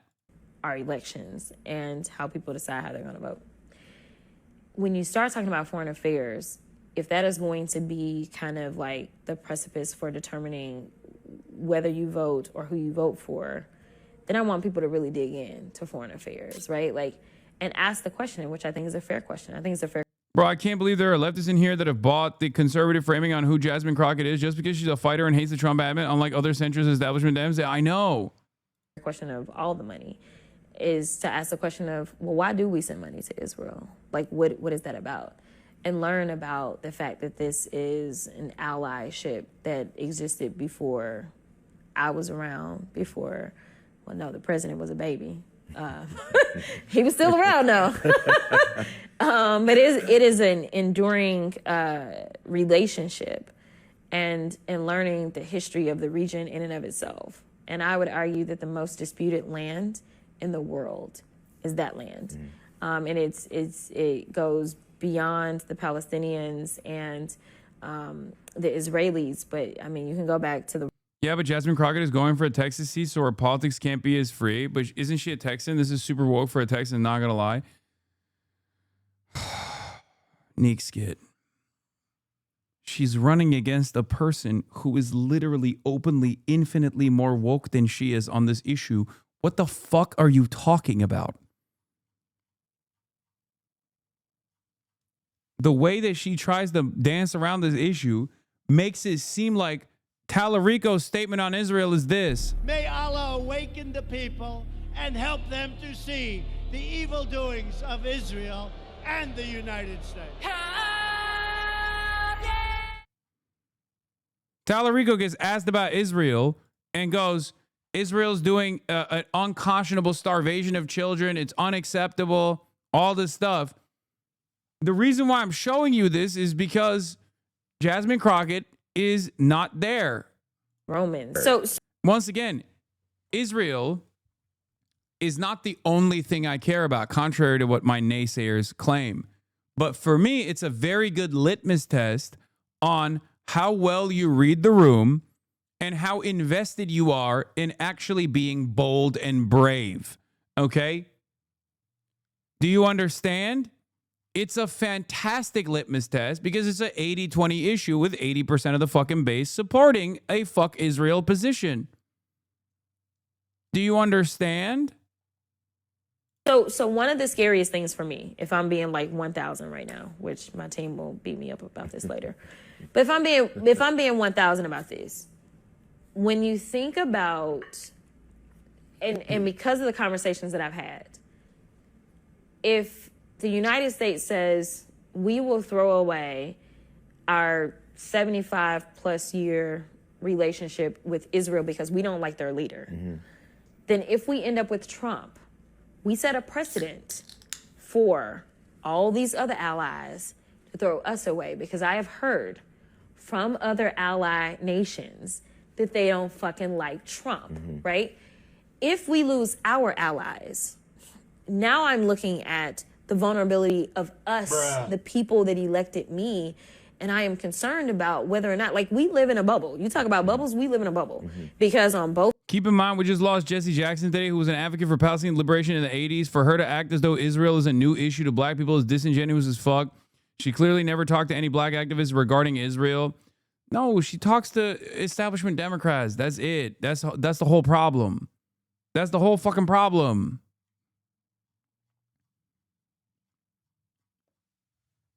Sides of us, we got water, and north and south, we got pretty decent friends, right? Like, we closer with the people up north than we are the people down south, but either way, we got friends on both sides, right? That don't mean that we are liked in this world. Like, a lot of people hate us, but it's about being able to flex. Like, oh, do you want to play with us?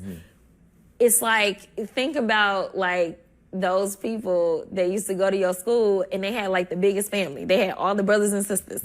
If you decided you was gonna fight one, you was gonna have to fight the whole family. Right. So you like, forget that, I ain't finna do that, right? But like, if it's just one kid, we may go jump you, right? That's the difference. And so for a lot of us, it's history. It's also thinking through possibilities in the future.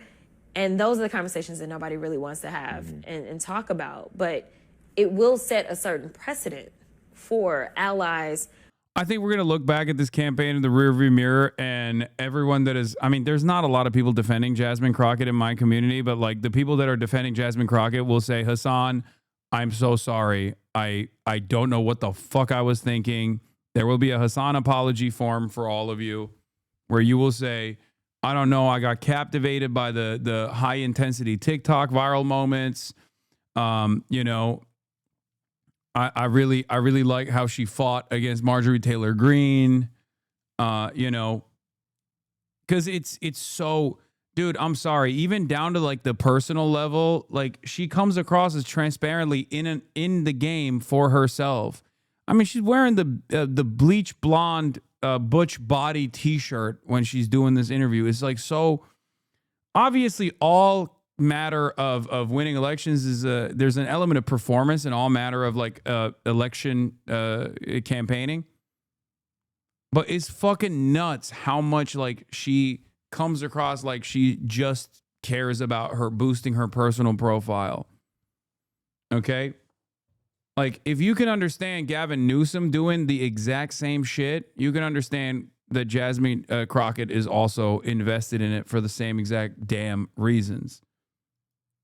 So Congresswoman Jasmine Crockett is running for Senate in Texas. And if you haven't followed her closely, you probably assume that she's running as something sort of like a Bernie Sanders style, like squad type candidate, one of the sort of like the radical progressive wing of the Democratic Party.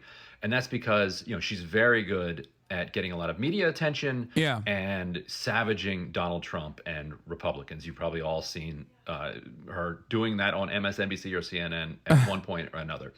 But if you actually look closely at her career, it's quite wild. She's actually basically just a corporate Democrat who is just looks and acts a little bit differently. I covered her first race in 2020. I have an anecdote about that race in my book about the squad, in which she's confronted with the question of what to do about crypto, because these crypto guys are going around the country.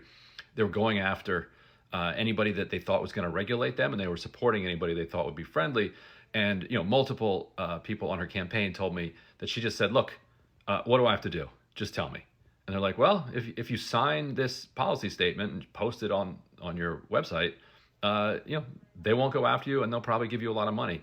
She's like, "Cool, do it." That same campaign, she also attacked her Democratic opponent for taking corporate PAC money, bragging that she had taken no corporate PAC money.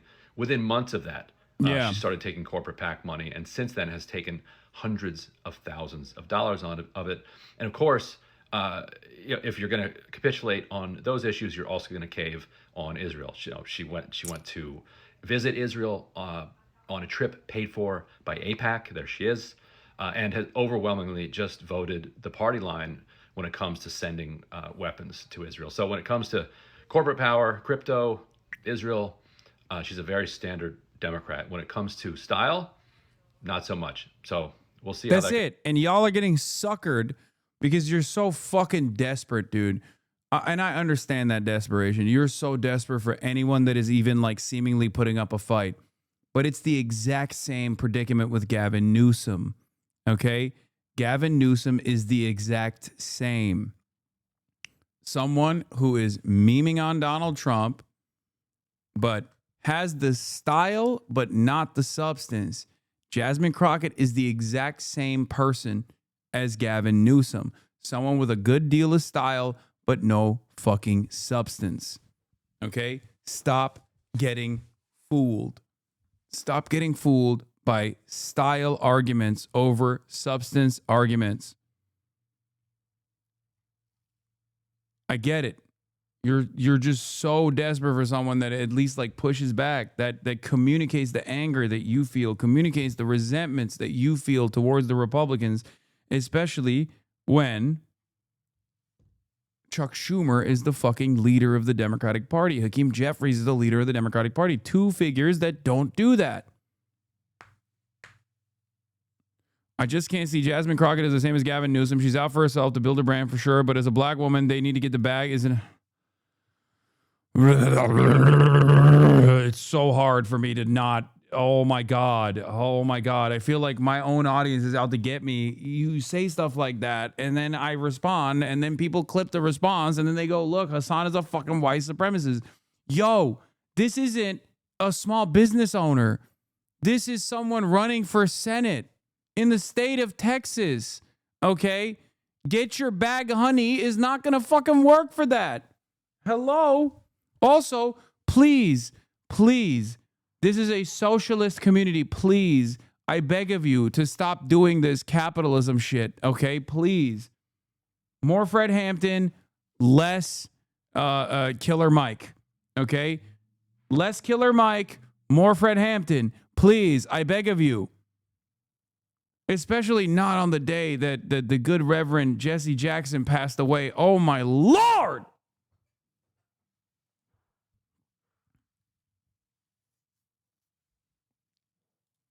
It's about uplifting the black community with money and resources that normally flow into the community. I can't vote for her. I don't live in Texas, but she's not the exact same as Gavin. As a person running for office, Killer Mike catching strays. I mean, come on, he deserves the strays. Like, what are we talking about here? How are people to this day in this community not getting duped for optics over substance? Because it's a much trickier predicament when you're talking about issues that pertain to the black community. Okay, that's why. It's desperation that's tenfold in that situation. And no, the response to that should not be, oh, fuck you, chatter. You're doing it, Paul. Fuck yourself. Okay, calm down.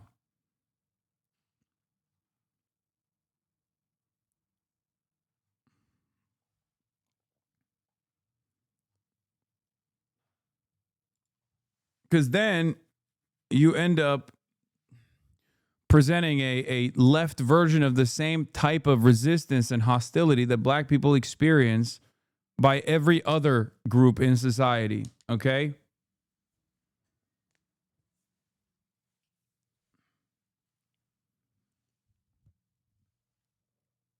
The NRSC robocalled high-propensity Dems, urged them to call Jasmine Crockett's office to urge her to run for Senate, then connected the caller to the office. The GOP also ran on and pushed around polls suggesting she'd win. Crockett then believed the AstroTurf hype and launched her bid.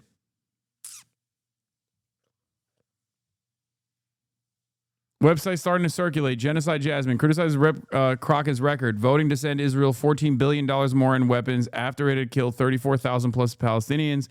Voting in favor of omnibus weeks ago that sent Israel $3.3 billion more and barred funding for UNRWA and the AIPAC affiliated trip. And Ben Dixon, it hurts me to see, is totally, truly in the tank for Crockett. Talarico has literally the same positions, not to mention is taking money directly from pro-Israel orgs as well as directly from the Adelsons. Y'all gonna fuck around and really start a pissing match by being disingenuous. Okay, in spite of all of that, it seems that Talarico at least has the wherewithal to communicate a much better message than Jasmine Crockett does on the issue of Israel. Literally has a tweet on the AIPAC website right now. Why haven't you deleted this tweet that's still featured on AIPAC's website right now? As the sun sets on the 5th day of the month of ER, Hom Hatsamut, or Israeli Independence Day, comes to a close on the 75th birthday of Israel. Let's continue to dedicate ourselves to peace and prosperity. Here's to the next 75.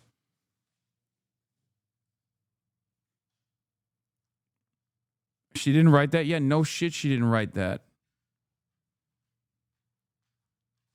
It's fucking nutty, man. It's nutty.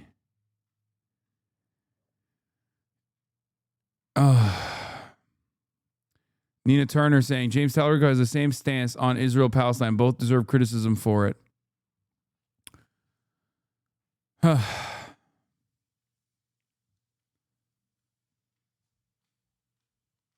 Didn't the other guy say he still wants to give offensive weapons to Israel? I may have misheard. No, not offensive. The other guy says he wants to give no offensive weapons to Israel, which, you know, is obviously totally fucking ridiculous, because that implies that you can give defensive weapons to Israel, which I don't agree with. I think it's fucking bullshit. This person says this about you. You say it didn't happen. How do you imagine this gets adjudicated, and what would you like to say to people? Yeah, I mean, we know that misinformation spreads on the internet, and it's sometimes like a game of telephone. As I said in my statement, I did critique Colin Allred's campaigning as mediocre, but I would never attack him on the basis of race. I respect Colin Allred deeply, even though we have disagreements on the best way to campaign and the best way to win Texas. My job in this moment is to try to lower the temperature, is to try to remind us that we are all on the same team, trying to change the politics of our state and change the politics of our country, because we are seeing the consequences of losing elections as we speak. And we have a moral imperative to win in November in Texas and to win across this country, because that's how we're going to get things back on track. And so I know things get tense in a primary. I know stuff flies around on the internet. I understand that. But I'm trying to get us all to keep our eyes on the prize, which is remembering we're on the same team and getting out there, doing the organizing work so that we can win in November. Have you spoken to Colin already? I have. I called him after all this stuff came out and everything started to blow up, just to reiterate what I said in my statement, that I do respect him. And how did that conversation go? I don't want to reveal anything in a private conversation, but Man, they both gonna lose? I don't even think so. I think that Talarico has a better shot than Crockett does, but he has to fucking sharpen his rhetoric. He has to be more aggressive. These guys, for some reason, Talarico has a penchant for good media moments. Like, he went on Joe Rogan. He really impressed that crowd, and that's good. That's a good thing. And he is issue focused, and that's good. I like that, but he needs to have more fucking dunks. He needs to have more dunks. That's just what the media environment wants. That's what the media environment demands. He needs to mog. He needs to go out there to ASU and frame mog the ASU frat leader. Okay? I'm sorry. That's just what he has to do. I hope that he and I walked away with a better understanding of each other. Now, you're serving in Texas House of Representatives. You've had your fair share of strange days. I understand you had to weigh in on legislation about, and I hope I'm reading this correctly, furries. The ASU frat leader is a GDI. He's a fraud. A GDI? A goddamn independent? He's not even the leader of a frat?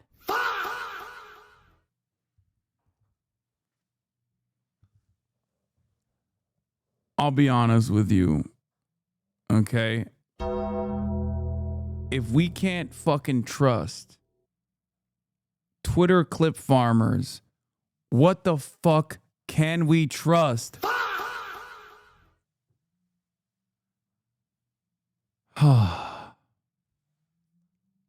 At least we know he's Albanian, so there is that. For example, Zoran knows how to toe the line between running the happy, good vibes admin while also being sharp and critical when the moment needs. Well, sometimes, but in his campaign, it was better. Yeah, I'm not subbing again until you stop the soundboard.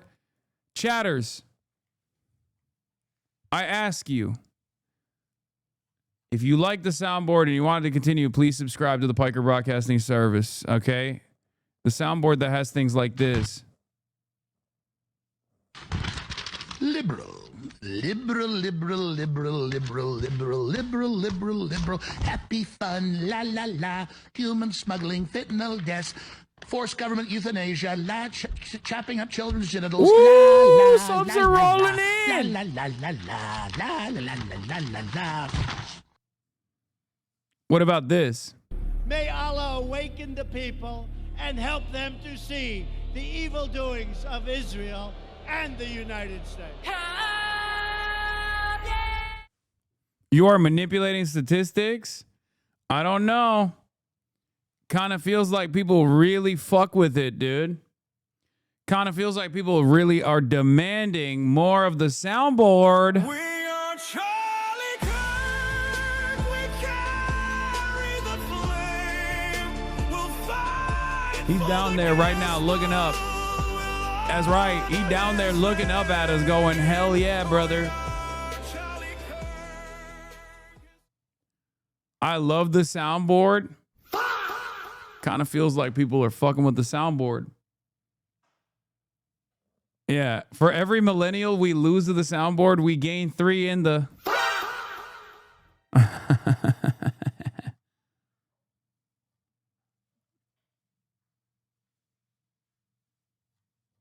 Just saying. Just fucking saying. I hate white people. I hate white people. Yeah. That's Austin, by the way. Do not come.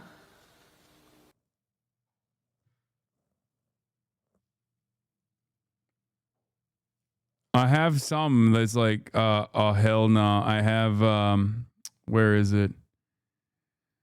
Oh, I have this. What the hell? Oh my God, no way.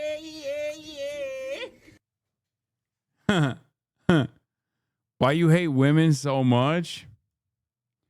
I don't. How dare you? I'll fuck with your unfettered joy. Keep the soundboard. Maybe add a few viewer submissions. Yeah, maybe.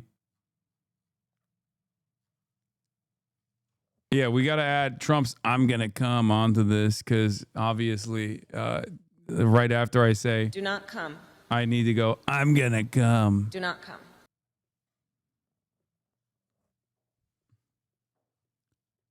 And Holy Toledo as well. We got to put Holy Toledo instead of this. Or instead of this. Okay. Okay, fess up. Which one of you freaks taught Hasan soundbites? Go ahead. We just want to talk. He's like a dog with a squeaky toy.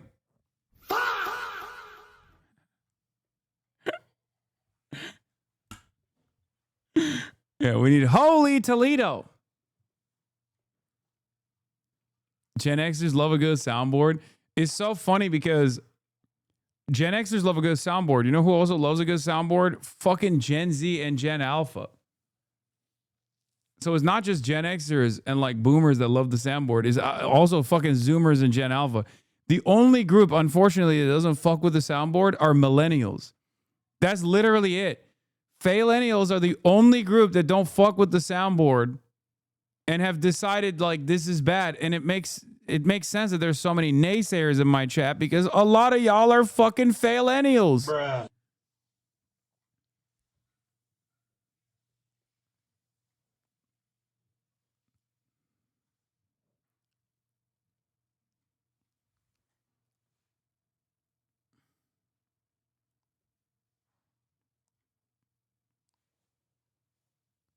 Anyway, my streamer is in a shock jock era. Yep. They gave the dude with ADHD a soundboard. One.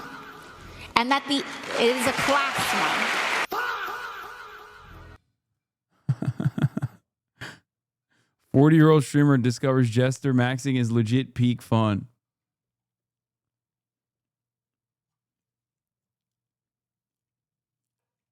I didn't fail. I was failed by my government.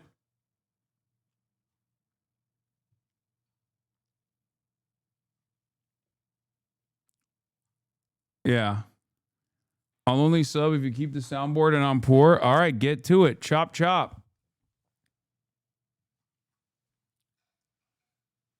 Soundboard whining is a pressure valve for chatters overwhelmed by current events, to be quite honest. Yeah.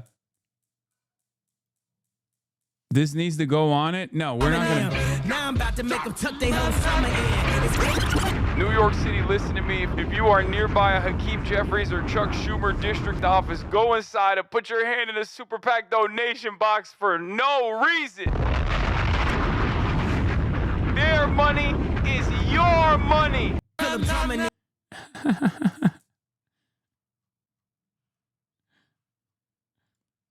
That was my first foray into the soundboard.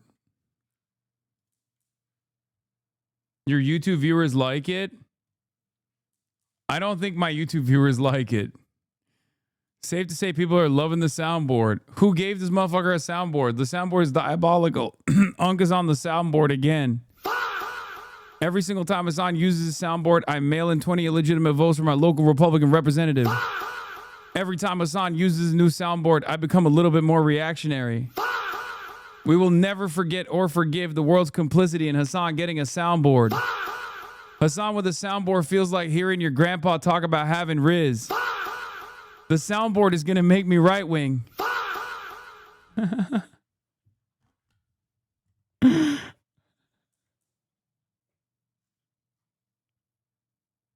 Oscord made a fog gift for you. Can I get a bruh and what the hell on this? Wait. Oh, you wanna? Oh, this is frying me. Mangadex piracy site removes all lolly content because of the UK. Update. I lost everything.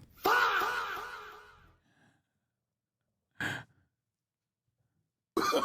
What the hell? Oh my God, no way.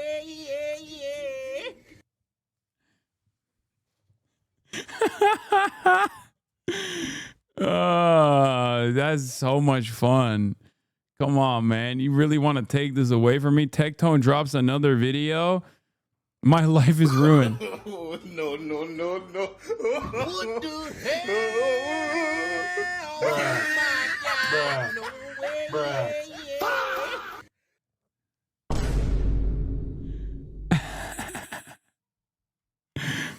Still doing lolly content is crazy. Yeah. What's gonna happen? Are they gonna fuck his wife extra hard? It's over, bruh. It's over.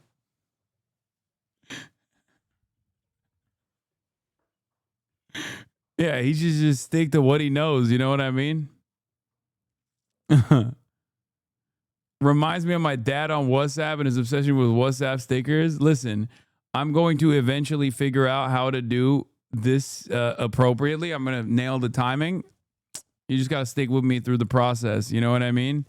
You want 5 big booms?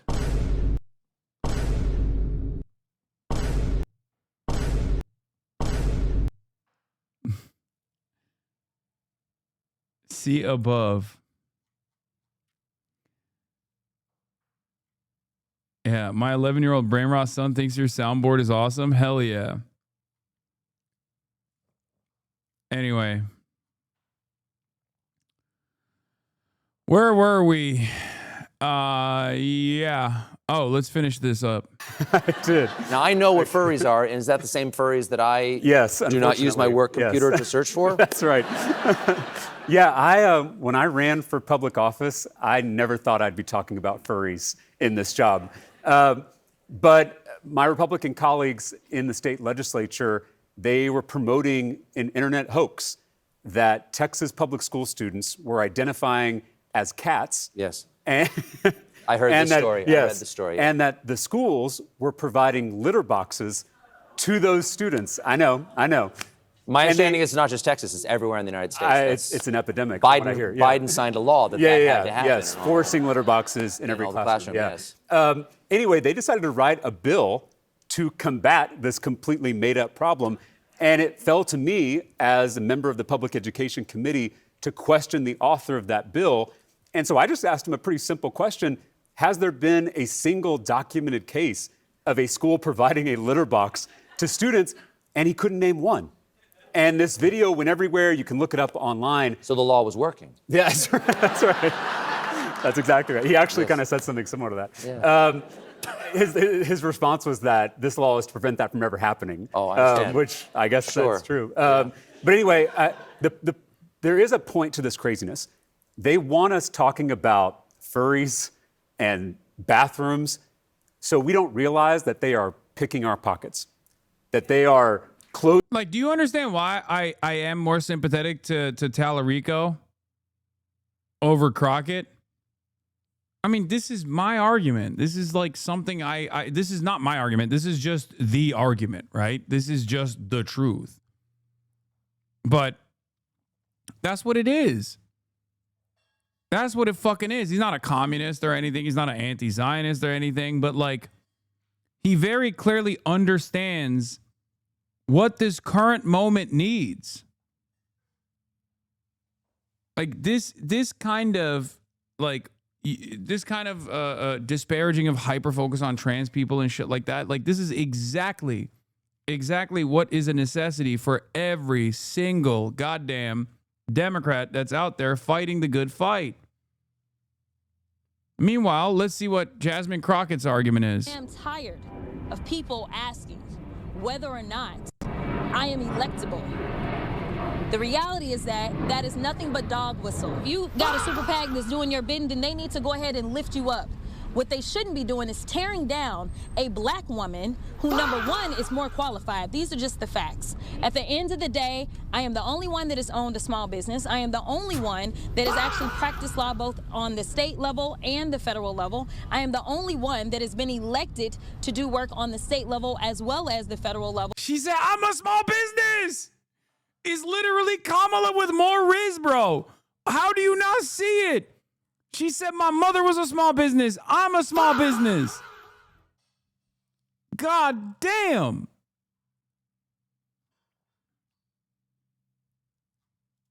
And frankly, I did all of that, and we know that as it relates to my opponent. And God bless, because my dad is a teacher, so I don't want anybody to get this twisted. But he had 2 years where he taught charter school. And then after that, he went into the State House, and then he became a consultant for charter. Mr. Talarico has been up a ton of ads. Another moment, another bruh moment right there. Charter school consultancy. Entire campaign. Yeah. Do you have any regrets about your campaign strategy? I don't. Listen, I think that Texans need to, number one, understand that Republicans are going to outspend us come November. This is just the reality. If we spend $100 million, they're going to spend $200 million. And if the only way that you can get through an election is by spending money, then we're going to have a problem anyway. We've tried that. We need a candidate that, yes, can raise money, and I am the 5th highest fundraising member of the House.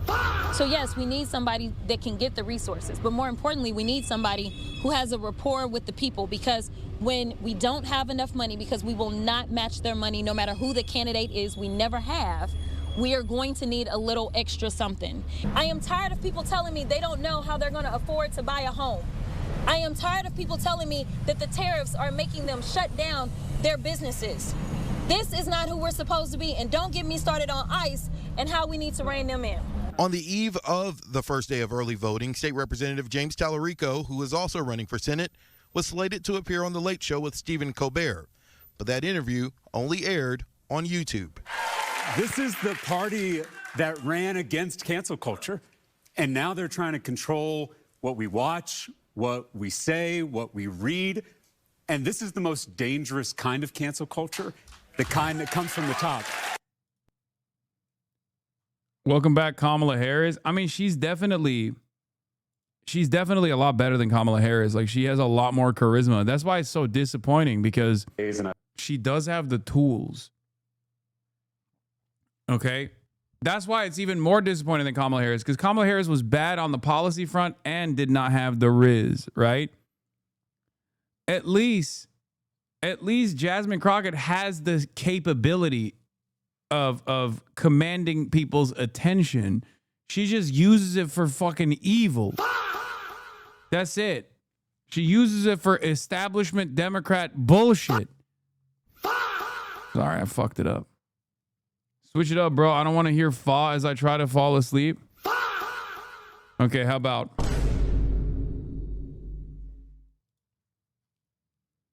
Talarico is a psyop. I think the Talarico Colbert debacle is a psyop. Oh my God. Dude, I love me some fucking leftists out here who just immediately start with the fucking, honestly, here's how Talarico actually is a member of the CIA. He got the Trump administration to go after him like this with the FCC.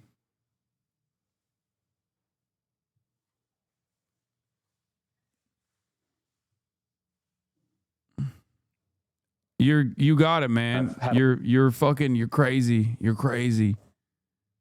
You're the craziest white boy anyone's ever seen, okay? No one's doing it like you. Fred Hampton was an agent. You know, he was also a part of the FBI secretly. Well, I think it's interesting. I've been in this race for 5. Yeah, this was, I've had a lot of interviews with national media. No one's ever asked me about the cost of housing. No one's ever asked me about the cost of prescription drugs. The only thing the media asked me about are trans athletes. 5 days, and I've had a lot of... This is like the perfect defensive posture, by the way. Interviews with national media. No one's ever asked me about the cost of housing. No one's asked me about the cost of prescription drugs. No one's asked me about the cost of childcare. The only thing the media wants to ask me about are trans athletes. And so what I would say is that the only minority destroying this country is the billionaires. Trans people are 1% of the population. Undocumented people are 1% of the population. Muslims are 1% of the population. We are all focused on the wrong 1%. Trans people aren't taking away our health care. Undocumented people aren't defunding our schools. Muslims aren't cutting taxes for themselves and their rich friends. It's the billionaires and their puppet politicians. And so we need not only the media, but all of us to focus on the real problem at hand.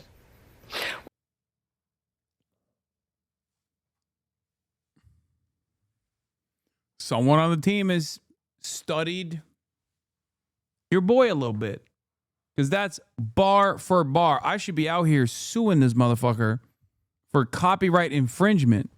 Okay.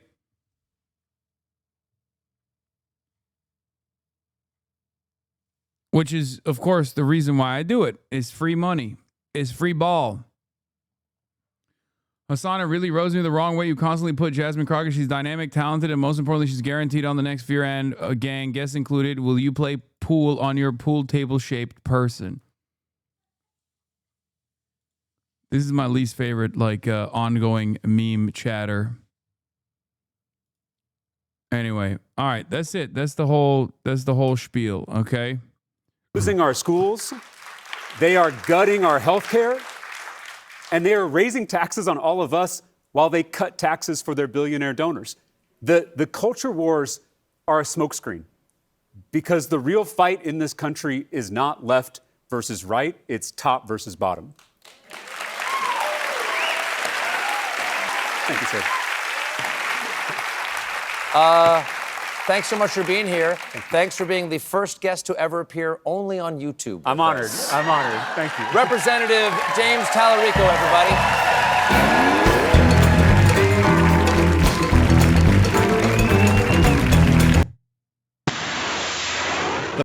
We got U.S. Iran at the precipice of war. Okay. Also, Israel's former Minister of Defense, Yoav Gallant, war criminal Yoav Gallant, says, striking Iran is not just a political decision, it's an operational one, and the conditions are coming together. So, do with that information what you will. I do feel as though we are at the brink with more assets, more naval assets actually moving in that direction as well. Also, Israel's next target isn't just Iran. Former Israel Prime Minister Bennett says Turkey is the new Iran, adding that Erdogan is a sophisticated and dangerous opponent. Naftali Bennett added, Turkey may be more dangerous than Iran. It is also trying to turn Saudi Arabia against us and is also working with nuclear Pakistan. The prime minister is falling asleep on guard again and allowing Turkey to enter Gaza. While certain senior Israeli officials are on Qatari payroll, Israel is Hamas? Because Qatar is Hamas. So therefore, also Israel is Hamas? Wait, what? And Hamas is Iran, and Turkey is the new Iran. So Turkey is Hamas and Iran? Who isn't Hamas at this point? Or Iran?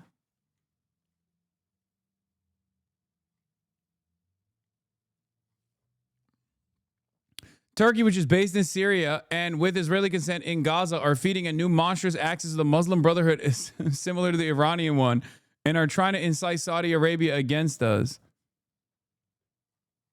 Yeah, if you recall, I talked about how Israel's next target after Iran is Turkey, and, they're openly saying I can't even say they're saying the quiet part out loud because Israel's never known for being fucking quiet. Let's be real. They're always yelling loudly and hysterically. But, maybe Trump will. May Allah awaken the people and help them to see the evil doings of Israel and the United States. Just saying. What is the most Israel will realistically be allowed to directly do to Turkey? I mean, Turkey's another one of our minions in the region. Turkey is literally a fucking NATO country. Turkey has American nukes housed inside of American military bases. Yeah, maybe the staffer saw the Theo Vaughn episode. Democrats so handily because he was like, yes, you're angry. I'm angry too. Why are you angry? Because woke libtards, because DEI, because trans people, because, undocumented immigrants. Undocumented immigrants aren't your fucking landlord. They're not the one who's raising the price of rent. They don't own the mega corporations. They're not sitting at the board of BlackRock. You know what I mean? It's not a Guatemalan migrant that's sitting at the board of BlackRock. Purchasing all the fucking houses. Bar for bar from James Talarico, just saying. This was almost a year ago with Theo Vaughn. So whoever is the fucking staffer that hit those bars and made James Talarico say those words, respect. Good. Keep up the good work. All right. Now let's get to U.S.-Iran talks. Messaging from Iran is anything but subtle. Take us on and you'll face this. Missile attacks in one of the world's most strategic waterways with global oil. You alone invented material analysis? Wait, first of all, you can't even say that that's materialist analysis in and of itself. And secondly, I mean, there is a difference between like verbatim saying the exact same thing. Right? I mean, that's a verbatim repeat of what I was saying right there. Which, by the way, of course, I want people to repeat those things. That's why I say them. What the fuck's wrong with everybody? I'm memeing over here. Hello? Why the fuck do you think? Why the fuck do you think I say these things on the broadcast? I say them so you motherfuckers repeat them. Hello? Do I need to spam the fucking a little bit more so you guys understand? Like, this is there's a little bit of humor here as well. Oil supply the target. If there was any room for doubt, Iran's supreme leader Ayatollah Khamenei rammed the point home. They keep saying the US have sent warships towards Iran. Okay, of course, a warship is a dangerous device, but more dangerous than that is a weapon that can send that warship deep under the sea. None of this is putting off the US, amassing a huge amount of military force in the same stretch of sea a few hundred miles south of Iran. The Straits of Hormuz, through which a fifth of the world's oil supply passes, where the Iranians have been carrying out exercises and where the USS Lincoln aircraft carrier strike group is now in place. Further west, the US has deployed more warplanes and other military assets in bases in Qatar, Bahrain, the UAE, Kuwait and Jordan. US President Donald Trump is telling Iran to make a deal or else. I would say they're bad negotiators because we could have had a deal instead of sending the B-2s in to knock out their nuclear potential, and we had to send the B-2s. I hope they're going to be... We had to send the B-2s to knock out their nuclear potential. Bitch, the deal was about knocking out their nuclear potential anyway.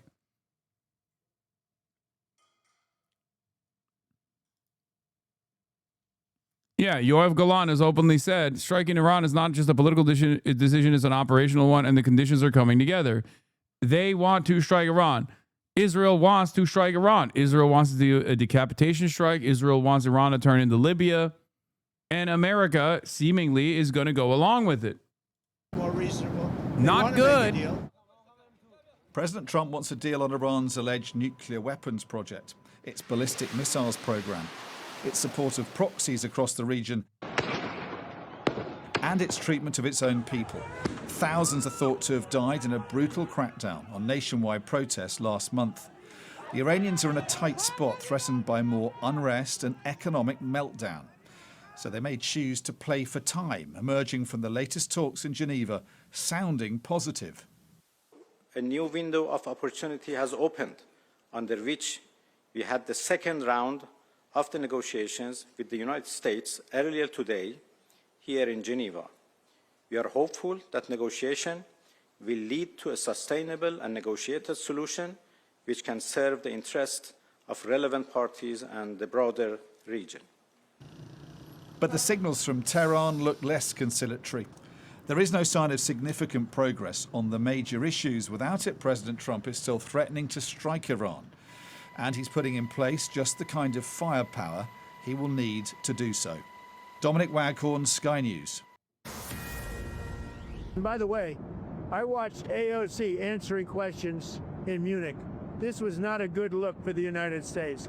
I watched Gavin Newsom answering questions in Munich, and this was a bad look for our country. These two people are incompetent. I never heard her speak very much. They started answering questions. She had no idea what was happening. She had no idea how to answer. President Trump slamming AOC over what she said at the Munich Security Conference after she took a series of questions on foreign policy. The far-left congresswoman now going to... This is my favorite line of criticism from Donald Trump against anyone, especially AOC. Oh, she rambles on. She rambles on. She doesn't know what the hell she's saying. Brother, have you heard yourself? Okay? What the fuck do you mean? Like, he is the last guy in American politics that can say that about anybody, okay? That's crazy. At least like with AOC, there's a coherent vision there. With Trump, there isn't even a fucking coherent narrative, let alone a vision. Like, I know Donald Trump, or at least the people around Donald Trump, have an idea of what they want to implement as far as this global design, okay?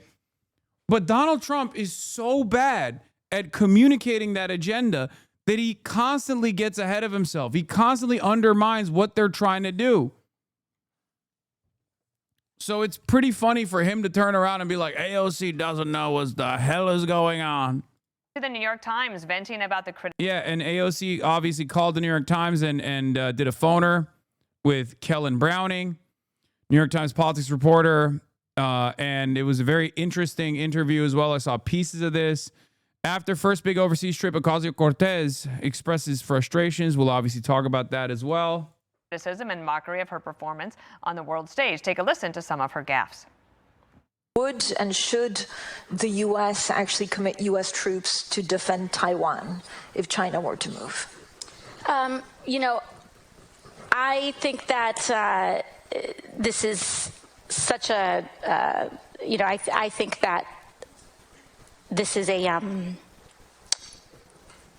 this is of course a very long-standing policy of the United States. Maduro was, as a leader, he canceled elections. He was an anti-democratic leader. That doesn't mean that we can kidnap a head of state and engage in acts of war just because. Bro, again, I cannot believe my eyes. I cannot believe my ears.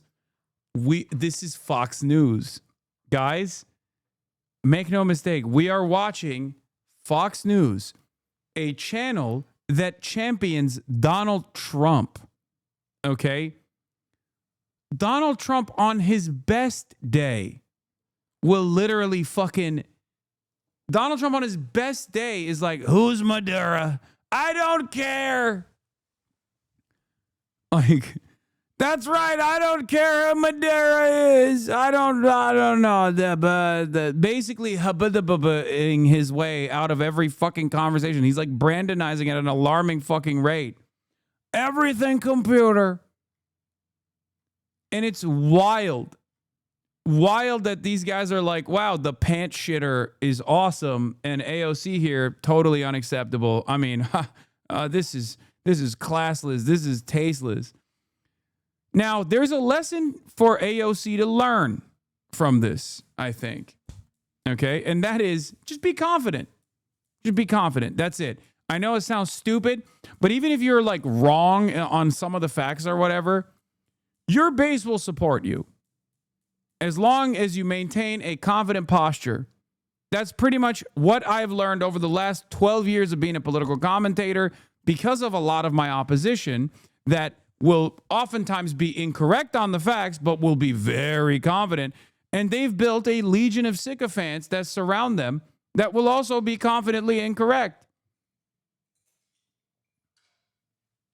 That's it. That's it. Because the nation is below the equator. What was their problem with the Maduro clip even? Because one, Maduro did not cancel elections. And two, I mean, you can contest the results of the elections, which is the American position, is that they were, phony. It was a sham election. But also, Venezuela is not north of the equator. It's south. Not south of the equator. It's north of the equator. But it is what she was trying to say there. What she was trying to say there was a global South nation, because Venezuela is considered a global South nation, and she fucked it up. Who cares? I don't give a shit. And here with us now is Ben Shapiro. Ben, she called the New York Times and said, everybody's got this story wrong, that this is about me running for president. I could give whatever about that, to be honest. The story is less about the opponents being some hypothetical primary. To me, my opponents are the network that links Orban, Trump, Milei, Bolsonaro, all these folks. In my experience, Ben, it takes a lot of effort and learning and preparation to not make news on things you don't want to make news about. That didn't happen here. Well, I mean, it's not our fault for noticing that she was horrible. My favorite conceit here is that she goes abroad, she says a bunch of incredibly stupid things, and that's leaving aside her general message, which was that there has to be class solidarity across countries between people who are poor and people who are rich. But put that aside. I'm sorry, but if you proceed to give an answer reminiscent of that famous clip of Miss South Carolina attempting to answer a question about the Iraq War from 15 years ago, and you're on a international stage, It is pretty funny that they brought in Ben Shapiro, because as far as like the conservative talent pool goes, I would say that he's probably the only reliable orator that remains. Most of the conservative talent pool nowadays is just shit from the butt. Like, they'll just get up there and be like, yeah, she's a dumb bitch. Yeah, she fucking stupid. Unlike me, I know where Vuvuzela is. Like most of the conservative commentary orbit now is Nick Shirley level. What was the word? So, you know, they had to bring the old guard in for a second. The last the last Japanese soldier stationed on the Philippines island thinking that the war is still continuing, you know? Your fault, right? She apparently prepared for this for months. According to Politico, she'd had. I also have the Mr. Benevolent in his new video, Nick Shit from the Butt, Shitley. He went to California. He was in my hood. He was in my backyard fucking around. So their latest meta is a dog was able to vote, for the Republican Party, and subsequently literally got the Republican who did that in legal trouble. Interesting. So I guess the system does work. Multiple sessions with Matt Duss, who is Bernie Sanders' foreign policy advisor. Leave aside the advisability or inadvisability of going to Bernie Sanders' foreign policy advisor for your actual takes on the world. The fact that AOC spent months preparing for this and then proceeded to fall all over herself on basic questions and to place Venezuela below the equator. Again, that is your fault, lady. It's nobody else's fault. You were the one who went. And obviously, look, she was taking her 2028 bike out for a spin. She hit the embankment. She flipped head over heels and went all the way down the mountain. It's her fault. Ben, she might not have been prepped for questions about China, but she was certainly prepped for questions or able to drop in Israel at every opportunity.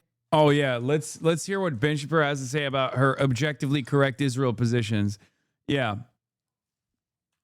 I'm sure that Fox News' audience is going to say she's cringe, she's gross or whatever, but if they actually got to the Israel side, I suspect that they're going to not agree with Ben, really.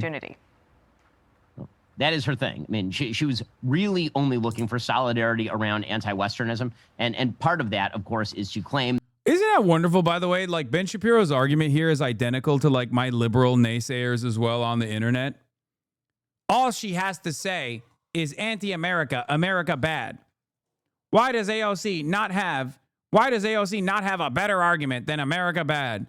And by the way, you got Benny Boy tackling the AOC problem. You got Vance also tackling the AOC problem. Now, what's interesting to me about this is they might see her as a threat. Kind of feels like they see AOC as a threat, don't you think? I mean, it's interesting. Nobody's talking about Gretchen Whitmer also participating on these fucking panels. I wonder why.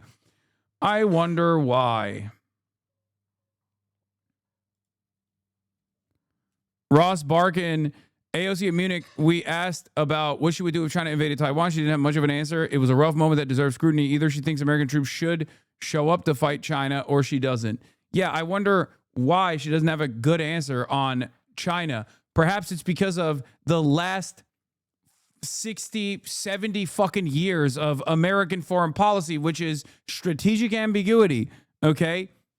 That's it. That's the literal fucking reason why you can't have a normal position on China. What's your stance on this? I say hands off China in its entirety. I say cooperative agreements with China. Not treating China as an adversary, but instead as a fucking ally. Meanwhile, by the way, AOC's opinion on China is not going to be all that bad because guess what? Donald Trump seemingly is talking to Xi Jinping about sending more weapons to Taiwan. My fucking goat, dude. May Allah awaken the people and help them to see the evil doings of Israel and the United States. The great nation builder for China. Oh my God. Let's watch this real quick. President Xi, in your talk with him recently, it warned about sending more weapons to Taiwan. What was your response to him? Are you going to send more weapons to Taiwan? I have a response. I'm talking to him about it. We had a good conversation, and we'll make a determination pretty soon. Tell us about your trip. We have a very good relationship with President Xi. In fact, I'll be going, I guess, in April. I'm sorry. President Xi, in your talk with him recently, it warned about sending more weapons to Taiwan. Trump loves power so much. Dude, you don't understand. He fucking loves what the Communist Party of China has been able to implement. Okay? I'm sorry. This man is development maxing. He's China maxing. A lot of people think I'm China maxing. I have yet to meet an American leader China maxing as hard as Donald fucking Trump. When he's destroying the design of global trade, he's doing it for China. When he says he might not arm Taiwan any further, he's doing it for China. I haven't seen a guy, a Republican that loves China this fucking hard since the secret Maoist Richard Nixon. Okay? Fucking incredible. Beijing has sought for decades to condition Washington to consult with it ahead of Taiwan arms sales. Previous administrations have refused in line with the six assurances. Regardless of what Trump decides, Trump has gifted Xi a win by setting new precedent. Okay? It's crazy.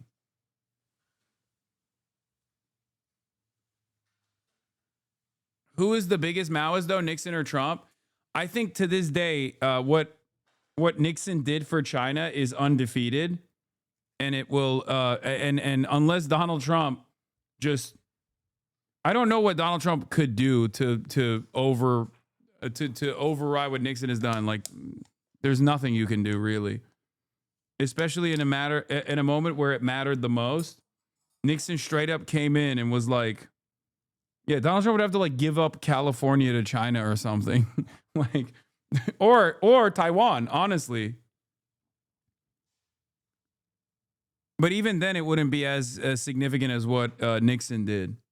And for the record, I am saying objectively, it was a good thing for the world that Henry Kissinger and Nixon recognized the PRC.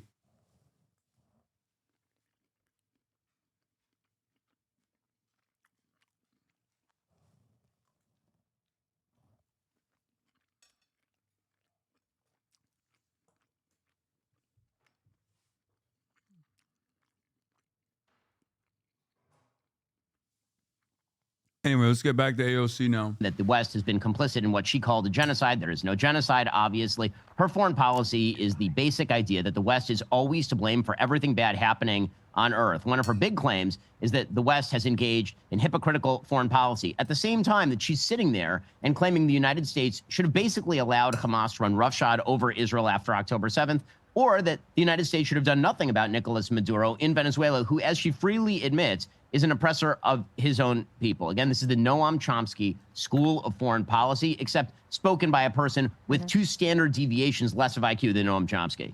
Let's talk about Marco Rubio. Many people have seen the clips from his speech. It's roundly being applauded. And Jerry Baker of the Wall Street Journal wrote this today, that in Munich, Rubio points to a path forward for the GOP. His touching invocation of the shared roots of Western civilization that unite America and Europe didn't obscure the warnings Mr. Trump has been sounding, which Mr. Rubio echoed. Europe can no longer rely on American security for its own peace. And yet he did get a standing ovation. Maybe people thinking, okay, this is a tone that we can appreciate. Yeah, I was speaking with Senator Tim Scott this morning, and one of the points he made about Secretary of State Rubio is that he was constantly using the word we. Now, President Trump selecting Secretary of State Rubio for that position was a brilliant move. Rubio did a spectacular job on the world stage, specifically because he made many of the same critiques you heard J.D. Vance, the vice president, make in Europe. But instead of going in and trying to clobber everybody with a 2x4, he said, listen, we have a shared culture, we have a shared history, we have a shared set of values. If we wish to uphold those things together, then it's really important that you be strong. We're here to help you strengthen yourselves, but you can't stand in your own way. You have to get out of your way on the economy. You can't put forward all these green regulations that are designed to hamper your own growth. You have to get out of your own way on mass immigration. If you do those things, then not only can we stand together, we can build the next century together. That's an encouraging message. It's an optimistic message, even if he is making spectacular critiques of the Europeans at the same time. Right, it's like Rubio ended up with the headlines he wanted out of his speech, and AOC did not. Thanks so much for being on the show, Ben. Thanks. Hey, it's Will Kane. Click here to subscribe to the Fox News channel on YouTube. It's the best way to get our latest interviews and highlights. And click to subscribe to the Will Kane. Financial hell for. Okay. I'm going to watch Clavicular versus Adam Friedland now before we get to Zoran's Zomentum. If you're going to take out hundreds of thousands of dollars worth of loans, you might as well invest it into surgery rather than going to school. What if you could be a plastic surgeon? And by the way, mad paper. you can actually get college loans and use it for surgery. So this is a method. So I've been telling people, yeah, you can literally do that. So just misappropriating the funds, it's really not going to get you in that much trouble, and you'll mog, so you'll be able to sort of get out of it. He's right.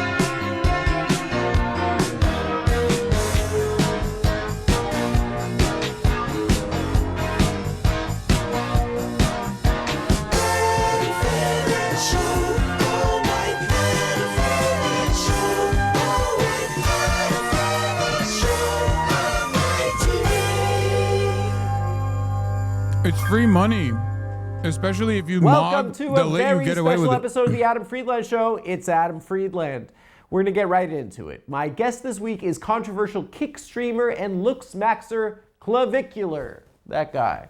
Clavicular has enjoyed quite the meteoric rise over the last 6 months, thanks in part to a series of live stream controversies that have put him on the social radar of anyone and everyone that has a social media feed. I wonder if our parents, you think our parents see it? My mom knows. Your mom knows. Because the New York Times. Because your mom's horny, bro.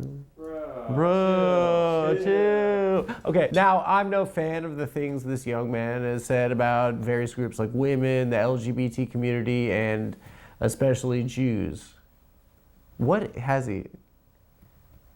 I didn't know that. You didn't know that? Yeah. What does he say about it? It's not. Again, we'll talk about it later. But the bad ones, right? The bad Jews? But I think it's important to view clavicular as a symptom of something much deeper, something much darker, perhaps. A cultural virus that has plagued the country, the world, perhaps, for the last decade. And I'm talking about, of course, I don't have to say it, but none other than video game player and pickup artist extraordinaire, Hasan Piker. What? Our younger generation has... Wait, what the fuck? No! What? What? What the fuck? Grown up idolizing this man who uses a preternatural fashion sense as a tool for sexual persuasion. How many times have you seen young men at the store or perhaps the mall wearing this exact outfit, attempting to mold themselves into a man who's quite frankly an anti-Semite? Anti-Semite of the year, mind you. A man who views women as workers. A man who live streams everything he does, makes it about politics. A man who's not even as big as his dog. Folks, I'm hoping this interview will be a wake-up call for everyone who's watching it to stop supporting the monster, Hasan Piker. So please enjoy my interview with fucking hell. Jesus Christ.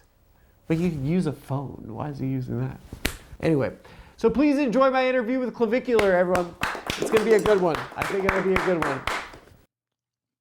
That's insane. Ladies and gentlemen, the #1 streamer on Kick. Give it up for Clavicular, everyone. Woo!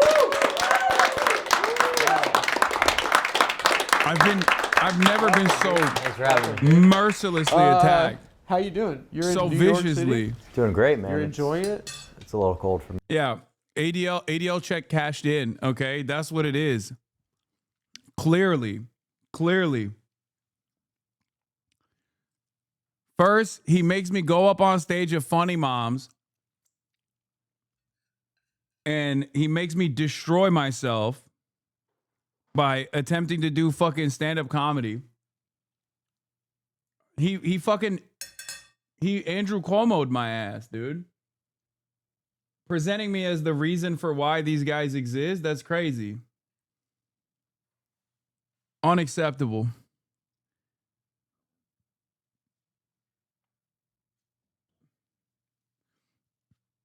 Is he wrong though? I mean, he's probably wrong about Clavicular because I don't think Clavicular ever watched me, but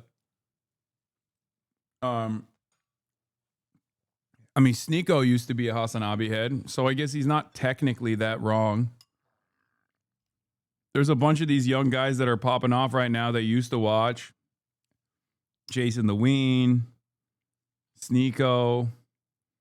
They've gone in all different directions. Jackson Hinkle. But honestly, like I'm 38 years old and I'm like learning about looks maxing and stuff. Like I do a lot of research for the show, and I feel like I just feel so like a boomer. I feel like so foreign from the youth of today. I feel like I'm learning like a new fucking language or something like that. Right, yeah. All of the terms are quite comical, but you know, you're not in your own world with not knowing about this whole looks max thing. It's kind of a new thing that's popped up over the past few months, I would say, to the mainstream. Right. It's been... But it existed in forums for years, right? Right, yeah. No, it's been around for years, and it had sort of a explosion on TikTok back in 2023 where like the kids knew about it, but now it's kind of pushing to X and like, you know, people in your demographic a little bit, so. Shut up, dude. What does that mean, demographic? Like old cells? What is my demographic? Old cells? Old cells? Yeah. What does that mean? Celibacy? Just dude, like... I get pussy. Shut the fuck up, dude. I get mad pussy. No, it's not like... Even when I was poor. That's just one of the terms that we use. My like, sexual market value is just through the roof. We'll just add cell to any the of these end guys. of a descriptor. So Really? Just old cell. So what is your role in this ecosystem? How would you... It's so funny that he's so matter of fact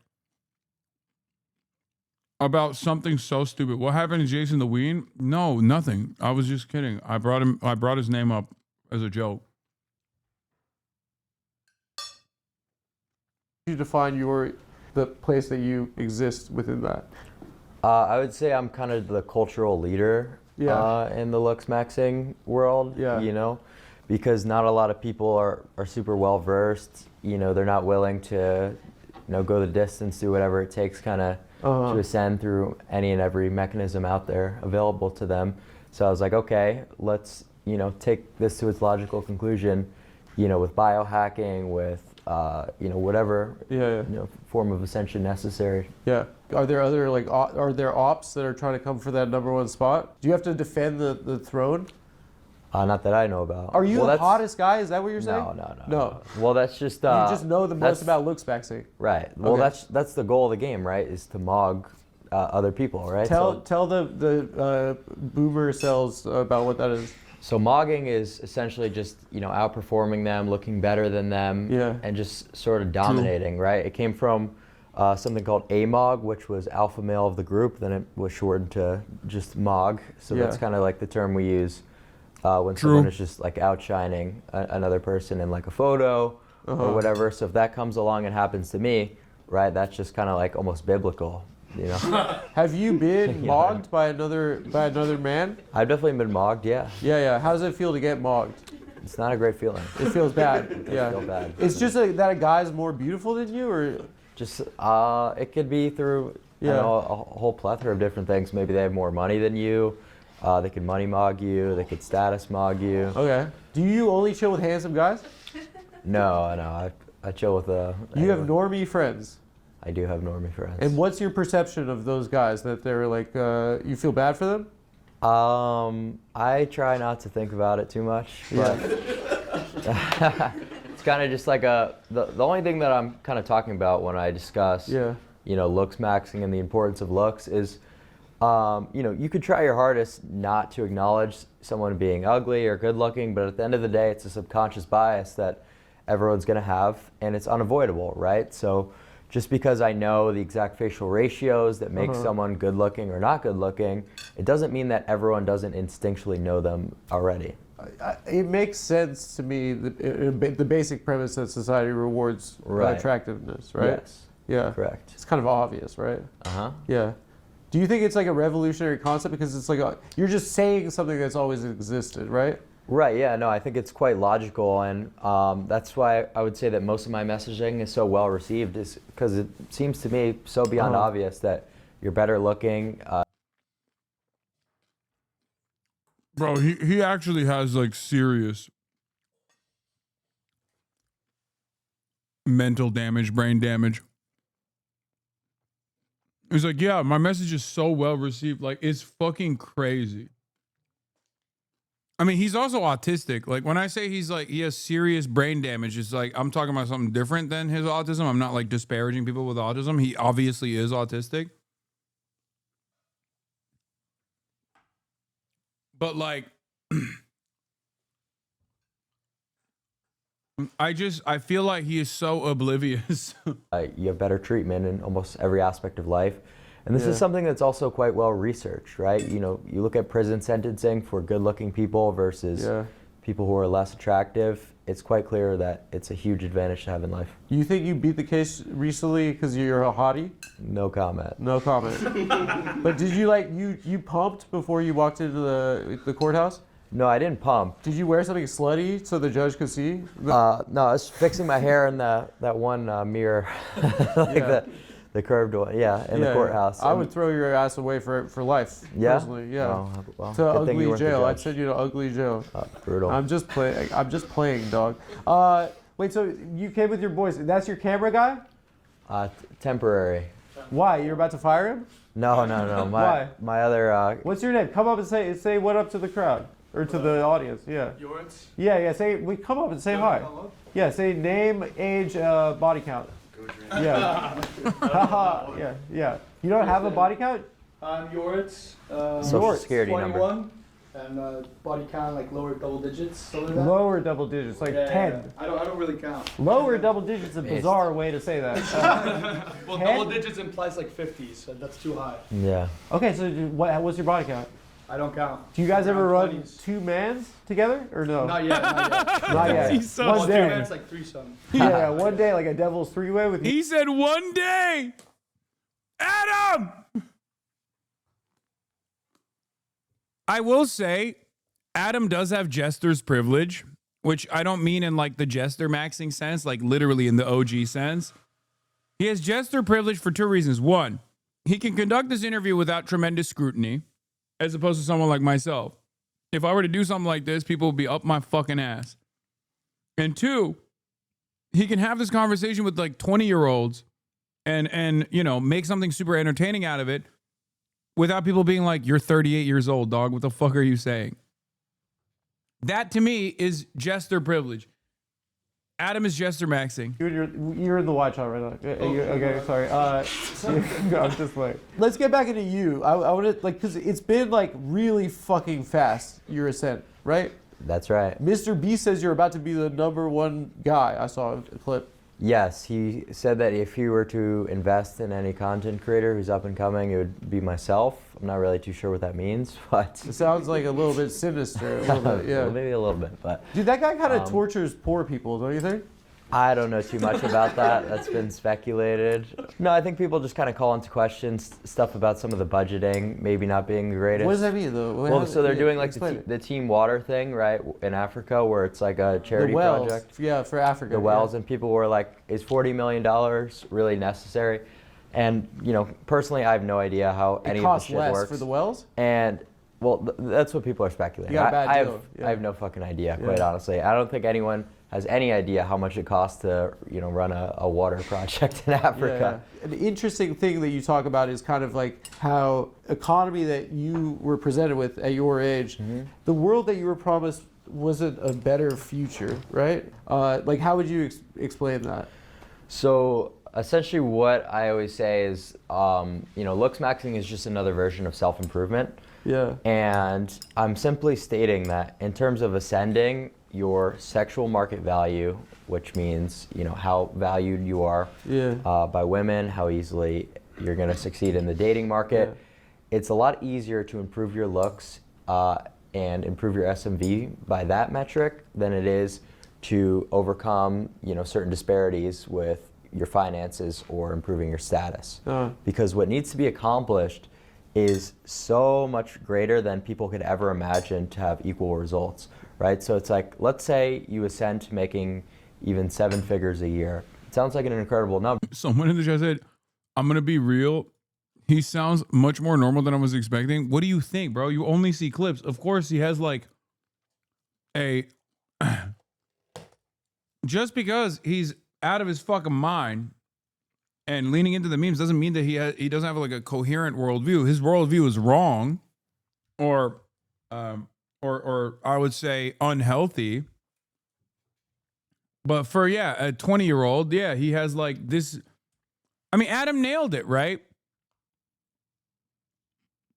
Adam nailed it. He was like, so you're just basically saying hot people get things.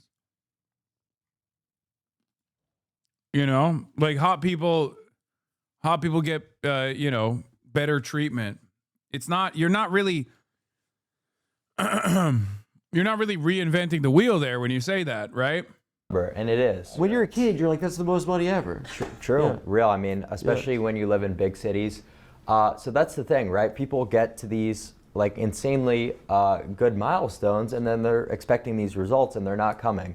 Like getting pussy, you mean? Or like? Well, the fact of the matter is, looks are valued a lot greater in these big cities with how shit the economy is. That's really not getting you as far as you think. Oh my God! You could just also just move to New York because there's like so many gay guys that there's just more straight women than straight guys. It's a hack. Or you could just looks max. Have you seen Seinfeld before? No. George Costanza was like on dates with 11s. And it's real. It's real. That's actually what happens. I don't know. For any of the pop culture references, we are 20 years apart. No. You don't know any shows or movies? Not like anything before like 2015. So like Transformers like 4? No. No. I think that's... What's your favorite movie? Favorite movie? Oh, that's a tough or one. Or it's Jester. Movies are Jester? Movies are kind of Jester. And sports... Like sports is... Oh yeah, you hate sports. Yeah, movies I could, you know, put up with every once in a while. What's the best one? Let me think. The most enjoyable movie? Dude, you gotta not go back to Miami. Just come chill with me and the lads tonight. And just watch movies? Have you seen Moneyball? I have. That's a good movie. That movie. So Us. Have you seen it? I love it. Yeah, I like the movie Limitless. You kind of are a Limitless style guy. Yeah. Yeah. Is that kind of what having like a stack is like being Justin Timberlake, or that's who's the guy in Limitless? Matthew McConaughey. Bradley Cooper. Oh, Bradley Cooper. It kind of feels that way when you first start taking stimulants. Yeah. He's talking about Matt. For me, I just write long emails to people that I haven't talked to in 4 years. So you grew up outside the city, Hoboken? Yes. And you've been staying with your family. Hoboken, no joking. Yeah. Are you close? Wait, this motherfucker's from Hoboken? Oh my God. Oh my God. Hoboken is beautiful.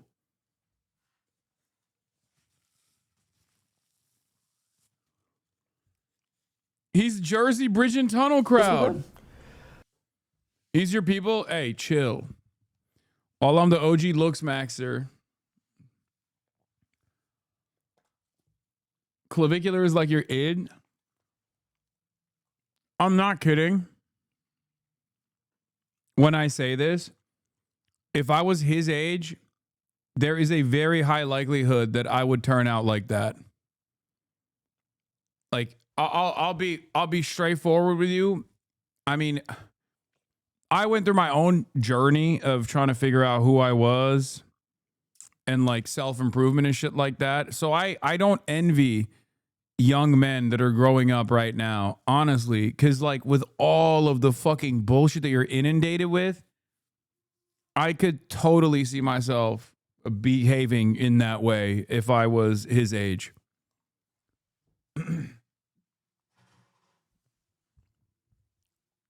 Straight up.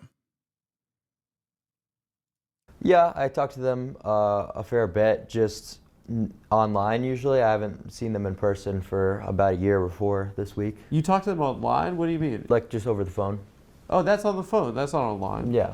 You have a sister, younger sister. I do. Are you close with her? Yeah. Yeah. How many years apart? She is turning 16. So 4 years. Yeah. Me and my sister are 4 years. Yeah. Okay. Yep. Yeah. We got. He deadass says the worst qualities of you and academics. New Jersey needs to be stopped. Bro, what are some of my qualities that he has? Get the fuck out of here. Gotta fucking protect our sisters. Indeed. Yeah, my sister is my dog. We're like very close. Do you like Springsteen? Who? Bruce Springsteen. He's like New Jersey. He's like a rocker. Dude, I gotta put him on his songs. I gotta put him on movies. We got a Movie Max and Song Max at some point. The two of us as dogs. Your parents are also they're bodybuilders. Is that right?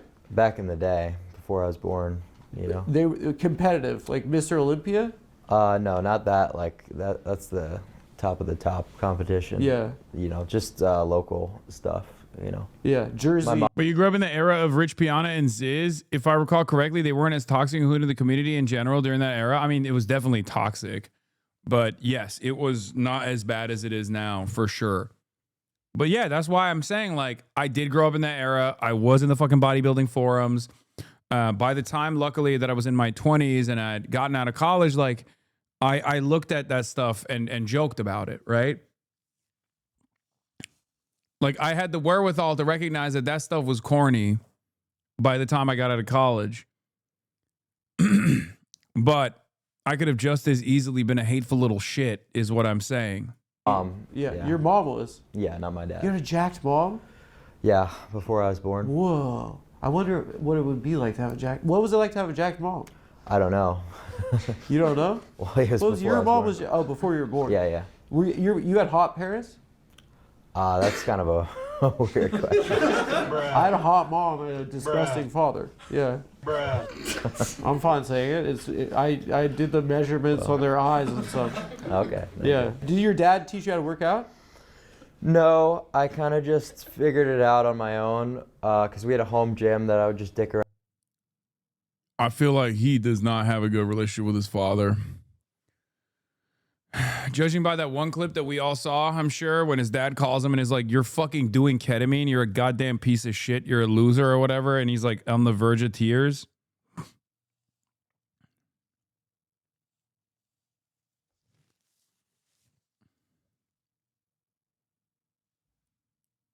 Around in Yeah. when I was growing up, and then I got my first gym membership and kind of would just watch, like, you know, various. Rich Piana? Rich, yes. Yeah, he was a psycho. I loved him. Yeah, I loved Rich too. Unfortunately, 99% of the shit he was doing is the complete opposite of what the literature suggests. I can't believe it. I can't know. believe that he was doing this. Also, where in the literature does it say you should be meth maxing? I guess he's not meth maxing. He's doing a low dose, but still. You know? Rest in peace, you fucking god. He was a great guy. But his mentality... Did he die from steroids, or... Can you die from steroids? It definitely had a role in his passing, unfortunately. But Yeah. you can die from steroids, yes. Just putting a strain on your organs, you know? So when I talk about steroids and testosterone usage, it's, you know, put into the same category as these bodybuilding guys who are dying, you know, prematurely. But it's not a binary thing, right? It's extremely dose dependent. So when you're talking about TRT or slightly above that, that's not comparable with bodybuilders who are using about, you know, 10 or 20 times the dosage. Does your dick get smaller, or your balls? Your balls. Your balls get smaller. Yes. But it kind of makes your dick look bigger, probably. Correct. Yeah. It's about the proportionality. Yeah. It's probably true. Yeah. Yeah. I should do it, dude. I have long balls. Wait, what?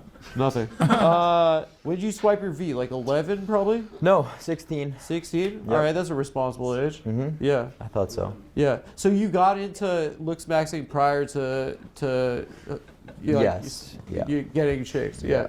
Was that a motivation? Those like message boards? That was, but you know, that wasn't necessarily the only thing I was thinking about at the time. It was more just like an objective, this will improve the quality of my life mentality. Yeah. And that was just one of... That's bullshit. That's the biggest bullshit anyone's ever said. No one gets into looks maxing for improving your quality of life. Every single young man that is straight abso-fucking-lutely gets into it because they want to get laid and they want to impress women. Where they go from there, depending on their, mental faculties, is an entirely separate story. His end point might be different, but his start point absolutely was because he probably had a crush on a girl or something, and he wanted to impress her. Bro, you were fat when you were a child? Yeah, I was. What kind of fucking point is that? Yeah. And I was absolutely all up in these fucking forums trying to figure out how to lose weight. My whole life. Yeah.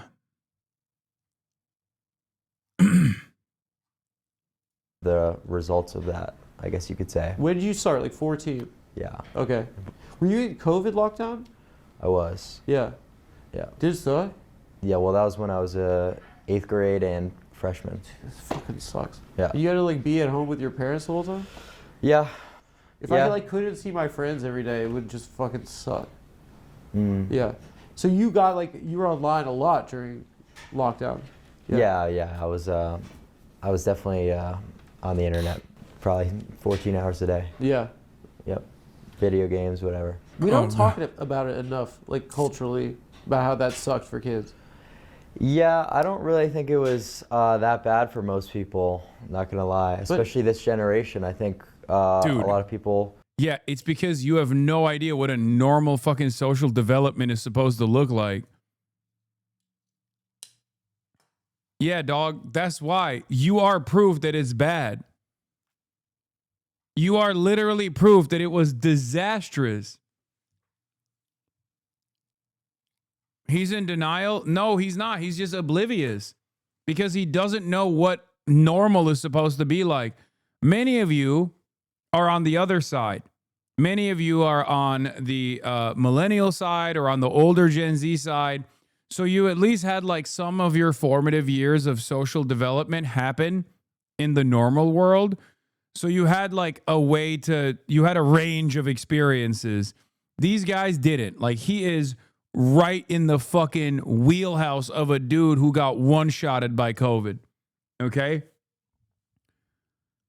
If you're 20 years old, 21 years old, if you're on the younger Gen Z side, you're cooked. That's the difference between older Gen Z and younger Gen Z in general.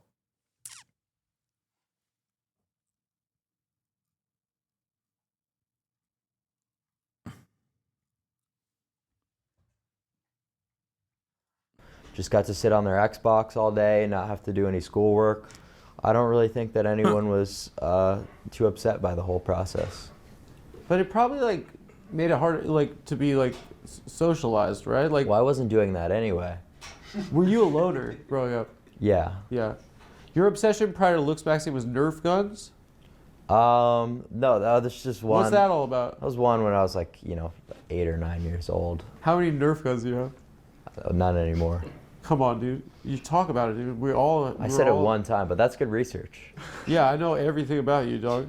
Wait, did you get obsessed with things growing up? Was that an aspect of your personality? Yeah, that was kind of the point. He's needling him. He's trying to figure out, he's identifying the autism, the hyperfixation. I was trying to make. Yeah. What other things were you obsessed with? I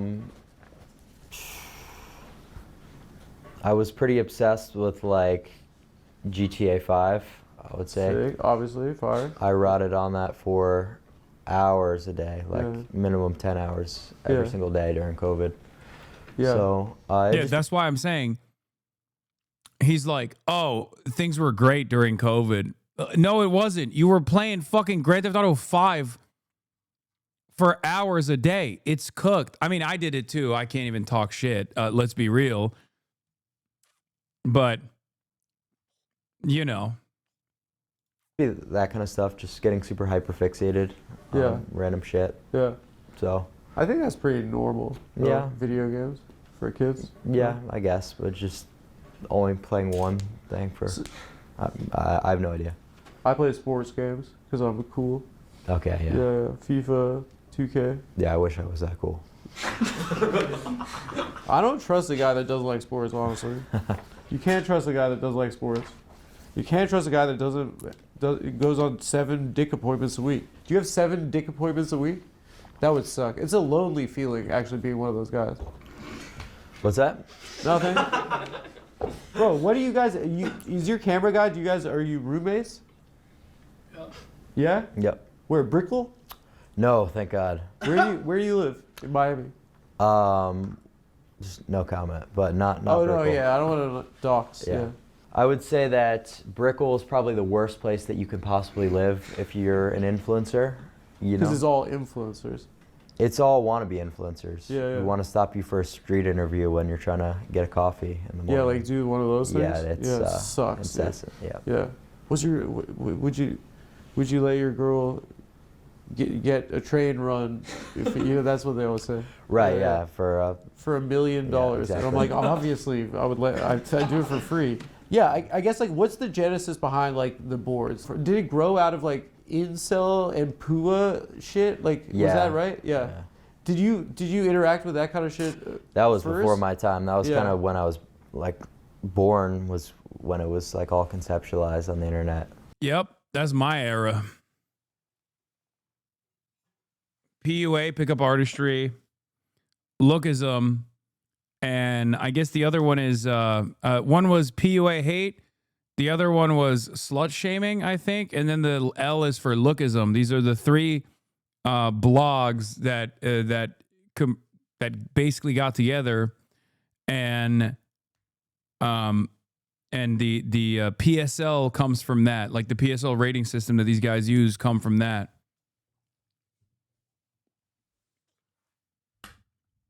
Yes.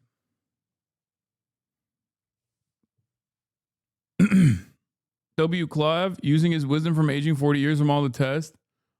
So the genesis behind it was like, if you're involuntary celibate, you're like, I'm actually not going to accept this. I'm going to become a like piece of ass. Again, tell me you guys are not the same person with a straight face. I mean, let's just say he's 19 years old or 20 years old now. You know, he's going to hopefully grow up one day.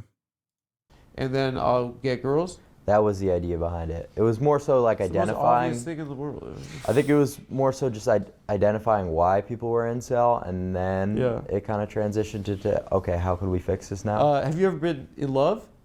That's a tough question. You know, I it's don't know. awesome. It's the ultimate. Honestly, it feels great. But it feels crazy. It feels like you're taking crazy pills sometimes. It's like, what are we even doing? Mm-hmm. I think you've been in love. I feel like you're capping. That's cap. I can see you on your face. Well, I just said you're I don't a lover know. boy. You don't know. Yeah. So you thought it could be love. I have no idea. Yeah. No. Do you think that your career has complicated, like having like a stable relationship? For sure. Yeah. For sure. You had a girlfriend recently? Yeah. And did it make it tough? Yeah, certainly. It's kind of not really possible to do what I do just because of the hours. Like, you know, with all this kind of. Someone in the chat said, "Yeah, he's been in love with the ASU frat leader." Production-oriented stuff where you're kind of running a show, it's a little less time devotion than like the streams. Like the streaming hours are beyond brutal, and the shit that I do on stream isn't something that most girls would want to be a part of. You know? Yeah, like hoes, like flirting with you. Yeah. From Brickell style hoes. Brickell hoes. Yeah, trying to do street the worst interviews. of the worst. Yeah. Do you ever worry that you'll get so hot that you'll be hotter than your girlfriend? Because you don't want to be hotter than your girlfriend. Why? Because it's like, what, you want to date? No, you don't. It's like typically how it is in modern dating. Nah, for me, not at all, dude. She is an idiot. I can't believe she's gonna wake up one day and be like, "What the hell have I been?" Well, yeah, I guess there is an aspect of dating that is like courtship, right? Like It's not sexy if someone is pursuing you, right? Like it's more sexy if you have a crush on someone and you want to like, like be charming and get them to like you. Right, and women are just outrageously hypergamous. What does that mean? It means that they're trying to date above their looks level. Oh God, here we go. This is the incel bread and butter. Okay, this is the Das Kapital of incel theory, or this is a labor theory of value for incels. Okay, female hypergamy. To a ridiculous degree. You got to move to New York, dude. You see some of the gargoyles with just 11s, dude. This is a different world. Well, that's because there's a lot of people in New York who are like gay guys. Yeah. I was gonna say, money maxers, like finance. Not even as a whole, right? Yeah. What is true about women is they are hypergamous. They're dating above their looks level, and if they're better looking than the guy, it can 99% of the time be attributed to either money or status. They're way better. Right? They can So titties and asses. that's why I don't really understand when people give This boy's gonna murder someone one day. Mark my words. Nah, he's just gonna probably die. If we're being real, the highest likelihood that he doesn't make it past like 24, going at the fucking rate that he's going. Didn't he already? No, he didn't kill that guy. He just ran him over.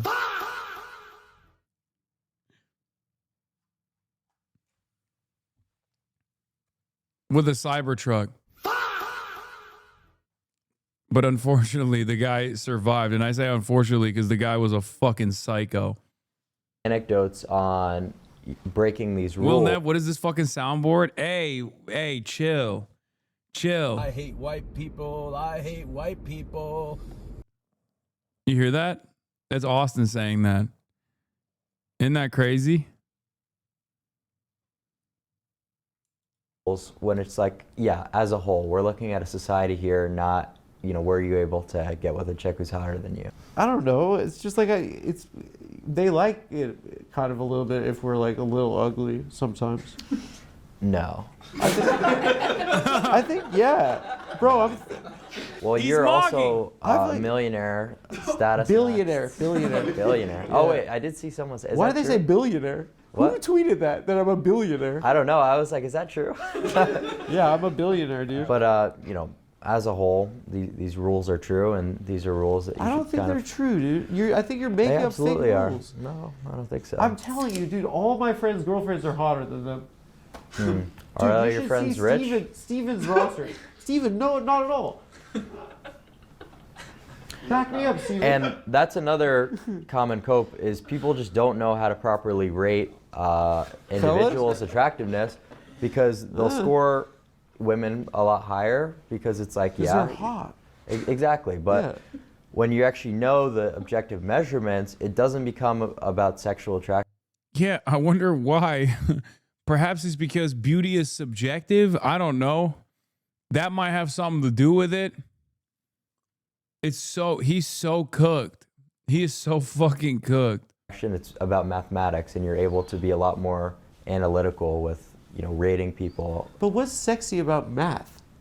Right? It's about figuring out attractiveness. I don't need to know the math on a pair of tits, Well, it's about the faces, and at the end of the day, you see a girl, you think she's hot. It's the same, but we're just trying to identify why. Why do you have that subconscious instinct? But why? What makes a face good? What makes a face bad?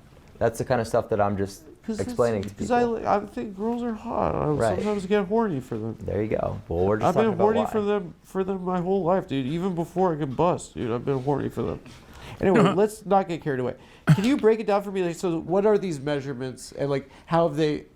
Is it crowdsourced? Is it like the community is kind of determined like They do a lot of PSL? surveys on It's this called stuff. PSL? Yeah. Okay. So it comes from a bunch of different sources.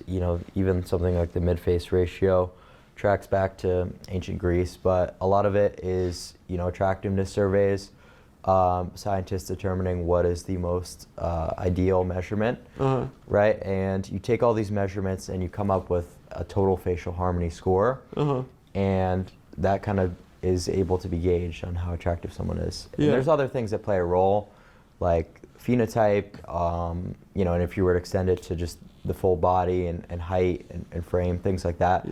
So there's a lot that goes into it, but it's all very objective. And this is kind of something that's like the community has debated and kind of like it's not like that makes it sound like it's just a bunch of autists on forums kind of debating numbers. I'm not saying that. Well, no, I know. I'm just. There's no like guru. There's no like Ross Jeffries who's teaching his it's not like system. one guy's opinion. Yeah. You know, it's all very well researched. Do you know stuff. who Ross Jeffries is? I don't. He's like the first pickup artist guy. When we were 15, my friend Tommy was like, dude, I'm sick of not fucking. I was like, we all are, dude. And he's like, I downloaded these lectures from Kazaa of this guy, Ross Jeffries. And I was like... Okay, this is lore that I didn't even fucking know. What the hell? Adam. What the, like? That's why he's the one true Adam. Law, this dude really trying to bring a return to phrenology. All of this looks maxing shit is phrenology. I'm not gonna get pussy from lectures, and he fucked at school like 3 days later. Literally at school. Literally, it was the most amazing thing I've ever seen. And then he started dating that girl, and he saved her in his phone as bitch. Bitch. It was rude, quite rude. So, just explain to me what like the PSL kind of like, in a layman's terms, because I'm like not very smart, but like. Well, PSL was There's 4 categories. Sorry? It's an 8-point scale, right? Right. Yeah. So how's that determined?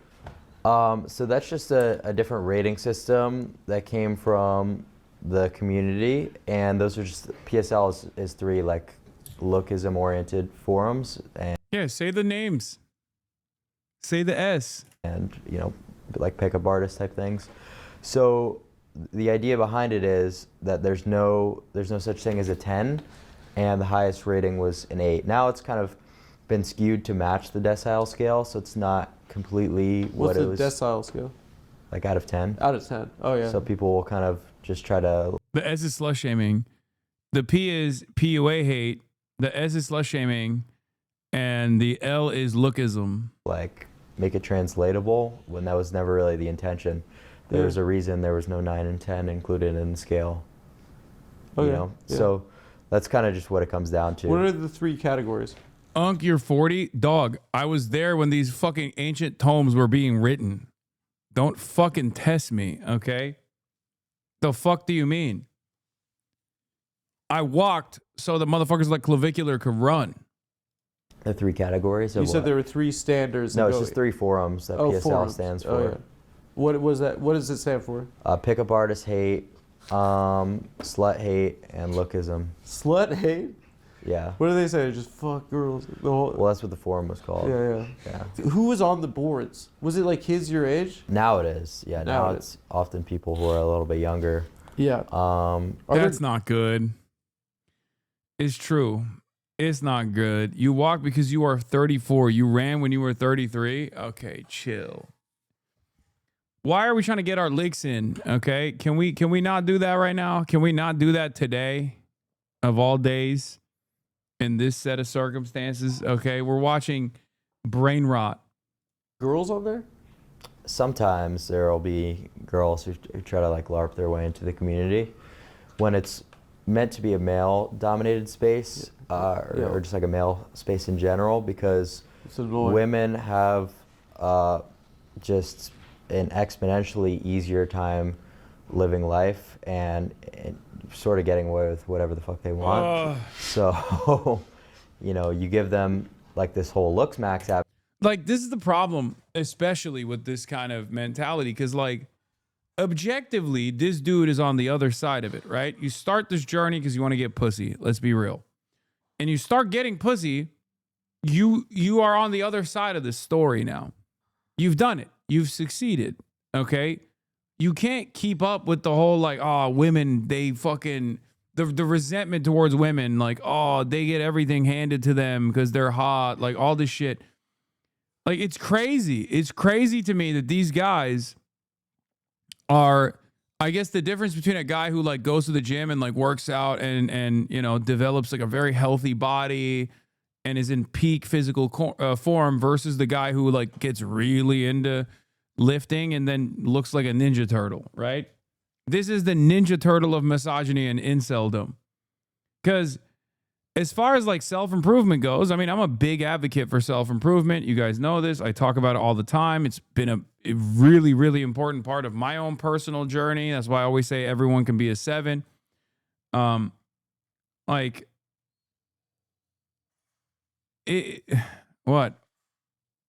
what did I say? People are throwing up Haz. Like, you're supposed to shed yourself of this kind of idiocy by the time you are interacting with women.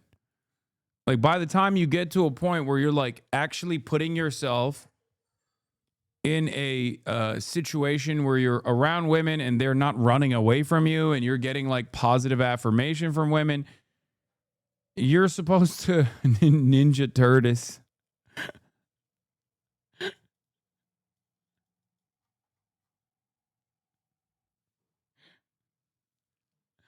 Oh man. Now to make things even easier, it's just I don't know, maybe makes the playing board kind of. But haven't they've been look maxing for a long time, no? Yeah, but they not wear makeup properly. Not properly. Yeah. So wait, correct me if I'm wrong. There's normie for guys, right? Low tier, mid tier, high tier normie. Yes. And then there's Chad, Turbo Chad, Giga Chad. Chad Light Chad. Chad Light. Yeah. What are you? I don't rate myself. We're like Giga, no? Yeah, sure. Low key. We're like Giga, yeah. Yeah. People I don't agree. understand what it's like for us to be. It's true. Yeah. Is your philosophy that like one can make themselves into Chad if No. they want? No. So genetics are going to play a huge role in everything and what's able to be accomplished, but you know, anyone can improve their He's life. on Ket right now. He seems dozed off. I think he's on beta blockers. By his own admission. I don't know if he does Ket when he's like going on interviews. I think he does Ket when he goes out to party. But I think he's on, oh God, I should not know this. No one should know this. Why do I know this? Bro, he's not having fun. No, this is literally how he is. He's like this the entire time. I mean, look at all the clips of him that go fucking viral, dude. It's always him like this. There's never anything past that point. To a pretty significant degree, if they're willing to do sort of whatever it takes and go with that mentality. Yeah. But obviously your base, where you start out, is going to determine a lot. Uh-huh. You know? Yeah. So you might look smacks your entire life, do everything properly, but if you're someone who just does not have the genetic base to allow for you to be a Chad or anything, you might be a little disappointed. Yeah. How do you conceive of yourself prior to like going on this transformation? Like, what do you think of that kid? No, I'd say it's like a very like linear process to looks max. It's not like a, you know, where you leave your cocoon or whatever, like a butterfly, or some sort of metamorphosis. It's very slow and steady. So I don't really think you change your, you know, view on anything. Yeah. Had you not looked smacks, you think you'd still be a hot guy? You probably would, no? I would say that, you know, obviously your genetics are going to play the biggest role in everything. But you have it, right? I don't think I would be as... Why is he on beta blockers, heart medication? It's because of all the steroids that he's doing. He says it's for his high blood pressure, hypertension caused by taking a fuck ton of steroids. He does TRT and Anavar. As good looking, no. Not as, but like you'd still be a hot guy. It's just, I don't know. Yeah, But he's not- male to male transitioning. He's male to male trans.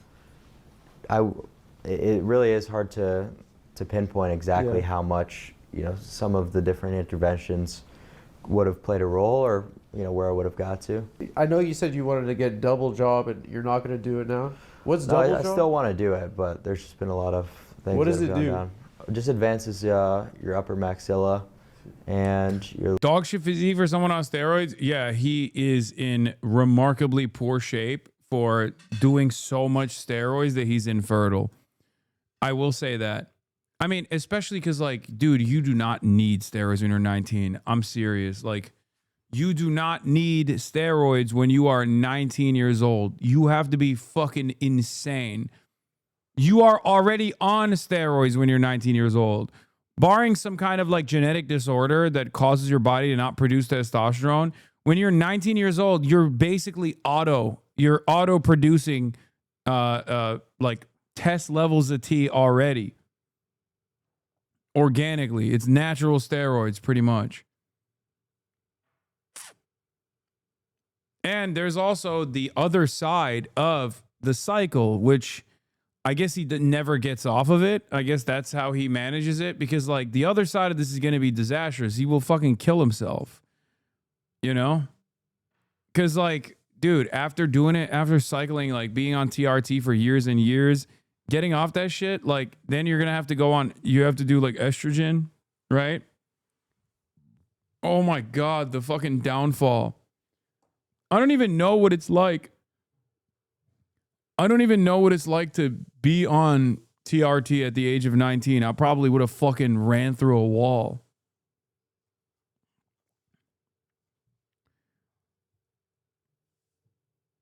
It's an absolute endocrine nightmare for the rest of his life. Yeah, I mean, that's why I say he's like he's maxing out at 28. He's not going to see beyond 28, I don't think. Lower mandible.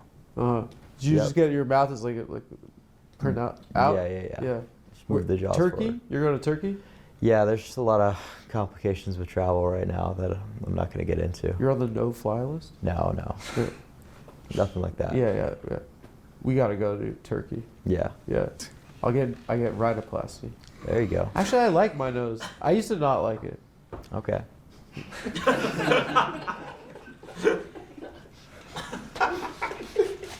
I like it. The other thing was leg breaking. Do you think he has Do you think what he has counts as some kind of body dysmorphia? Bro, this is beyond body dysmorphia. I have body dysmorphia. What he has is something entirely different.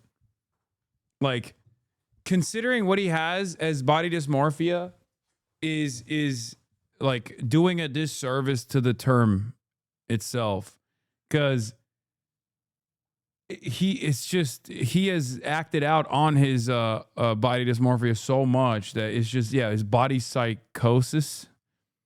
I've never seen anything this like critical. Yeah, that was kind of just like a thought experiment. I think people didn't really understand what I was getting at. Was the reason I was talking about sort of the limb lengthening stuff was just about ROI, and then I kind of started popping off in another area, which was social media, status, money, and I realized that the ROI was not worth it anymore. In terms of like ascending my S&B, I was able to just leverage something else. Yeah. Can we talk about the corruptive and corrosive nature of capitalism for the record? You got a 19-year-old talking about the sexual marketplace, right? Utilizing terms like ROI, return on investment, and making mathematical decisions on something that is not even supposed to be remotely quantitative, but objectively qualitative. Okay? I think this is one of the other often unspoken remnants of capitalist dogma, capitalist realism, like the notion that every single aspect of your humanity, even something as simple as like interaction, something as simple as finding love, finding a romantic partner, has turned into this like degrading, dehumanizing, mathematical equation. Every aspect of our existence is about maxing out. It's disastrous. These children we're destroying them. We're destroying their futures. We're destroying their brains. I briefly touched on this when we were talking about like Sigma guys and like alphas and, the fucking wantrepreneurs and all of that.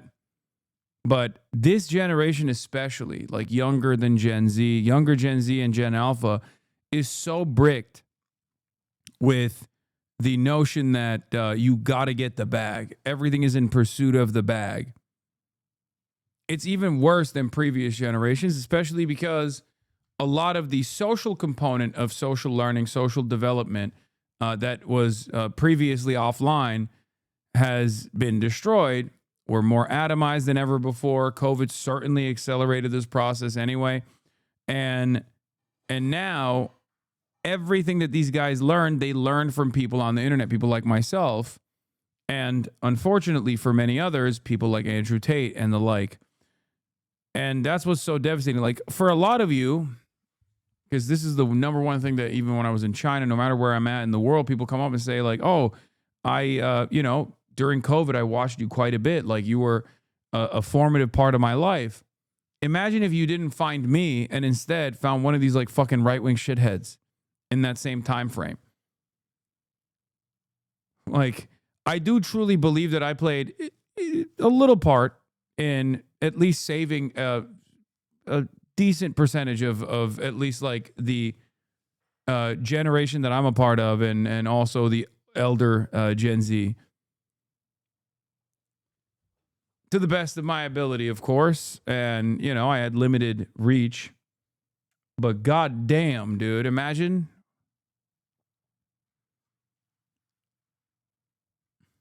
How tall are you now? 6'2"? Yeah. So that's the goal at the end of the day is to maximize SMV. And if you could do so through other areas, go for it. Yeah, gesturing. But at the end of the day, that's going to be incredibly difficult for someone to have like the status ascension I did, right? Where it makes it comparable. Can I ask you a question? Is it like looks maxing a means of like avoiding, like it's called gesturing, but like just like a chatting, like or like flirting with girls? If you're like so hot, you don't have to talk to them. Yeah, it certainly makes it easier to be a dumbass. To not talk to girls. Yep. Also, just about like when I was like a 16, like just being so afraid if a girl doesn't want to kiss me back, like just like wanting to kiss a chick and like how nauseating you feel at that age. Mm-hmm. And like had that been post Me Too, it probably would have been even scarier, right? I've never had to. I'm just saying, like, does that make it scarier? Like, does that make dating or gender relation, like relating to women, This scarier? is interesting. This is an interesting dynamic. Again, it's cultural for a certain age group. I guess like for Gen Z, they don't even have that either because they don't even realize that like the relationship dynamic has changed already. Like the consent dynamic at play has changed dramatically for their generation, or they just don't even think about it at all. It's like not even a thing, like the Me Too era. For guys your age. No? No. Me Too? I've never had any issues. I'm not saying you got Me Too. No, you're not listening to me. I'm saying that it creates a... Nope, never mind. His reaction implies that, nope, never mind. This generation is also perfectly aware of Me Too. He's just like worried. Kids are having less sex now. That is true. Yeah, there's a lot of statistics about this. Young men are I'm pretty sure 2/3 of young men 18 through 21 haven't had sex in 6 months. So it's quite brutal. Yeah. That's crazy. I guess like let's go into like your fame, right? Like it's been rapid. Correct. What has it been like to become a famous person very quickly? Well, I don't want to use the term famous, just kind of well known, maybe infamous even. Famous, dude. Famous. Say it, dude. Say it with your chest. No. Yeah, say it. Not yet. Hopefully one day. But you'll get more famous. But you're very. I've kind of been doing social media for a little bit longer than people realize because I just started streaming and going super mainstream. But I had been posting and doing content for about a year now. So which I guess in the grand scheme of things for social media, that's still relatively short in terms of like career longevity. But so the live streaming started in about November. It was when it kind of took off. So yeah, it's been a quick rise from there. But I don't know. I've been adapting. What do you attribute it to? Consistency, and it's new. It's fresh. It's content. People are doing the same shit all the time on Twitch, and no one gives a fuck anymore. It's the same streams. It's like video games. It's just boring, right? Yeah. But I don't watch that. Exactly. Yeah. No. So and people are realizing that more and more. Fuck you, Adam. So everyone looks for what's new on the internet. Who's your fan base? Who's the squad? Do you have a name for the stands? No, not really. What are they called? Clav Gang? Yeah. No real name. Really? Yeah. Is it? It's a lot of guys. It's a lot of young men. Surprisingly, it's actually pretty split down the middle. Really? Yeah, I would say in terms of like my live stream viewership, it would be like mostly men, but Yeah. I have a lot of female fans, like, you know. For being hot. Dude, I'm not going to lie to you. I know we think that he's capping, but I don't think he's lying. Dude, I don't think you understand how fucking busted the next generation's brains are. Dude, he's not fucking lying, dude. He's not lying. I mean, it's not 50-50, but it's like, it's a lot higher of a percentage than you think.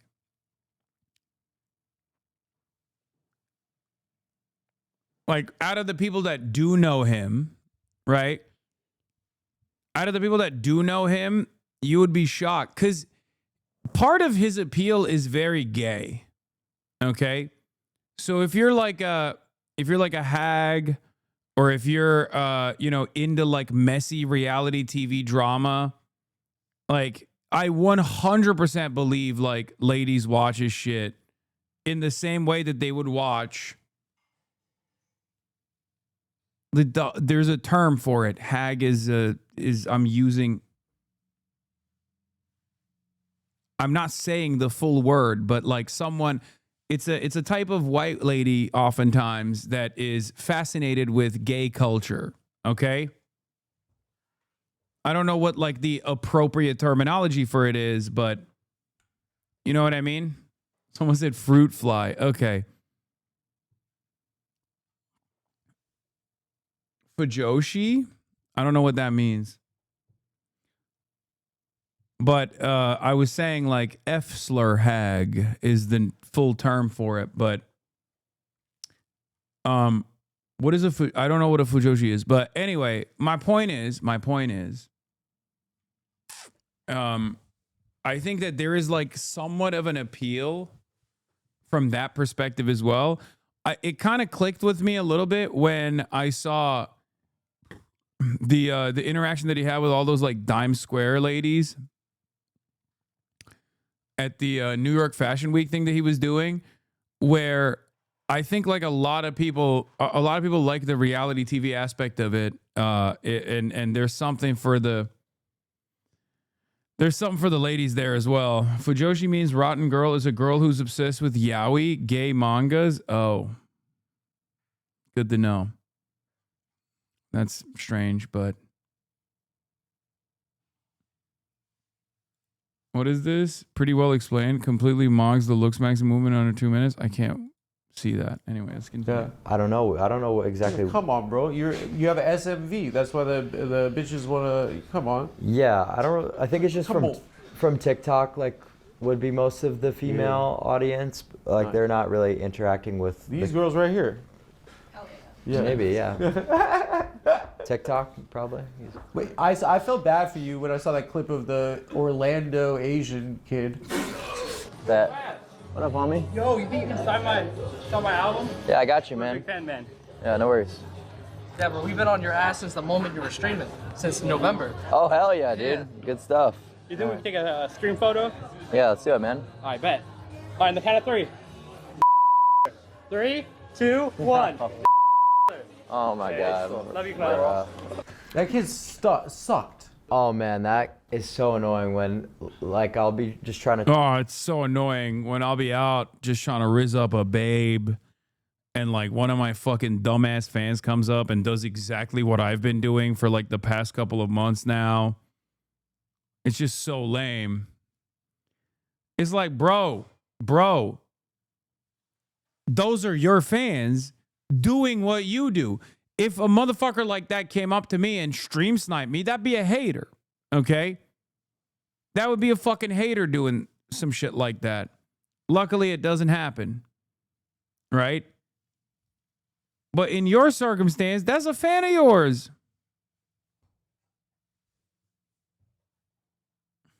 Talk to girls and in the bar or whatever, but you know, people want to spam a million photos, and it's like, I get it, and I like all the fans, but if you're dropping game on like a chick IRL, like Yeah. people will come up and, you know, kind of distract you Pop or whatever. up, Yeah, a little bit by accident, but you know. How could you even call yourself the Orlando Asian mogger when that guy has clearly mogged no one in his entire... Oh, dude, Adam. Bruh. That's crazy. How dare you fucking disparage the good name of the Orlando Asian mogger? He was mogging in our hearts. He's a liar. He should call himself the Orlando Asian liar, perhaps. Yeah, I'm not really sure if that was like a clip farm or whatnot, but Yeah. I guess like when I found out about you, it's like I guess you've had like various controversial moments, but like those have obviously, for me as like a fucking middle-aged man, like those are the times that it gets on my like algo, right? Right, yeah. And is there a pressure there? I guess like to like controversy max. Most content creators try to clip farm. What is clip farm? Like just do stupid shit to go viral, but a lot of the times, like I won't really be thinking too hard. It's just when it happens. Yeah. The thing is, all those clipping accounts that just went viral for that kind of shit, none of those words are anything that I even understand myself. Like it's just people making up random shit because they pay clippers based on viewership, so they're just writing dumb shit and like they'll put filters on your face. What and words stuff. are they saying? Like jester gooning. Like Jester goon. doesn't like really mean anything. Do you feel like that's making fun of you a little bit? Yeah, I would say so. Yeah. Folks, I'm going on the road this week.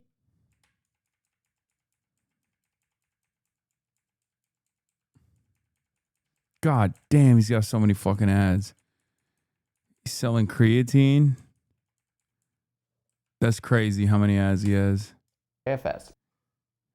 What percentage do you think when you view society are normie versus like Chad or like... I'm jealous. I can never have ads like that. I can never have ads like that. You know?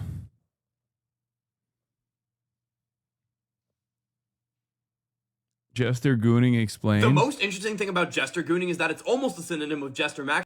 Okay, enough. Like Becky versus Stacy. Well, what percent of people are Chad? Like when you view the world, yeah. You know, 0.1 maybe. 0.1, yeah. Yeah. Do you feel like you occupy that percentage? No, I don't really like to try to categorize my looks. I just want to look better. That's the message. You aspire to look to look more better. looks, Maxine? Yeah, like I don't really think the whole rating thing. For some reason, people are goddamn obsessed with figuring out the rating. Ask me for a rating, but dude, just look better. That's all you need to worry about. Yeah. When you look in the mirror, do you see the imperfections that you want to correct? Yeah, but it's not like one of those body dysmorphia type of, reactions where I'm just like, can't even leave the house because I like, my mid-face ratio is off by like 1 millimeter type thing. And there are people like that. You look good, dude. You're fine. Well, there are people like that. I know. Look at these girls. They're sliding out of their chairs right now. So I know what's suboptimal about my face, but I don't really let it occupy. What is suboptimal about your face? Well, obviously there's plenty of things, right? Dude, you're fired, dude. You plenty of things. What are you talking about, dude? Well, just being like What am I then? I should kill myself? What you look suboptimal. You look incredible. Well, almost no one has. You look like Superman or something. Well, almost no one has a completely perfect face according to science, right? So you could find things that are flaws on anyone, but some of them will be minor, and some people will be extremely deformed. So it's just like it's the whole thing's a spectrum. But I don't really think about it too much on a right. So I guess like, what do you do day to day? Like, what's your like kind of routine? A lot of it is pharmacology, right? So like using pharmaceutical. Drugs. Yeah. So what that would kind of look like is I don't like the endocrine system, which is like your natural testosterone production, because just in a modern society, there are so many things that are meant to disrupt this process. So my entire mentality is just don't try to fight it with doing these stupid carnivore diets and wearing like this cotton clothes. Yeah. It's like just get off the entire thing and use exogenous hormones. Okay. So that's the first thing that I do is testosterone. What is that, like a syringe or? Yeah. Yep. Yeah. So that's one. The next thing is going to be a GLP-1 agonist. What is that? So I use something similar to Ozempic called retatrutide. Okay. And that's a peptide that basically suppresses my appetite, making it difficult to eat. I don't really think about food too much, and because being lean is about 70% of what you could accomplish in terms of looks maxing. Yeah, really. Immediately. And then the next thing is, hair loss, because 2/3 of men by 21 years old are experiencing some form of male pattern baldness. So avoiding that is really going to be something that's crucial to maintaining those looks. I agree. So taking what's called a 5-alpha reductase inhibitor, testosterone converts into dihydrotestosterone through this one enzyme in your body. So you're blocking that process because DHT is going to be a huge problem for your hair, right? It causes hair follicle miniaturization. Would you rather lose your hair or your dick? Because I would say dick, personally. Yeah. Fucking, I would look terrible without hair. I'd look sick. Exactly. Yeah. But if you go bald, you could go jacked. You could go Bruce Willis kind of. No, that just makes you look like one of those cringe red pill jesters, I feel like. I think they're jesters too. Yeah, I kind of just like to refer back to the quote, like hair is life, and if you have no hair, you have no life. Oh my God. Dude, how... I just don't understand that, like...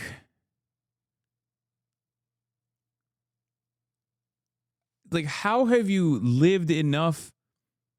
How have you lived a long enough life to have even developed all these theories? Like, I just don't think... Like, you're 19. What do you mean if you don't have hair, you don't have life? That's like the attitude that a 35-year-old man has, okay? A very deeply disturbed 35-year-old man, mind you, okay? I don't understand how you could be 19 and be like, yeah, dude, if you're fucking balding, it's over for you. Like, you should kill yourself. He's so wise. You're just a politics maxing jester. Yeah, that's true. I am fucking politics maxing. I'm jester maxing. Confucius. No, that's actually Saint Hamoudi. Who's Saint Moody? Saint Hamoudi, just some autists from like the black pill space. Oh, okay. He's not from the Bible. No. Okay. No. Yeah, and then you do like a finasteride or whatever. Something similar. Okay. I'm old. If a younger cousin calls me a jester, is it an insult? Yes, that means you're a clown. What do you mean? That means you're unserious. Using the word jester is so fucking lame. They came up with that shit. They used to say politics is jester, but then they started doing politics because they hung out with Nick Fuentes. This dude's career trajectory is so crazy because out of nowhere, they ask about Marlon, right?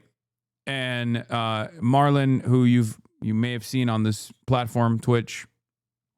I've played basketball on the same team as him and Jason the Ween back in the day. Anyway, not the fish, man. I know you motherfuckers are old as shit, but he's like one of the phase adjacent guys. Oh my God. I feel so fucking old. Y'all are a bunch of old cells. Honestly, you are a bunch of old cells. Y'all are not even jester maxing. Anyway, so Marlon's like a very handsome dude, right? And basically what happens is like they're like, oh, what do you think about Marlon? He mogs you. And this guy with all of his homies, when he's a part of the cookie verse, turns around and says, nah, Marlon can't mog me because he's black. And everyone was like, what the fuck? That's mad racist. Why did you say that? Right? And from that point on, he became like totally tapped in with the Nick Fuentes clique. He basically went in fully on the racism pipeline. He then did a collaboration with Nick Fuentes like shortly thereafter. And the rest is history. Then Kick basically said, hey, you're exactly the type of guy we need on our platform. And they gave him a contract, and then he started kick streaming, and then the Kick Clippers basically blasted him all over the internet, and he got super virality from that point on. Yeah, he was eugenics maxing. I'm coming to the house to smash that soundboard is for your own good. Bruh. Chill. Bruh. Don't do it. Don't do it. Liberal. Happy fun, la la la. Human smuggling, fentanyl deaths, forced government euthanasia, chopping up children's genitals, la la la la la la la la la la la la la la. I feel like it gets longer every time I play that sound. Like, bro, you are not breaking my fucking soundboard, dude. This shit is fire. I'm soundboard Sally. Okay. Hey, Will, you know what I got for you? Oh, you want to come over, dude? Do not come. Do not come. Faster. Because the T makes you go bald faster. Yeah, It gives you acne. The testosterone and its byproduct. Yeah. Dihydrotestosterone. Yeah. So you just do those 3 things? No, I mean, we'll be sitting here for a little while if we go through the whole Why do you go to regimen. medical school? Well, I got kicked out of school. Yeah, but whatever. We'll get you back in. I don't want to be a Jewish mother, but you should go to medical school. That's you know a horrible all this idea, dude. Why? You know all this because crap. I'm already. You could help people doing medical school. I would never go back to school. I'm already doing good enough on social media where I can't even think about the word school in a serious context. You could be a doctor. You could be a good. Fuck it's no. a good job, no? No, doctors. But you know all this stuff. Do doctors agree with the stuff you're saying right now, or Doctors is it, are. You're are rogue. I'm telling you, listen to this. These people are literally going to school for 10 years, accumulating a retarded amount of debt. Retarded, yeah. Just to make, like, a wage that's not really going to elevate you to a position where you could beat any looks disparity. Wait, what the fuck? He's saying the ROI on becoming a doctor is not worth it because you could just looks max and get the same quality hose, I guess. That's crazy. Doctors are status maxing, dude. I think you're forgetting. They're money maxing, they're status maxing, and they're also healthcare maxing. It's bullshit. So it just doesn't really make sense to me. Yeah, but your mom tells the daughter, like, you find a Like, nice dude, doctor. if you're gonna take out hundreds of thousands of dollars worth of loans, you might as well invest it into surgery rather than going to school. What if you could be a plastic surgeon? And by the way, mad paper. you can actually get college loans and use it for surgery. So this is a method. So I've been telling people, yeah, you can literally do that. So just misappropriating the funds, it's really not going to get you in that much trouble, and you'll mog, so you'll be able to sort of get out of it. Okay, let's do a rapid fire questions. Okay, these will be. I'm gonna be a high school teacher next year. Am I cooked? Yeah, it's probably the lowest of the totem pole as far as status maxing. I'm gonna be honest with you. You're probably gonna get zero pussy. You're gonna educate the youth. Well, low key, you are gonna have to deal with a lot of clavicular fans when you're a fucking school teacher. So you're definitely cooked. Fun. You were interviewed by Michael Knowles. What do you think of that guy's a bitch, dude? I thought he was very nice. Okay, never mind. I mogged when he came on here. He's a nice guy, whatever. He is nice. He just tells trans people they should be eradicated. He's really nice. Clavicular got brain mogged by ASU's frat pipe leader was typed into fraternity. But hear me now. Brain mogging does not erase legacy. He streamed through bad lighting. He bulked through winter. He angled max through adversity. He taught us that even if your clavicles are average, your heart can still be elite. He may have been differentiated. He may have been shoulder span dips. She may have been aura checked in 4K, but he never quit. And when that pipe stood there, all symmetry, all delts, all framed, and lived to tell the tale.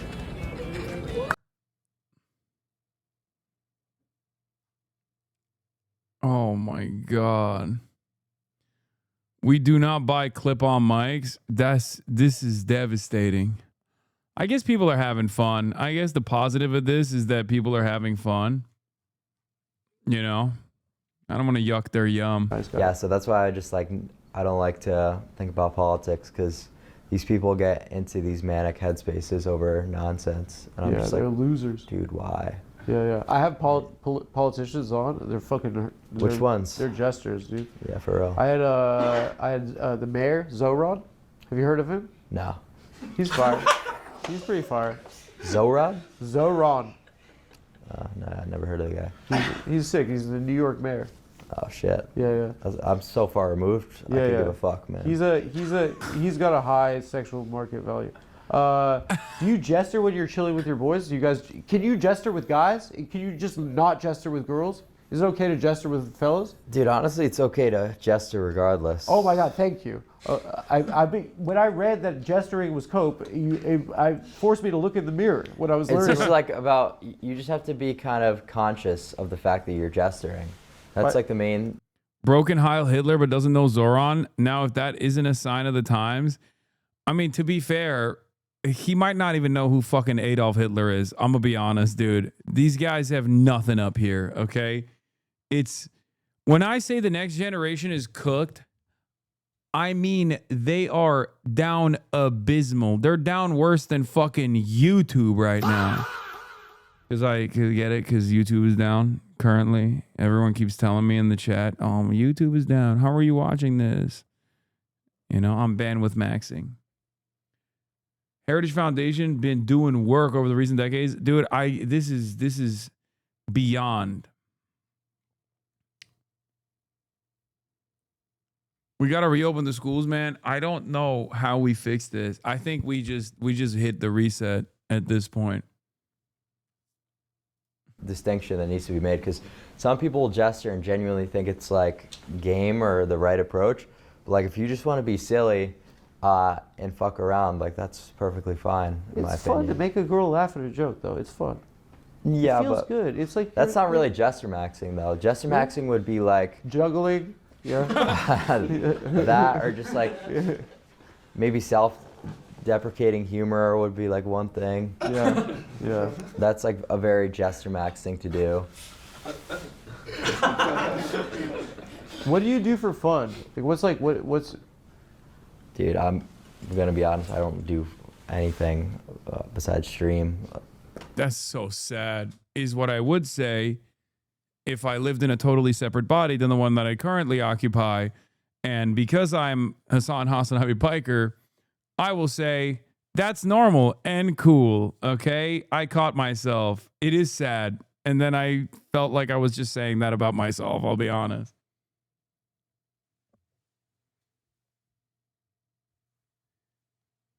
Oh, come on. Blammo! Come on. Blammo! Blammo! And both y'all balls are empty? Stop.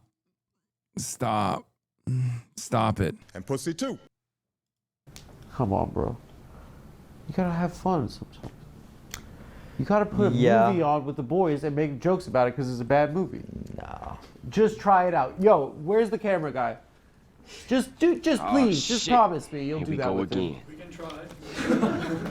Yeah, fuck no. Why fuck no, dude?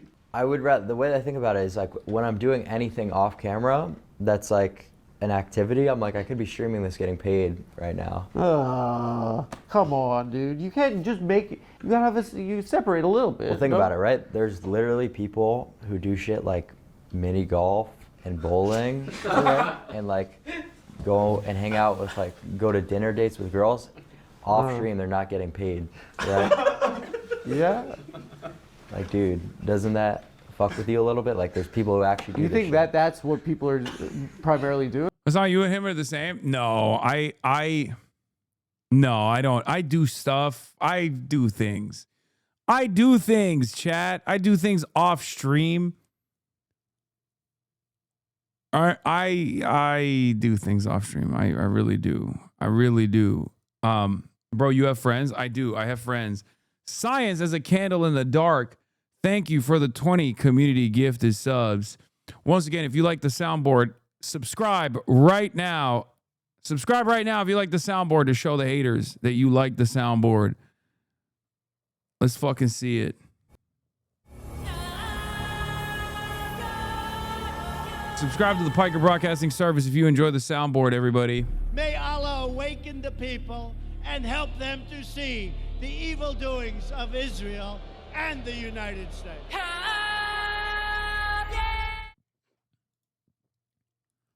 Nah, they read you. Play the soundboard now, bitch. I am playing the soundboard. Holy fuck, the amount of motherfucking subs are cooking, dude. Here, we gotta play it. I mean, come on. People love the fucking soundboard, bro. They love the soundboard.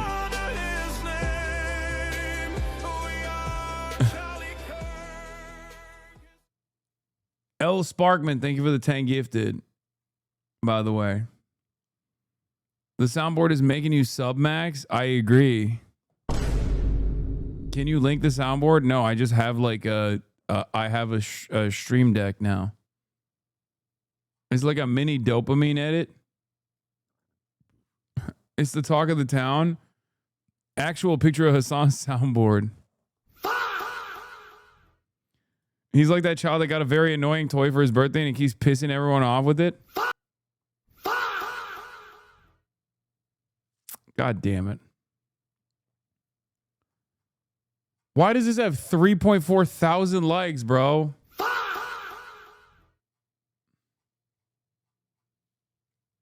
You've divided my household. My mom hates the soundboard, but I love it.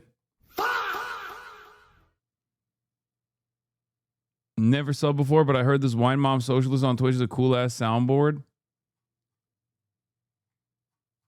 Thank you.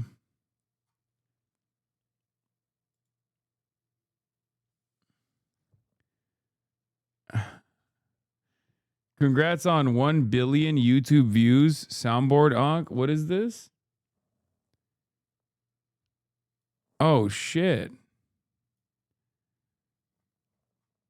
1 billion channel views. Oh, my God. Okay, we got to celebrate. We got to celebrate. You know what we got to do. We are Charlie Kirk. We carry the flame. We'll fight for the gospel. We'll honor his name. We are Charlie Kirk. Hell yeah. 1 billion channel views, man. That's crazy. I'm like McDonald's. But I'm making your brain obese with socialism. Heard they call you the soundboard streamer. That's how they know me as, which is good because that is who I am now. I'm the soundboard streamer for sure. You make dinner with your girl, you put on a girl show. Stream it, bro. You do face. No, I don't know. I actually like want a private life. And I had to learn that. Dude, I want my fucking hourly streaming. Here's the thing. I think that people are a little, when I look at social media, I think like people are kind of ignoring the fact that you're 20, right? Mm-hmm. Yeah, I would say that pretty much every content creator has seemingly got like this treatment for immaturity, or like, you know, people excuse bad behaviors, but that's never been applied to me whatsoever. And why?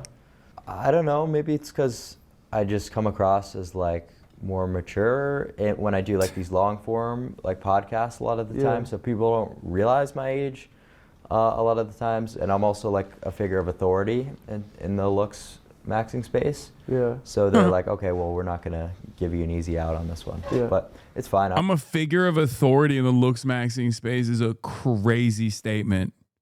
I don't really, you know, complain about it. What aspects of life would you not stream? Like taking a shit, you wouldn't stream. Yeah. Shower. Getting pussy, fucking. Well, I mean, have you streamed having sex? You can't do that, like actually put it on the camera, but I've done it like with the mic on. Really? Wait, you're rocking her world? What's it like for a girl having sex with you? Like 1 minute, and then you have to go to a clinic a few days later. You hit it quick? Damn, he's jester maxing. That was him jester maxing. Yeah, bro, I gotta get back to work. I'm a busy guy, yeah. You're such a legend, it's crazy. Dude, you're such a legend. Why are girls more flattered about premature ejaculation? If a girl prematurely ejaculated, It's I'd not be like, flattery I'm the at all, best at man. sex. What? A That's girl not- should be like, wow, I was incredible. He's just you without glasses and a beard. Okay, why did you have to make his head look so small? What the fuck is that, bro? That's kind of fucked up. That's kind of fucked up that you did that. You could have kept his head size the same, okay? You could have kept his head size the same. It would have been fine. I don't like this. I don't like this. Yeah. Dude, it's about my time, right? It's not about... Oh, so you make yourself bust really fast. Yeah, bro. I'm not here to what's flatter anyone. So then just jack off. Yeah. Yeah, that's a good point. Yeah. Wait, what is the looks maxing? You ever do the stranger? What's the stranger? Oh, dude, I love telling people about this one. What is it? So basically, you gotta sit on your hand until... Oh, yeah, classic. there you Yeah, go. the stranger. Yeah. Okay, I was gonna say. Have you ever done the Tennessee pile driver? I kind of want to know. What is it? It's you're stooping on a wall, and it's the force is so big that you smash through the wall. Okay. Yeah. No. Have you ever done the Darwin? The Darwin. Maybe by accident. You put your soft dick in a girl's mouth, and then it evolves.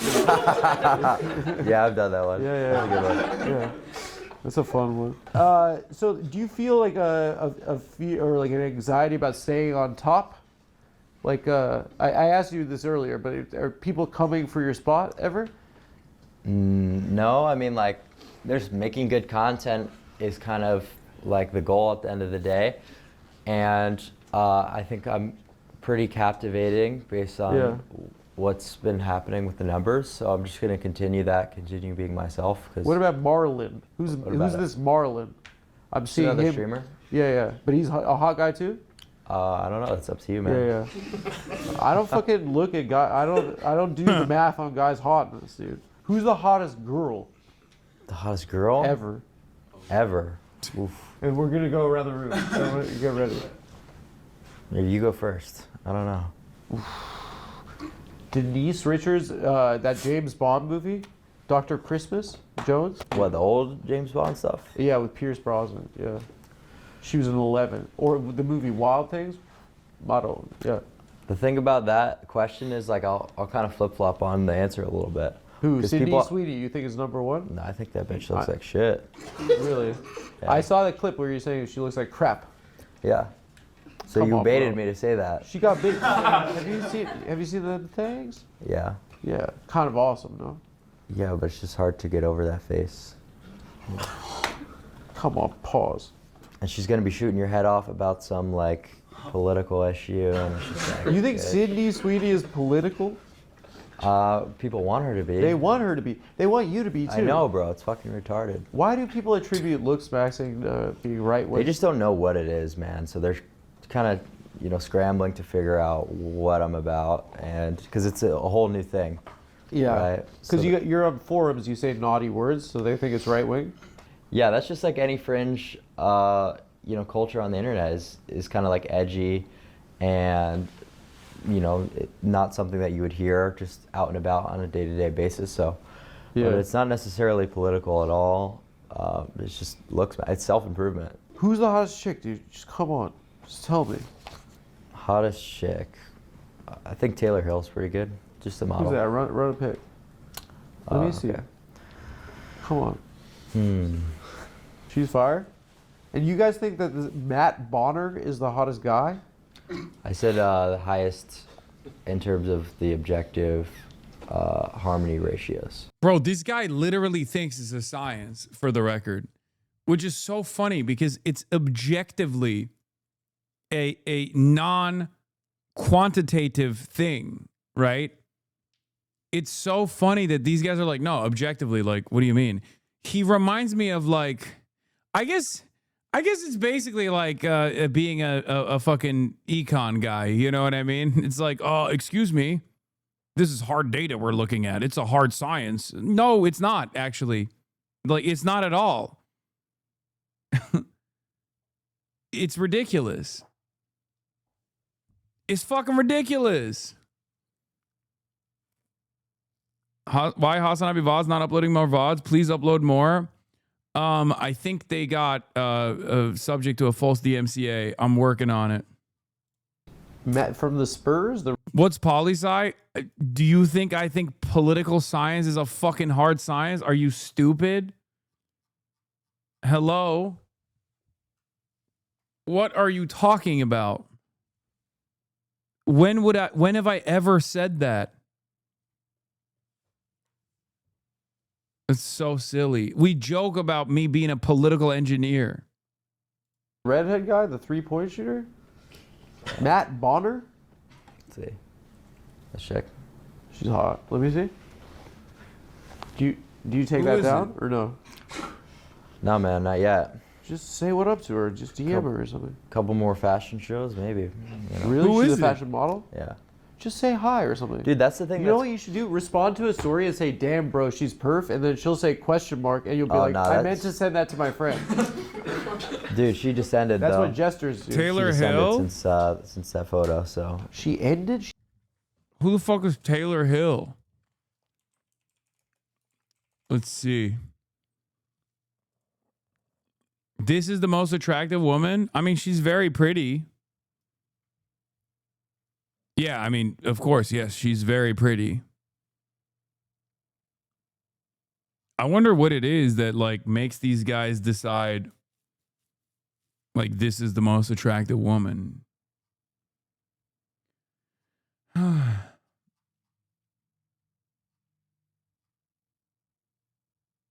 jawline.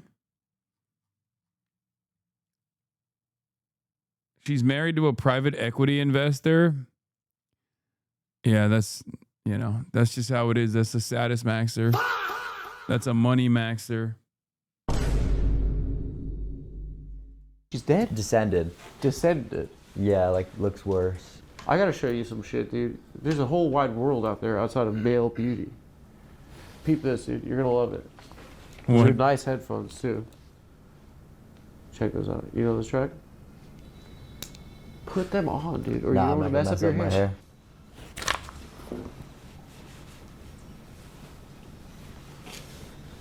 Not really my style. Come on, dude. Can I put you? I'll play you another track. Not really your style. You're an idiot. Okay. Bittersweet This song Symphony. will change your life. What is he playing?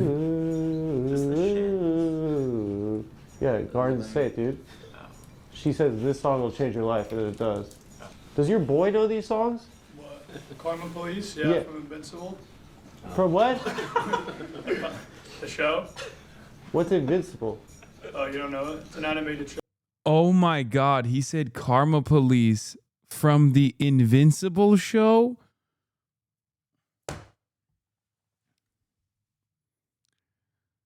Oh, I'm so old.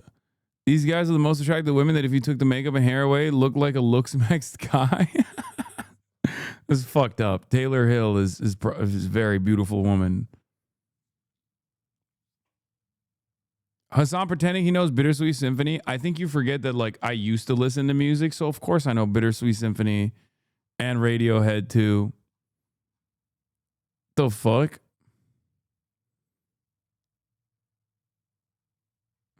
No, I don't watch cartoons, bro. What the fuck, man? You don't fuck with this? No. Alright. You want to hear a song that I wrote? Tell me if this is good. Do you want me to be honest? Yeah, be honest, honestly. Okay. When you're weary, feeling small. A little slow. Keep listening, dude. Wait for the hook. Like a bridge over troubled water. Can I ask you another question? What's your favorite animal? Dog? Yeah. Me too. Yeah, I have a dog. Me too. What kind of dog? I don't know. A pit bull. I hate when people ask me that question. Like, and Why? They think it's weird if you don't know what kind of dog you have. Dude, look at my dog. And that's another So just cute. like that's Look how what cute. normies interacting. Nice. Yeah. What do you think? Nice. I got her from the street. Normies interacting is always so silly to me because they're like What was that? like normal people. Yeah, I Because can't they run stand into it. each other and they're like oh, what kind of dog do you have? As if they give a shit about. That is, and then they go mini golf. Yeah. Answer. So yeah, no, I never. Wait, let me see your dog. Yeah, bro is so autistic. It's crazy. He's a legit alien. You're being ableist. Then, just be a normie for a second. Just be normal, maybe for a second, dude. All right. Your dog looks. That's your best friend. Is that what they say? I don't know. Who's your best friend? This guy in the back? He fucked 10 girls, and he said low double digit. Yeah, I can't even find a picture of my dog. Like, where do you rank male beauty in like the kind of scale of what's important? Like the highest. Like higher than like kindness or something. Yeah. Really? Why is that? Well, because these things are going to be perceived according to the physical, right? So, like all the intangible things like... Wait, he couldn't find a photo of his dog on his phone? That's crazy. Like, you don't got one photo of your dog on your phone? That's a red flag for sure. That is the crazy... Okay. Couple red flags. If you have a photo of yourself as your wallpaper, that's a red flag. But a much larger red flag than that is if you go, oh, I have a dog, and you don't know what kind of dog it is, fine. Okay? Mutt. It's all good. But not having a photo of your dog on your phone is crazy. I have millions of photos of Kaya. Like, most of the photos I have in my phone are of Kaya. How do you just not, like, snap something? You know what I mean? When they're being cute. That makes no sense. Like, what, your dog's just being cute and you don't think, like, oh, let me immortalize this moment? That is fucking insane. You know, being kind or, you know, being funny. Yeah. That's all going to be haloed by your attractiveness. So there's no point in really valuing them as separate things. That might literally be the weirdest thing that I've heard from him in this hour-long interview so far. And he said a bunch of weird shit. And I think that was the strangest thing. When they're all kind of interconnected. Well, like Mother Teresa, she was a looker, but she's famous for her kindness, right? Like, she didn't need a baseline attractiveness. She was kind, right? Like, you know. Well, nobody gives a shit about Mother Teresa. I'm gonna be honest with you. People do. No, people. She's famous. Yeah. Yeah, but like I think people are probably gonna care more about someone in Hollywood like Brad. No, you're so fucking stupid. There's not a single what? Oh my god. Oh no. No.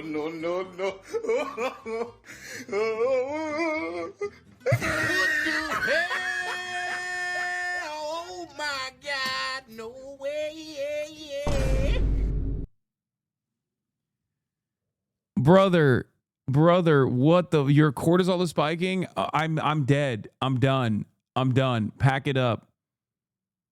Bro, how can you be so fucking brain broken? He's like, yeah, George Washington, never heard of him. I don't know. Was he fucking looks maxing?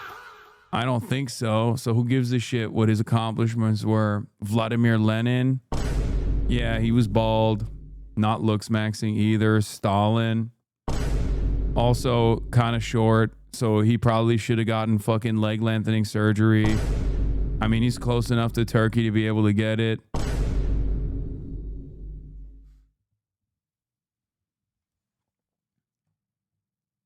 It's crazy. Was Napoleon looks maxing? Bruh. Oh my god. Bigger than they would Mother Teresa. Because he's hotter than her? He probably mogs, yeah. He would mog her, that's for sure. Yeah. Since you've maximized your attractiveness, right? The things that I've seen, like I found out about you from are like things like the car, the thing last week in Arizona, like those kind of things, I guess, are like have those. Do you perceive those as complicating your life? Like, you know, Yeah. like, so it's just like, is the formula of like maximizing your attractiveness to make everything better, does that necessarily, does that complicate it? Well, I just have an interesting status, I guess you could say, where I'm like a infamous figure.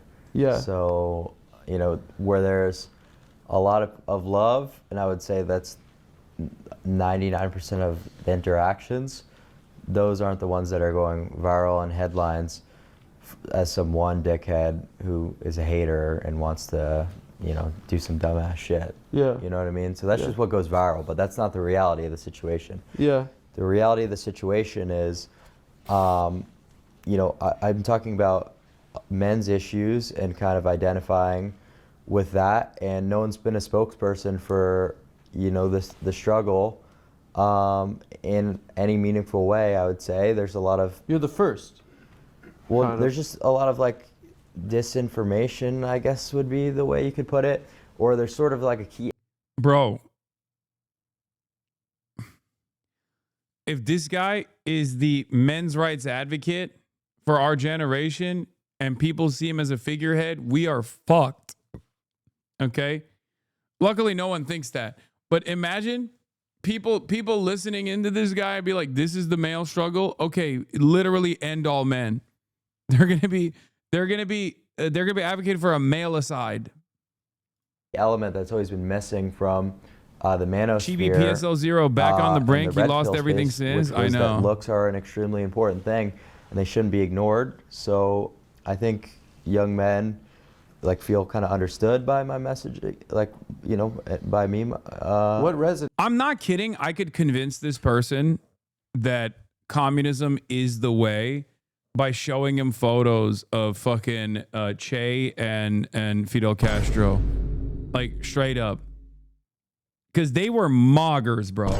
They were fucking mogging non-stop. They were mogging so hard that Fidel Castro had an assassin that was a former girlfriend that was hired by the CIA to go and assassinate him, and she fell in love with him all over again. It's not even a question. Communism is the looks-maxer ideology. You know who wasn't? Trotsky.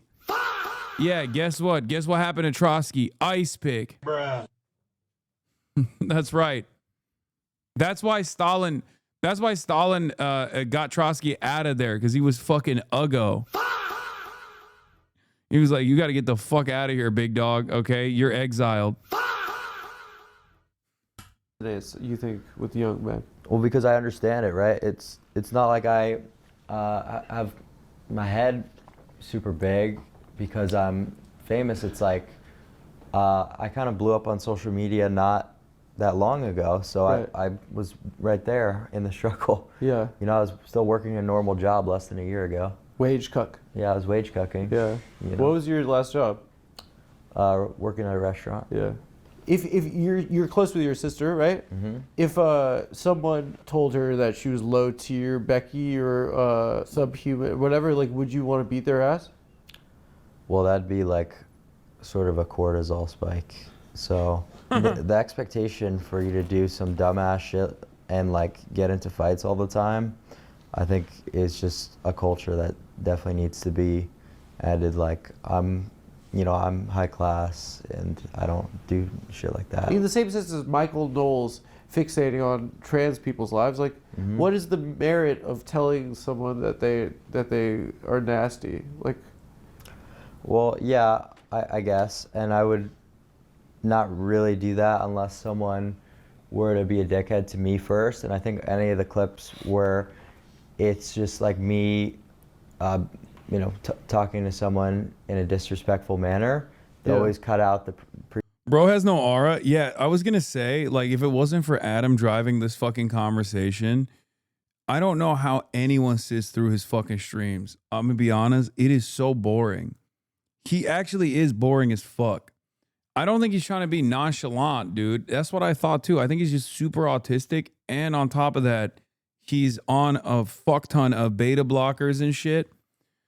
And I think that's just how he is. He is a pure straight man down to the wire. I mean, he's got nothing going on. And you can also see You also literally see like when he actually says something on pure accident that is like received as funny by the room, he gets uncomfortable. Like he doesn't react well to being perceived at all. Previous part of the interaction where they would just come up and start acting crazy. Like I'm not. I imagine so. Yeah, like it's not like I'm going up to people and being like, "Oh, you're fucking subhuman." I saw a clip where a girl was like trying to flirt with you. She was like, "Why did you come say hi?" And you're like, "Cause your fucking cheeks look like shit or something." No. You said her mandicular was crappy or something. No, Well, I come don't and be nice to girls, dude. At least. I am. I would say you should be nice to girls. I would say They're girls, dude. There's a lot of clips of this, but pretty much every single chick I've met in person was like, "Wow, you're actually a lot nicer." I think as a thesis, the concept that life is exponentially better for people that are good looking is the most obvious thing in the world, and you're just articulating that. Yeah. And I don't to me that just makes sense, right? Right. And that's been our what's benefited us in life. Like that's why everyone's like, like it's fine. Like it's annoying sometimes, right? Like when just girls are like this every time I, publicly masturbating I'm sorry, but beyond that, what I'm saying is that like, I guess when I was younger, getting obsessed with something was something that losers did.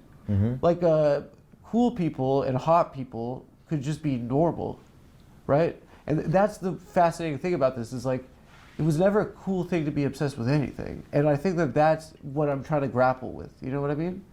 Yeah, I would not really say that looks maxing is cool. I would say that it's something only... But you're the coolest guy. You're the biggest streamer. Chill. Well, I mean, it's more just that there's a lot more sides of the internet now. And there's a lot... Like, people are just looking for what's new, what's fresh. Yeah. Have you enjoyed this? Yeah, no. Dude, I think it's fascinating, and I really hope that I'm not condescending. No. I don't get any malicious vibe at all. I would say, dude, I'm not gonna lie, I already kind of forgot. It's fine, dude. Don't worry about it. That happens to me too. Yeah. But it's thrilling to be around me and stuff, right? Yeah. I'm awesome, right? Absolutely. I feel the same way about you. I appreciate you having me on. Thank you. Yeah, I feel the same way about. I mean, also like. You're braided, right? Yeah. You could call me by my real name too. Okay. Yeah, Muhammad. Muhammad? Yeah. Oh, Yeah, my guy. Yeah, I think that was awesome. You enjoyed it, guys? Hear him give some normal response makes it apparent that he has issues with self-esteem and a mix of superiority and inferiority complexes. This guy's a prick, but he just doesn't seem like a monster, at least not yet. I don't know. No, he's not. Everyone that has interviewed him so far, from Adam to Joe Bernstein that I've talked to, has given the exact same take, where they all say the same thing, where they're like, he's actually not like a bad person at all, even though his output is fucking cancerous. Okay? He's just like kind of a clueless kid. He's 19. We forget that he's like literally fucking 19. And back in the day when I used to say that, a lot more people in my community would be like, well, I'm 19 and I'm super smart. I'm in here instead, blah, blah, blah. But nowadays it's like, this community's like all fucking 30 plus. So y'all are old as fuck too. So you kind of understand, like, it's probably because he's a child. He's literally a child. And that's, that's the reason. You said he was going to be dead by 28. Yeah. I mean, he's not like, that's just what he's doing to his own body. That's what he's doing to his own soul. Literally 20. You're 20 years old. You've been subscribed. Okay, 9 months. That's not too bad. He's just a kid and life is a nightmare. Yeah, this interview actually made me feel kind of bad for him by the end of it. Looks maxing macho testosterone pretty boy Olympics competition is that it is literally just toxic muscle gay circuit party culture. Yeah, it is 100%. Escaping containment and being transmitted to straight people. That's literally all it is. Like, you want to talk about frame mugging? Then you mean like a bunch of dudes that spend 10 to 20 hours a week in the gym, like comparing physiques and making each other feel insecure? Yeah, that's the dance floor at a circuit party. Even the like meth for hollow cheeks thing, like, girl, you didn't invent that. That's just tweaker muscle queen shit. Like, it's fundamentally an aesthetic of masculinity that is cultivated for the male gaze. And like, we do that because we are not sexually attracted to women, so women don't enter into our aesthetic calculus in the same way. Like, I appreciate women, I respect women. When women hit on me or call me handsome or hot or whatever, like, I enjoy that. I find that very validating. But it's like, I'm not making choices about my appearance, about what my body looks like, what my face looks like, what I wear to appeal to women. I'm making those choices to appeal to men. And these dudes are too, but they got there from incel philosophy trickling into the culture. Like, they removed women from their aesthetic calculus because they hate them. And I can tell you right now, like, straight people are not going to be able to handle this. Like, there are clear parameters that are placed around the animosity and conflict that can be generated by our use of competition in aesthetics because it's directed towards a clear purpose. Like, the peacocking can reach its zenith and then be sublimated sexually because we're trying to have sex with each other. But these dudes are not interested in having sex with each other, or at least that's the claim. So there's nothing constraining the animosity that... I mean, 100% is for the male gaze. That's why I said, like, so guys that hit the gym a lot, you know how, like, I always say, going to the gym makes you gay, and the more you work out, the gayer you become, because there's a certain point where, like, everybody starts off working out when they're younger for, you know, athletic reasons or for athletic prowess, or like, usually it's for the ladies. Okay. At least for me, it was for the ladies, right? I wanted to look appealing to women. But there's a certain point that you go past when you're in the gym a lot where you start really hyper focusing on like bodybuilding and stuff like that. And at that point, you're not actually attracting women. The women that you're attracting, you actually you actually reduce the threshold of women, lower the threshold of women that are attracted to you when you go past a certain point, when you look like Canute. At that point, you're basically working out for other dudes. Other dudes come up to you, they're admiring you, they're talking about how fucking wonderful your pecs look, or how you got your calves to look a certain way, and it's like, it's just objectively gay, right? It's not gay in like a you want to suck a penis gay, but it's just gay in the sense that you are working out for the male gaze, not just like the GAYS. I mean GAZE. So that's what it is. And these guys are basically doing that, but in a looks maxing type of way, where it might start off, the starting point might be just like that you want to look appealing to women or whatever. You're like looks maxing, you're gym maxing. But the end point is you're trying to look hot for dudes. Created by the who's the hottest hierarchy. It's not held in check by being attracted to one another, and it can't be sublimated sexually. So there's nowhere for it to go. It just continues to grow in greater and greater conflict. And if it can't be sublimated sexually, then the most likely pathway for it to be sublimated is violence. It's just telling you right now, this is not going to be pretty. Ironically. I mean, that went to a dark place. Also, speaking of looks maxers, yeah, I fucking, as soon as I saw this on my timeline, I bookmarked it. I was like, I have to fucking watch this on stream. I've teamed up with Kid Rock to deliver 2 simple messages to the American people. Get active and eat real food. Let's take a look.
into a fucking pool after a hot workout in his fucking blue jeans, I'd be like, nah, I'm done. There's no reason. There's no reason to do anything. Okay. Like they're in the sauna. And in the sauna, they're doing exercises. And then he's just taking those jeans and he's dumping himself into the fucking pool. First, he's going in, Nazi welfare check.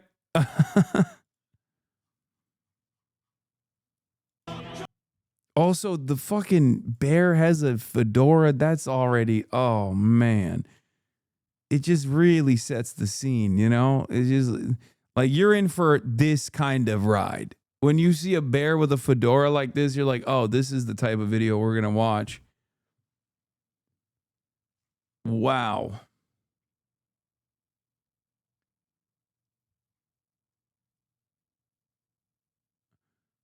Whole New York Times article for the focus group. Oh yeah, I'm gonna do that tomorrow. I'm too tired right now. I'm at 7 hours. You already know I'm an old man. Unk maxing. This is a wonderful fucking piece though. I definitely can't wait to read it tomorrow and flex on all the fucking haters talking about how it's our party now. It's not their party. We took it from them. But yeah, that's all I got. My girl Trisha McLaughlin is leaving as well. Fuck her. But yeah, that's all I got for the time being. I'm so tired. Love you guys. And I will see you tomorrow. Remember, tomorrow is a big day. We're going to be talking to Bernie Sanders. That's right. Bernard Sanders is going to be in the building. I'm going to be also going to his event tomorrow in Los Angeles, the billionaire taxation event. So yeah, get ready for that. Also, I'm going to be interviewing the Kneecap Boys tomorrow too, I think. So yeah, get ready for that too. Anyway, love you guys. See y'all tomorrow.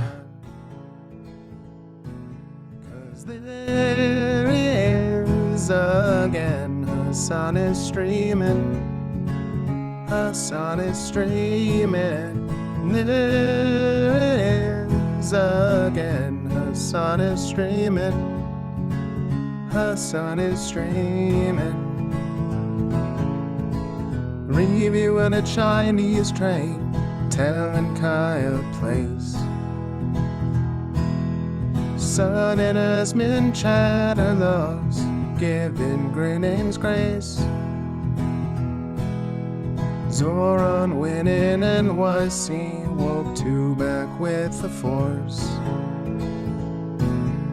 The Rogan of the left, to me a dumb himbo still of course.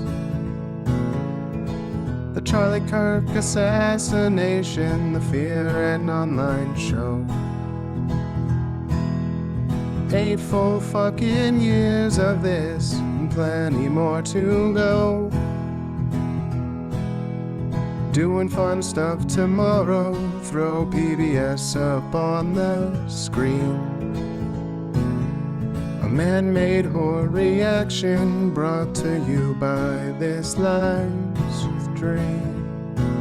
'Cause there he is again, Hasan is streaming.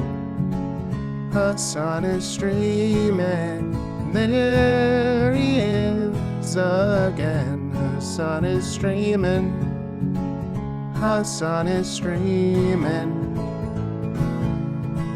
Kicked out of the DNC, IRL we march the goat. Combating the propaganda that shoved down people's throats. CBS Israeli news, a coup, a regime falls. A full-blown fascist takeover, and still the duty calls.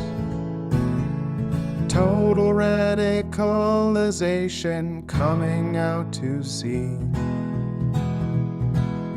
The system will always fail, it's up to you and me.